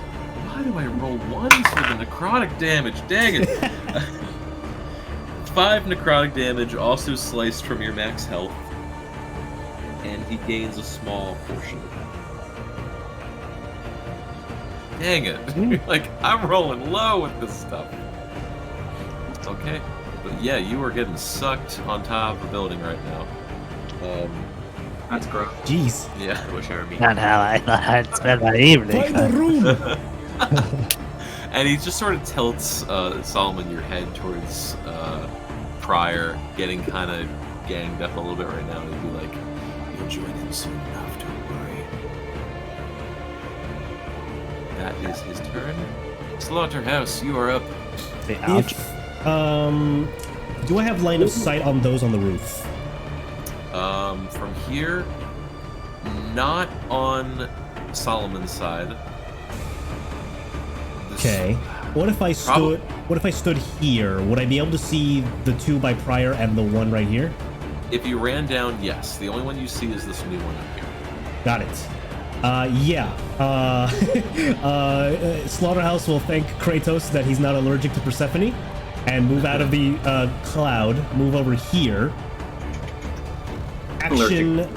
Action. We've already hit this guy once, haven't we? Yeah, one time. And he'll just do a regular attack.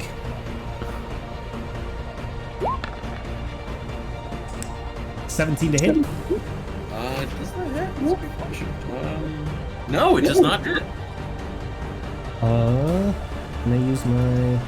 it's too late. I can't use my channel divinity because he told me the results. Then, as a bonus action, misses the attack, but he grins a devilish smile as the weapon glows even brighter, as he uses his bonus action to dismiss his holy weapon, and every creature he chooses within 30 feet takes 48 radiant damage. Dang. With it, so... wow. Disgusting. 6 damage to this one. This one... Oh god, it's kind of laggy, but you get the idea. Four of those guys take 6 points of radiant. God dang. You guys are vampire destroyers. God dang. We're a cleric and a paladin. How could we not be? That's my turn. Okay. Next up is Solomon. No, you've grappled me, and I've got crossbows. Somebody call a guard, but not for me. And I'm gonna turn around, and I'll do my sharpshooter thing, -5 to these. But I do not take a penalty for being close ranged as a crossbow expert. Correct, and it's So, nothing bad. Nat 1. And 27. 27 hits. Okay. So that's 10 plus 10. And I'll add a tattoo charge to that. So 20 damage. 20 damage plus... what is it, D6? This much necrotic damage. 18. Okay. And you feel that the necrotic is not as strong as you might think it is on that. Would you say, for the sake of health restoration, that I would only restore half of what I did? Correct. Okay, cool. So you would get 4 back. And, bonus action! I'm gonna shoot him again. This time, I'll do a normal attack. He basically grabbed your shotgun and then you pulled out the shotgun short Yeah. and just chest blast him. Got the sawed off. Yeah. And I would like, if that hits, I would like to expend another fighter delete do. That hits. Alright.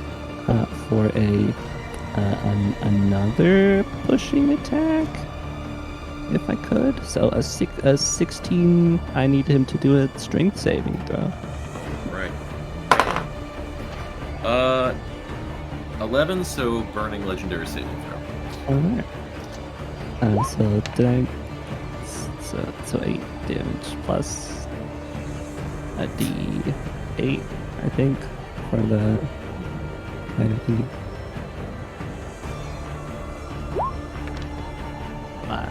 16.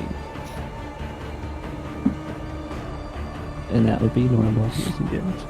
Alright, so 8 damage? Yeah. Oh, so yeah, you just start pumping him. And like, he's kind of being protective of his heart, so like, he's kind of shoving the crossbow down. He's like, it's not a wooden stake, but you know, it's just natural reflex for him.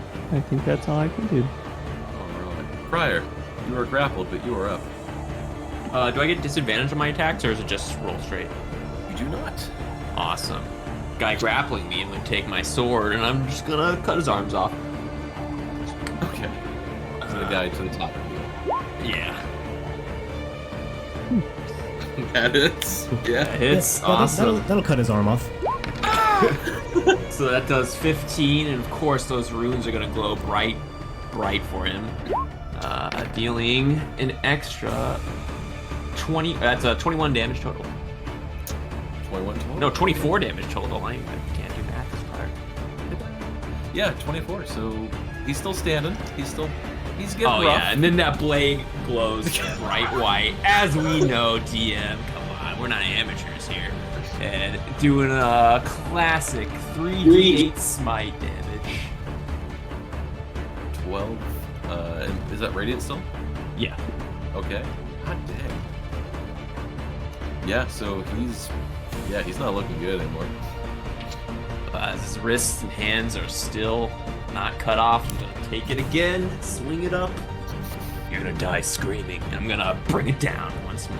This little Are you just using it as a saw, basically? Oh yeah, it's like a serrated edge. Yeah. Keep going. Alright, it's doing its loading thing, but I don't have anything to monologue here. 11.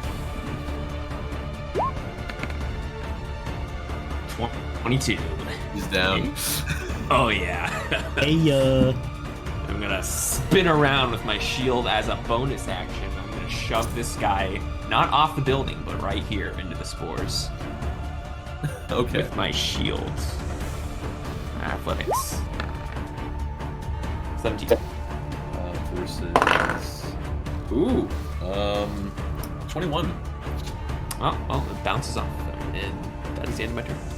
Oh wait, no, I'm gonna move obviously because I want to sit in the spores. So I'll eat that. All right, he's gonna do one attack of opportunity. He's gonna miss. 14. Awesome. Tries to go for another grapple, but you just barely get away.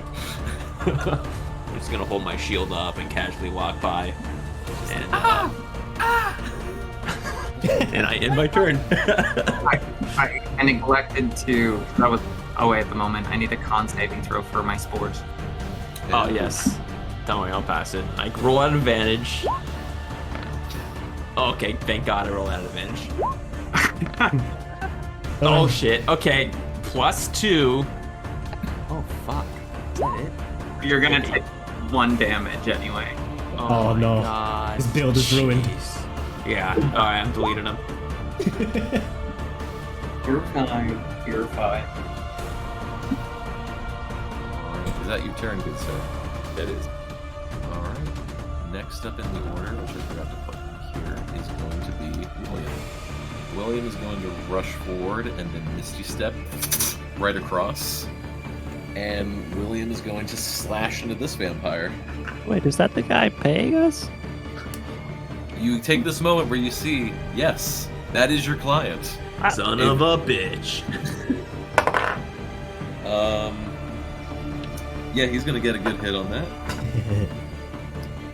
There we go. Even he rolls low. So, yeah, he's gonna grapple him. Yeah, he's actually gonna grapple him, actually. And he's just gonna spin him around. And then he's gonna try to restrain him. And just push him up. Oh, yeah? No, go ahead. Okay.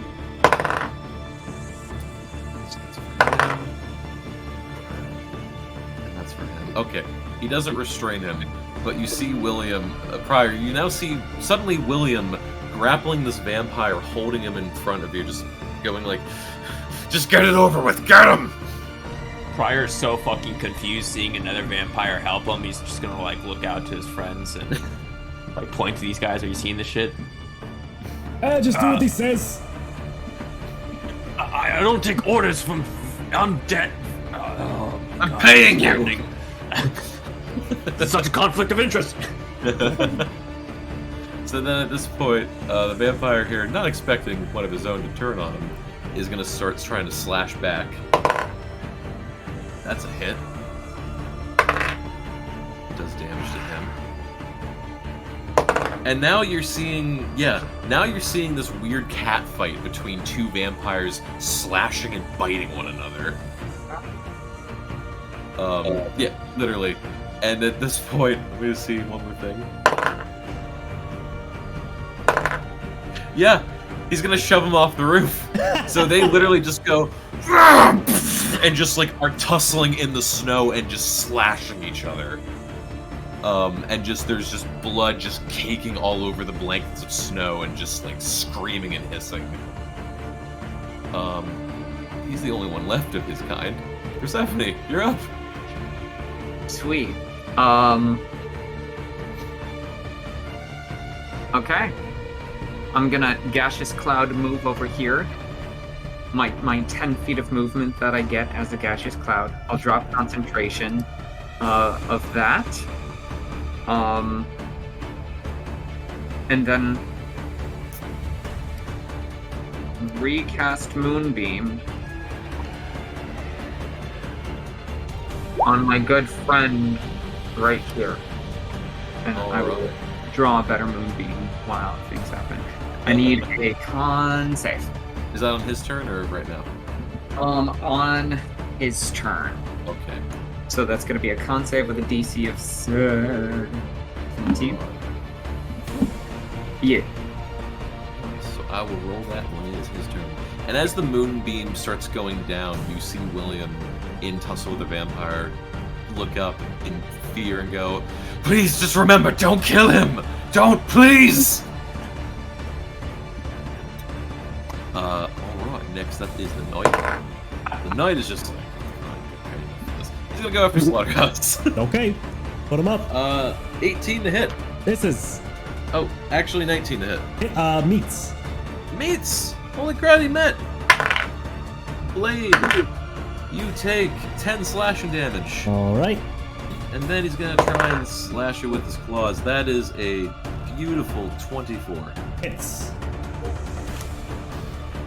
Getting meaty up in here. That plus numbers is 10 slashing damage, or yeah, 11 slashing damage. Okay. So yeah, the knight at this point is just going ham. It's gonna try and pivot away from Persephone and Solomon a bit. Yeah, it's just trying to do whatever it can at this point. Top of the round. Constitution save. It got a 11, so it's gonna burn its last legendary action. How about that? Nice. Woo! Emphasis on burn. Alright. And he takes half damage, right? It's if it succeeded its saving throw, yeah, it takes half damage. Alright, so 11. Yeah. Alright. Radiant damage. So Rod. Hopefully that doubled back to 22. Oh, that's a great point. No, actually, it is not a vulnerability. Okay. I forgot about that. So what? Math. And this moves with him, right? It does not. Okay. So at this point, he's going to try and just run with Solomon. And move you farther and farther away. He's just gonna leap down with you in this back alleyway. He's gonna just try and restrain you onto the ground. So athletics or acrobatics, please. Saving throw? Oh wait, a check. Sorry, that would be a check. Just a check. That would be 23. Okay, he is trying his best to just shove you in the snow, but you're small and angular and getting away with it. He's like, fine. I know jujitsu. The fangs extend out even longer, and he's not even aiming for your neck. He's going for your back. Ooh, that's a soft 20. Actually, it's a 23. That would hit. All right. Gosh dang it! 4 piercing damage. There we go. Progress. Okay, 4 piercing damage plus 11 necrotic damage, also reduced from your max. And he just takes a good go at your back and just you start feeling lightheaded. Did you catch a glimpse of those tattoos while you're back there? Expend a charge! And I stab him in the face with my rapier. As a reaction. Can you just flex from your back tattoo to... Oh yeah. That hits, yeah. While drinking your blood just right through the eye. Ah, that's horrible for him. Plus necrotic damage, which would be halved. So 18 total.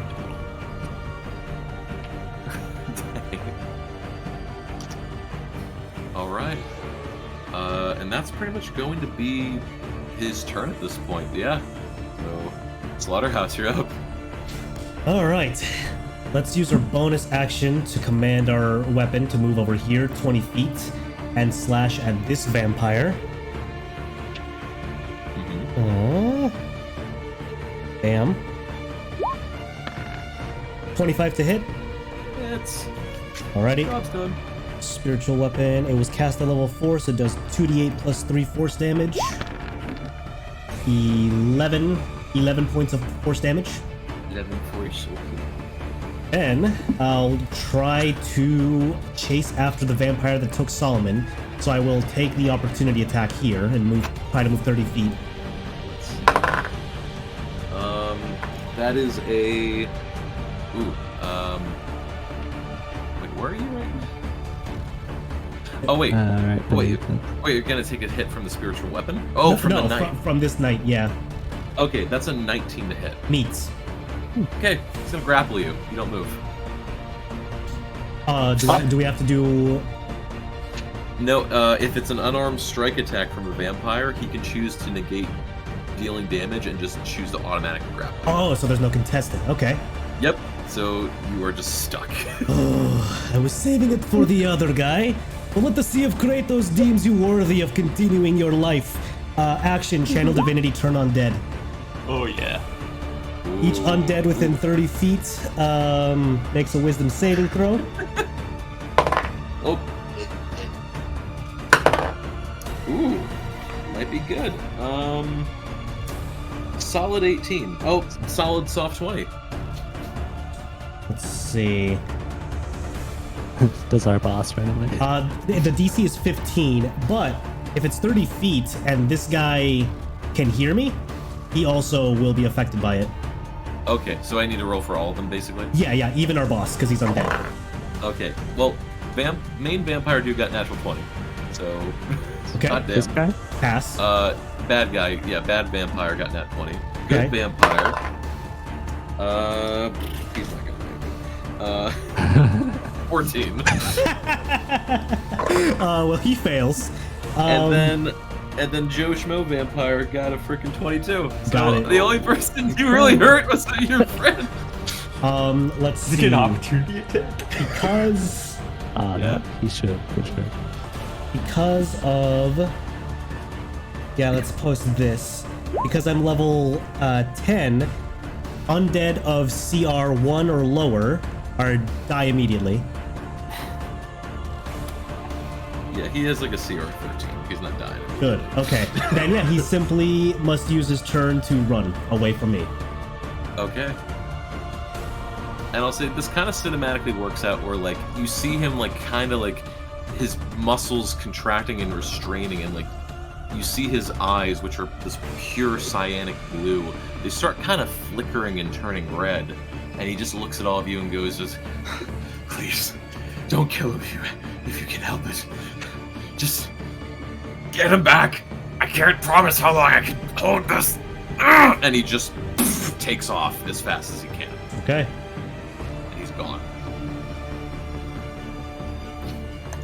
Is that your turn? Yep. Solid man. Am I grappled still? You are still grappled. Hey, you think you could let me go? I ask. And all this blood just spits back out in your face as he hisses. I hope you have a high constitution. And I'm gonna let loose one.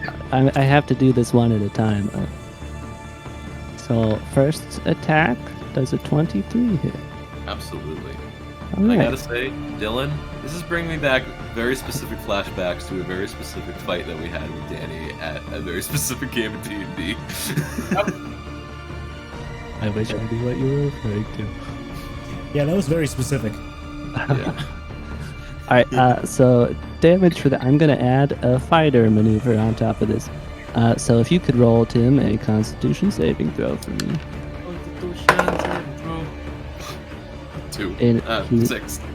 all right. So for the first hit, he is pushed 15 feet away from you, and he takes that D8 piercing plus another D8 from the fighter move. So it's 9 damage total, and I'll add a tattoo charge to it. Okay. Or 46. 12. All right. Okay. And He is probably on his last thread, literally. okay. So can I make this next one a non-lethal attack? You may, yes. All right. I will shoot him again.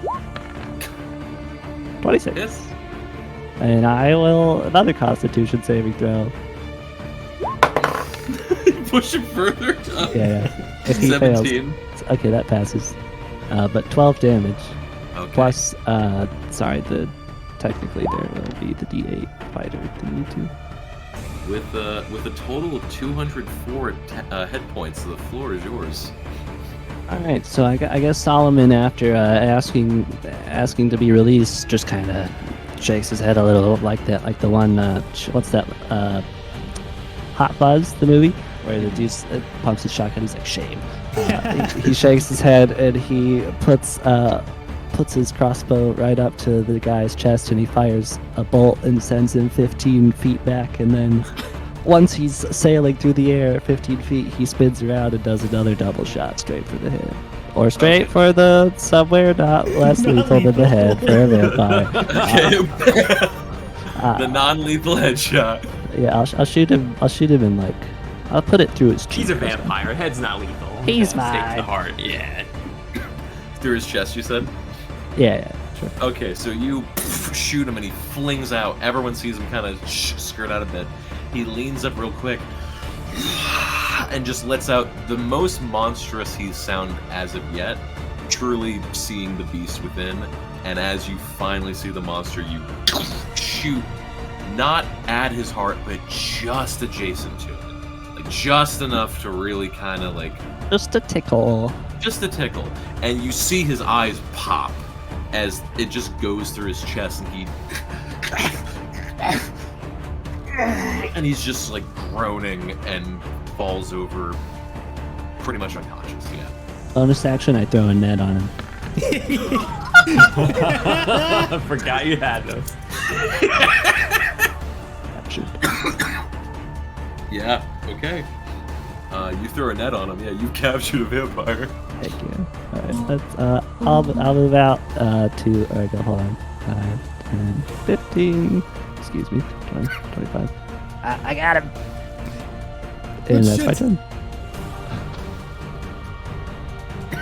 Alright, if that's your turn. Yep. Briar. Ezio from Assassin's Creed. I'm just gonna leap from the roof with my sword pointed down, giving him a knight's death. Oh. A 21. Totally hits. 11. Those runes that we all love so much glow bright for one last time. 14 damage. How much total? 25. 25, okay. So you bring the sword down. He's still standing. And while the sword is embedded in his spine, it's gonna glow bright for one last time using the last remainder of my spell slots. 10. Alright. Still standing, but just barely. Oh, you got to be fucking kidding me. I'm just gonna twist the blade inside of him. Yeah, like you Attack literally, again.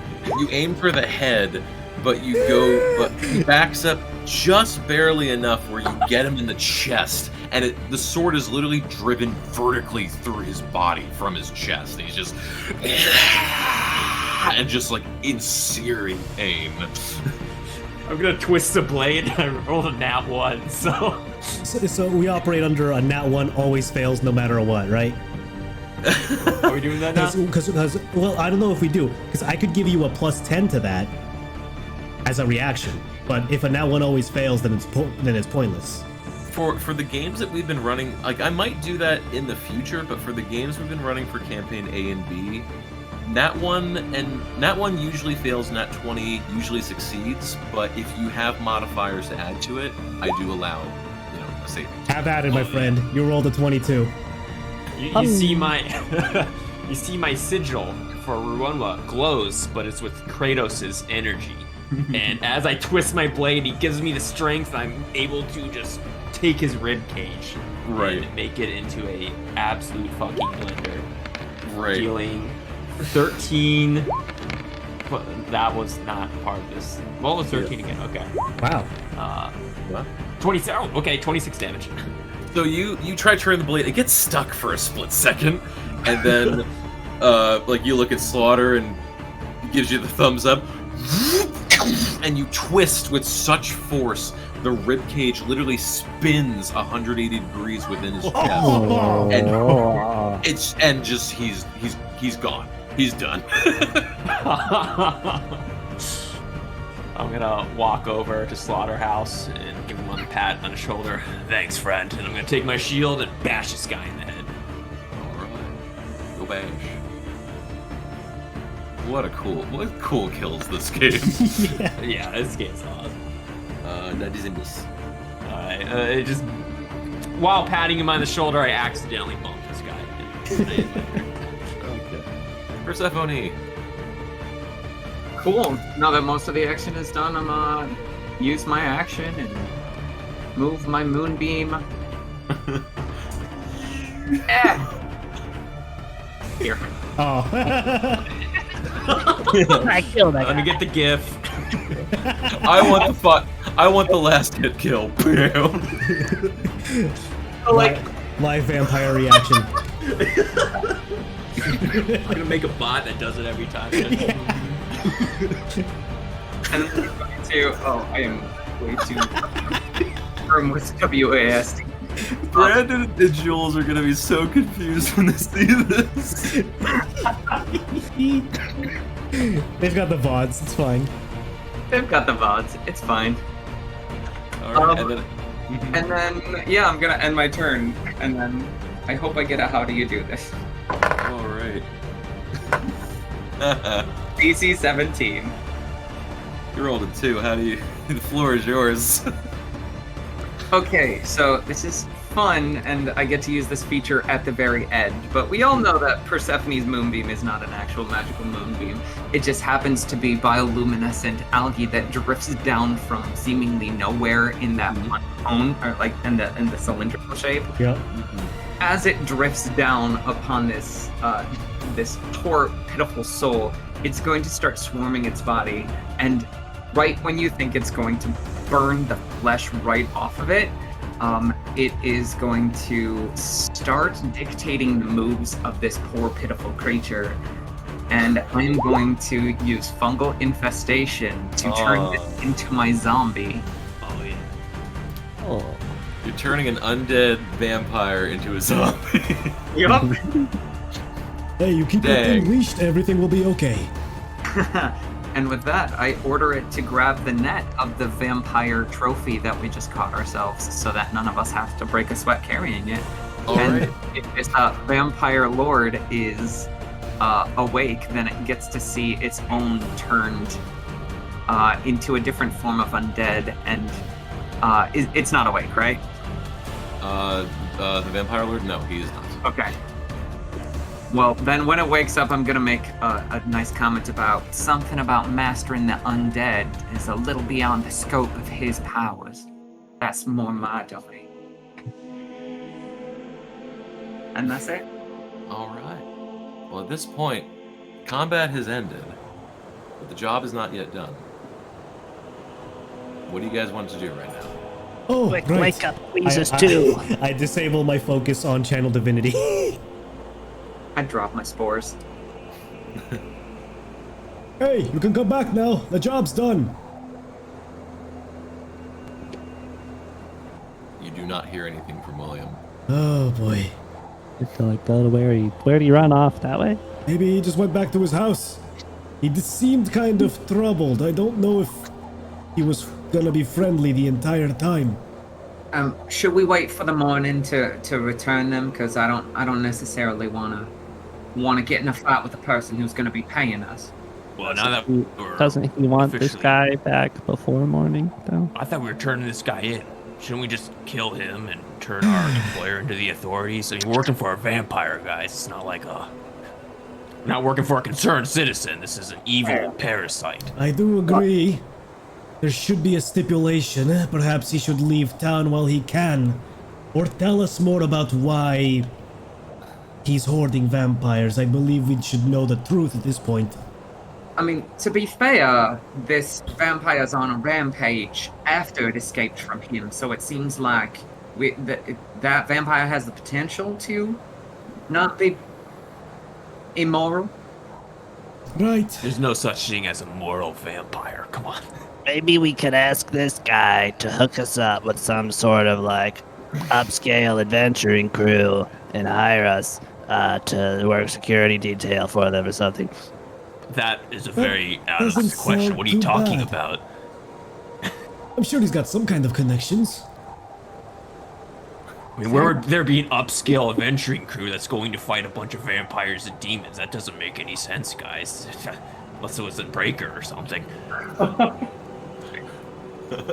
Well, look, how about we drag this guy back to the other guy? If he tries anything funny, we just kill him. Yeah. And that then if works. the other guy tries anything funny, we just kill him. I'd love to use my You see my helmet shaking? Yes.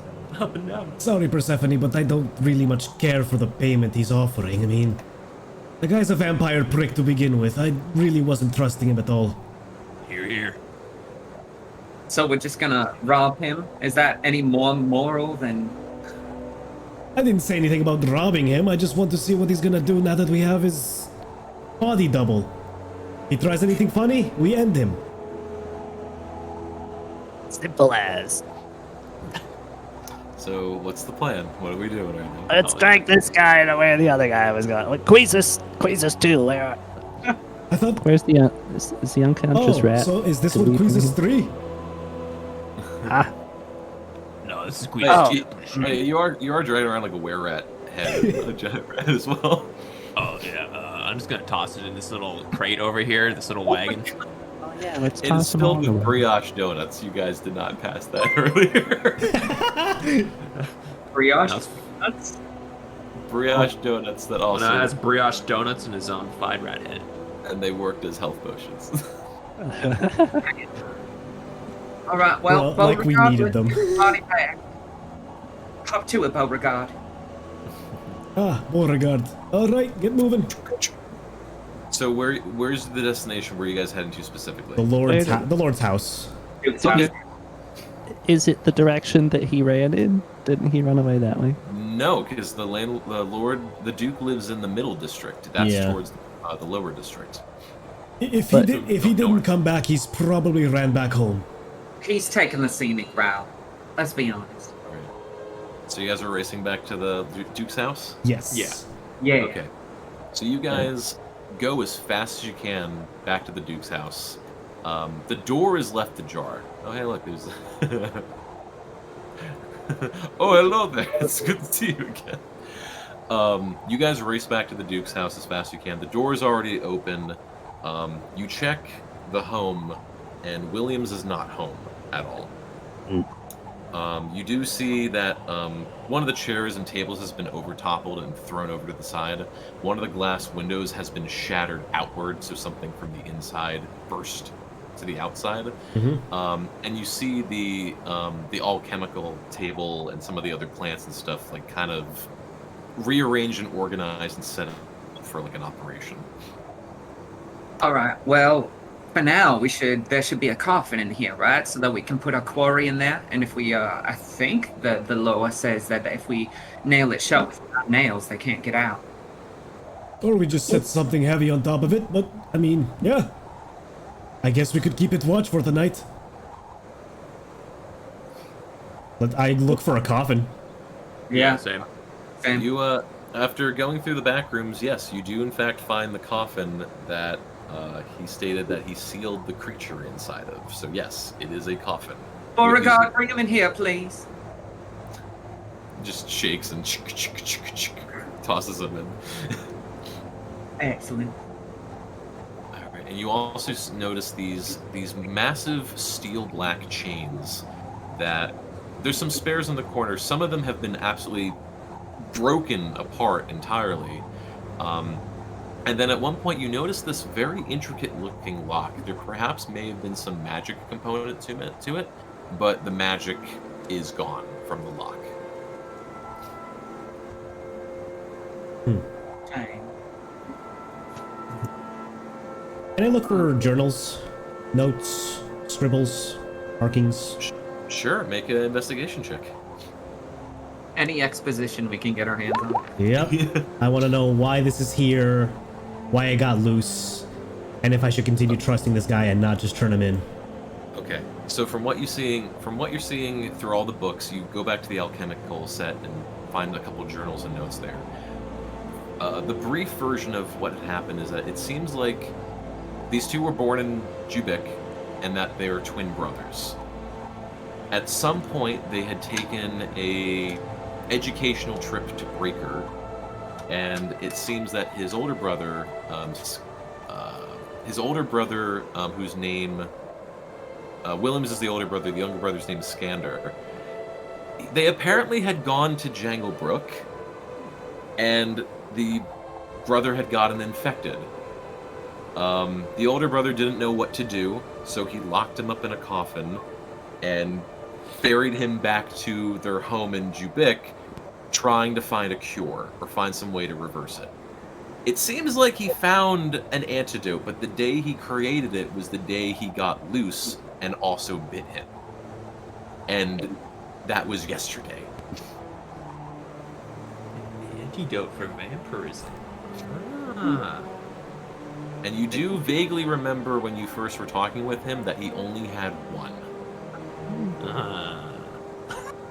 Oh, is he like gonna try to save his brother or something? Yep. I Looks say like it. Solomon's boys. Looks like it. And the antidote is on the table. Persephone, think you can Yeah. make more? I mean, it might take a spell, and like by that I mean some time. Oh, goodness gracious me.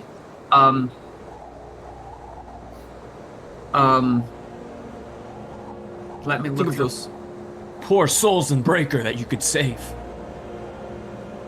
Forget Breaker, think about Jubik right now. There's still one loose out there, starting to lose control. I mean, at the very least, I know. I'm not an alchemist, guys. I'm sorry. I don't know. What I can do is if we save one and then I can reincarnate the other. We kill this guy. Chance. Go ahead. No. We kill this guy and we save we capture the other guy and save him because he hasn't bit us yet. To put a little bit of pressure on the situation, a timer has started. What's that smell? Well, look, we take the vial and we try to find this guy, and I think we should just kill this guy. Honestly, quick, be done with it. One less vampire in Jubik. We don't want another Janglebrook. Where did he go? Do you think we'll be able to find the other guy? Well, we gotta find him anyways, because you're gonna turn people into vampires, so we should leave this guy here, dead or alive, and we should go find the other guy, I think, maybe. If he has any semblance of his humanity left in them, then all he should care about is his brother. I say we go looking back in lower districts. I'll carry the coffin around. He might just target one of us. And we put him down, give him the antidote. You should be able to work from there. Sound good? May have a solution. Would you join me outside, please? What are you thinking? It's gonna take a minute, literally. Should I still carry the... I'm going to carry the coffin. Slaughterhouse You need some will... help? That's a big Yeah, coffin. good. Beauregard, help out, please. Yeah, I forgot. Yep. Is your personal servant. Alrighty. Yes. All right. As soon as I get outside, you're gonna see a lot of the fungal spores, like once I start concentrating, radiate off my shell, and then they're going to start wisping away into the night. And because it's obviously dark, you're gonna see little specks just wither into darkness and not be able to see what happens.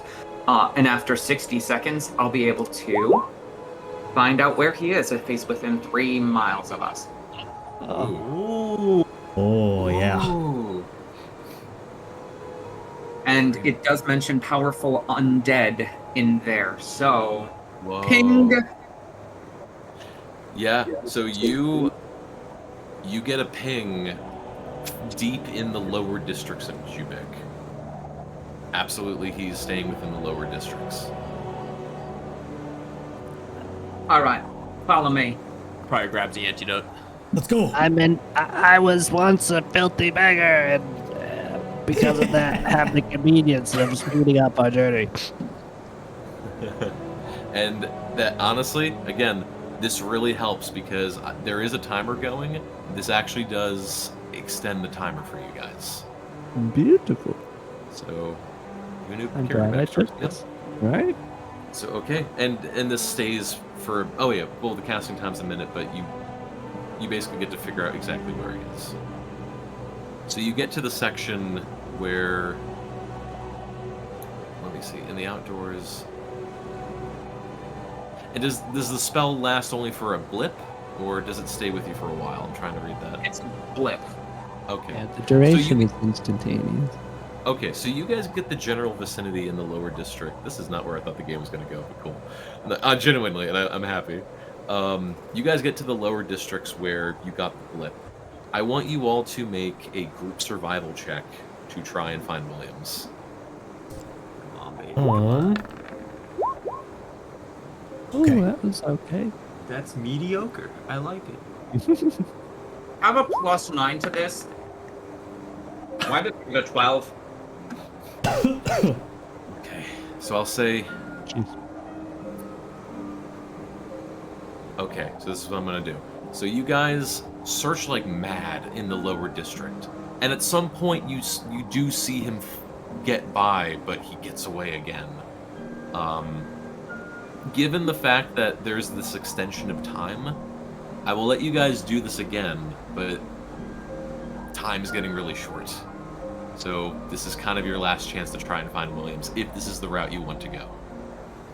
Yep. Is there any... Can someone give me a buff? Because I know I can do this. Yeah, I'm looking for buffs. Well, I've been I'm looking all at out my of spells for buffs. I have none. No. I used all mine for smites, as all paladins do. I don't Man, have I wish. anything that works for this. All right. I'll do my survival check. Great RNGesus.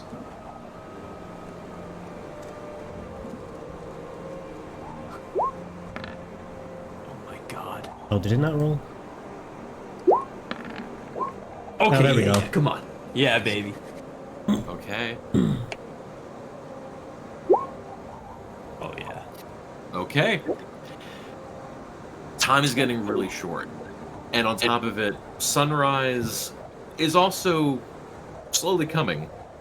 And you're slightly slowed down, also carrying a coffin with the other vampire in it, as well as trying to hunt down a powerful vampire. It takes a while, but eventually, one of you, I'll say Slaughterhouse because you rolled the highest, as you're quickly running through the lower districts like mad, kicking through snow and everything, you just barely see Williams huddled in a corner behind a dumpster at the end of one of the alleyways and just trying to stay away from anything. Antidote. Now. Alright, Pryor immediately tosses it to Slaughterhouse. Got you. I'll try to inject the man. As you walk closer, he does get in this very offensive stance. He's like, "Stay back!"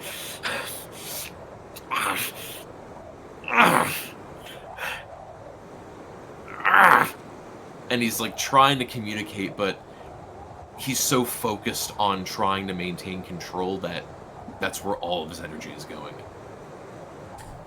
Settle down right now. And I'll jab him with the needle, I suppose.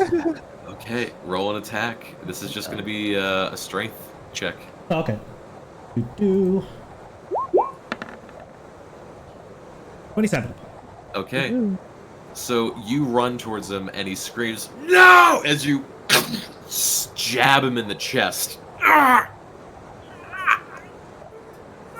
And he just like falls over, and you just see his muscles and skin just like absolutely contorting itself in just this very violent way. His tongue flickers out like a demon, and this bluish light sparks out from his mouth.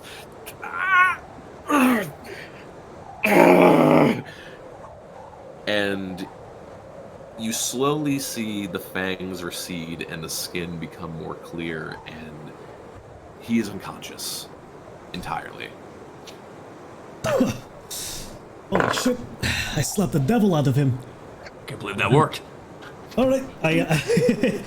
Pryor, could you deal with the coffin? I'll take him. I'll lug the Lord over my shoulder. Let's just get him back home. Me and Beauregard are gonna take the coffin. Okay. And what are you doing with the coffin? Oh, we're carrying it back to his place. Yep. Okay. And where are you putting the coffin, or what are you doing with the coffin specifically? In his place? Back in his place, back in his storage. Yeah. At this point, Slaughterhouse communicates to everyone he's willing to just keep watch over the house to make sure the Lord awakens, and he'll stay there for the remainder of the night. Okay. All right. So you guys, unless there's anything else you guys would like to do, you guys head back to the Duke's house and wait till sunrise. And you keep him in his bed, and you all stay in attendance waiting for him to awake. Yep. Takes some time, but eventually Williams slowly opens his eyes. What happened? Well, you're not undead anymore. I can't say the same about your brother. We had to use your reserves for that one. What? I told you to use it on him. Right, and then where were you? Let loose in the city, ready to do the same thing he did, right? At least you're the one with the knowledge to make this shit again. You idiot. And how am I supposed to catch him? He's right in there. He's in there. He's in the coffin. Beauregard's got him right there. Is he in there? We're not gonna open it because he's definitely still alive. When I shake the coffin, do I feel a corpse bounce around? It feels later. Shake it again. Motherfucker. Later. Pryor takes the coffin and slams his foot in it. You slam your foot in it and rip it away. He is not in the coffin anymore. Oops. And Williams is just like petrified, going, I told you to use it on him. Vampire curses travel down. If you used it on him, we'd all turn back to normal. Shit. And now he's loose. And this is why you give people the details of it. And he's just like, he's tunnel visioned. He's just like, okay, I gotta leave town. I can't stay here. Nope. No. You're not. Yes, I do. Because You're telling the City Watch all that you know, and we were informing the city of the trouble that's about to happen. You're giving the ingredients, the secrets, the alchemical station, whatever means necessary to maintain this fucking vampire plague that is eradicating the city.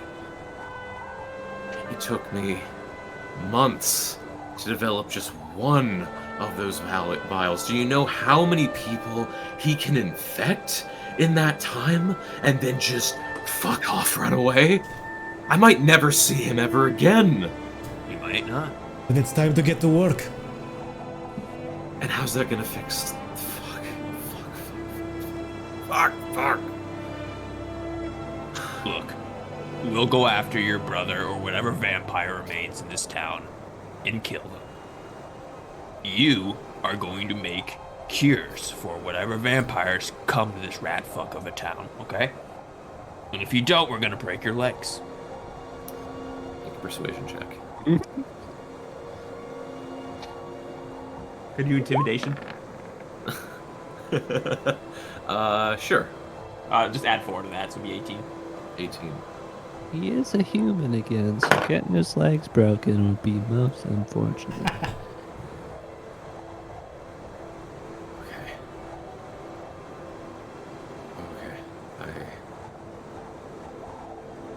I just need a minute. I need to think. Take it out.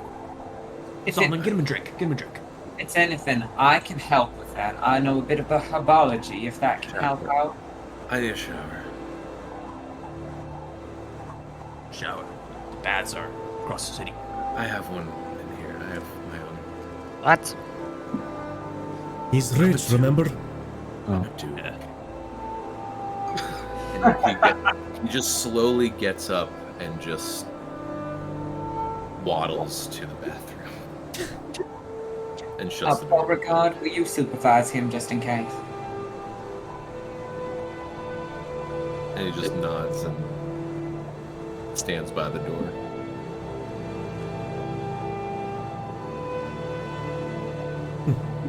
Well, I, for one, think we did good here, lads. You think we'll still get the Armadales? Cut He two. silently looks down at you. Cut two, and I'm assuming you would inform the authorities. Yep. Oh yeah. And at some point, the Jubikian guards would show up and meet you all outside. So what you're telling me is now we have vampires running around in Jubik, the same way that Breaker started. Pretty much, yeah. Mm-hmm. Seems so. And why were we not told of this sooner? We were not given a clue about vampires until the moment we fought them. Which was last night. Okay. And where's the man who set you out on this? Oh, he's in the tub. We need This to way. speak with him. I lead them towards the bathroom. Alright. And Beauregard is standing outside the door, sentry. Something tells me this is going to be grim. I'll open the door. Mm-hmm. And what you could imagine with him feeling he had no other escape. It's a very bloody end. I spit on the floor and I walk away. Does he have a vault or a safe? He does. He would. Can we raid that? If you know the combination. Hey, 3, 4, we're good 6. at brute force and stuff. 3, 4, 6. Unfortunately, not that type of combination. Damn. Burn the house down. Red square, blue circle, green triangle. So the guards all kind of look and go, okay, well, thank you for letting us know. We will compensate you for this. And we will try to do what we can moving forward and may ask of your assistance further. Well, you should send scientists here, or doctors, or learned men. There's an alchemical station, and he created a cure for vampires. It's just somewhere here. Whatever Well- compensation should go to funding that. Agreed. We will do our best. If we can't interpret the notes, then there's no hope. And if the ingredients are too rare to find, then we'll have to see. But thank you for your service. I think you all deserve the day off, maybe the week off. And so, the tale of William's Gwyn is over. The tale of the vampire Skandar Gwyn has begun. Yep. You all do your best to find Skandar Gwyn over the month that you are still in Jubik. However, try as hard as you might, and as many other vampires as you find that he has infected, Skandar Gwyn is nowhere to be found. Jubik has a new problem roaming the streets, if it's still even around. On a weird plus side, in the last month of the year, Starla, you were all contacted by a very high-ranking admiral known as Admiral Stoggs. Yo. Crossover! He is well aware of both the recent events of you all going after vampires, as well as previous events dealing with, we'll say, demonic obstacles. And so, with massive pay raises, even more than what the Duke offered you, as well as compensation, monetarily or otherwise, you have all been invited to Breaker, specifically a fortress known as Fort Worth, to work as both sentries, as well as specific commission work that will be given to you directly by Admiral Stoggs. And that is the end of my session. Damn. Damn, I can't believe we got the bad end. Oops. Oh boy, what a freaking ride. It was. That's kind of crazy. If Baldrus gets cured, Janglebrook is almost back to normal. You know, besides the already all dead people. Yeah, besides all the dead people and the burned houses, which honestly, that's kind of like Janglebrook anyways, you know? We don't talk about Janglebrook. No, we gotta, we can't just target Baldrus. We gotta go higher. We gotta hit, the other dude. And that's Orcus with it, Lord Aldrith. Yeah, Aldrith. And that's what Williams was so focused on, of like, we gotta get him because it'll fix everything. Should have fucking told us. Look, we can cut off his head, all right, William's head, and he just talk to dead. He was paranoid, and from his perspective, he's like, no one in this town knows about my twin brother, so any crime he does, they're going to assume it's me, and I'll have no evidence to prove myself.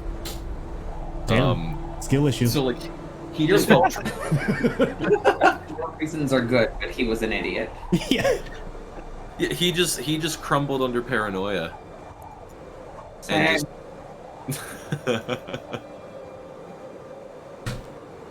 But yeah, hot dang. Well, I hope you guys had fun with this one. Oh yeah, Definitely, awesome. dude. It was a great comeback game. Yeah, for sure. Yeah, for sure. I haven't played D&D since last time. You know, like, as a player, I'm like, oh, damn, we didn't get the best, like, super good route ending.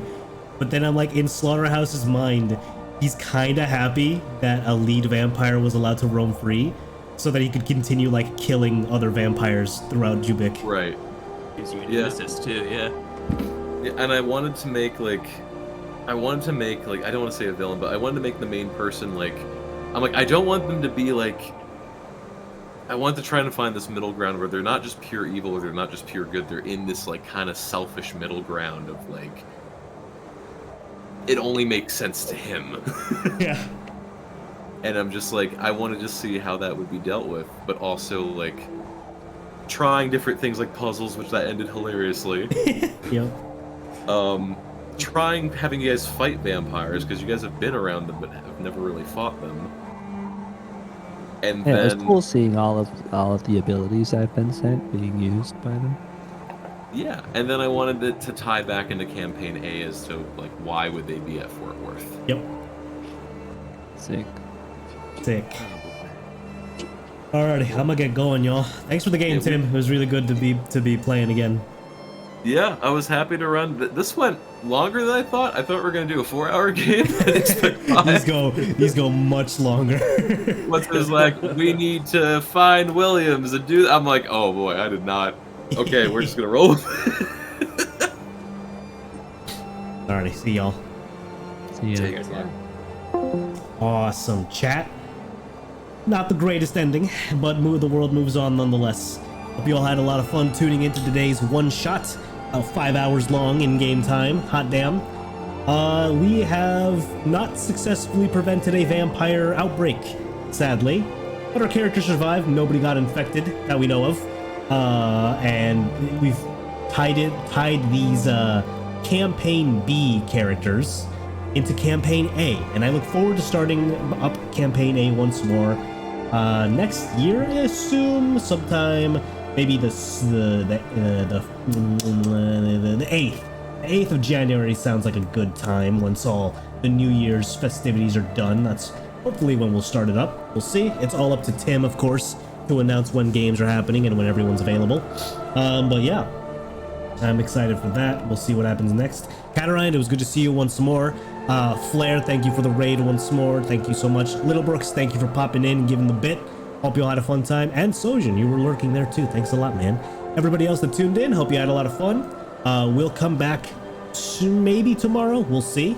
Tomorrow afternoon with more Deus Ex Mankind Divided. So check out the Discord and Twitter for notifications on when we go live next and what we are playing. And I will see you all next time. All right, everybody. Thank you all so much for watching. Have a good night. Bye, guys.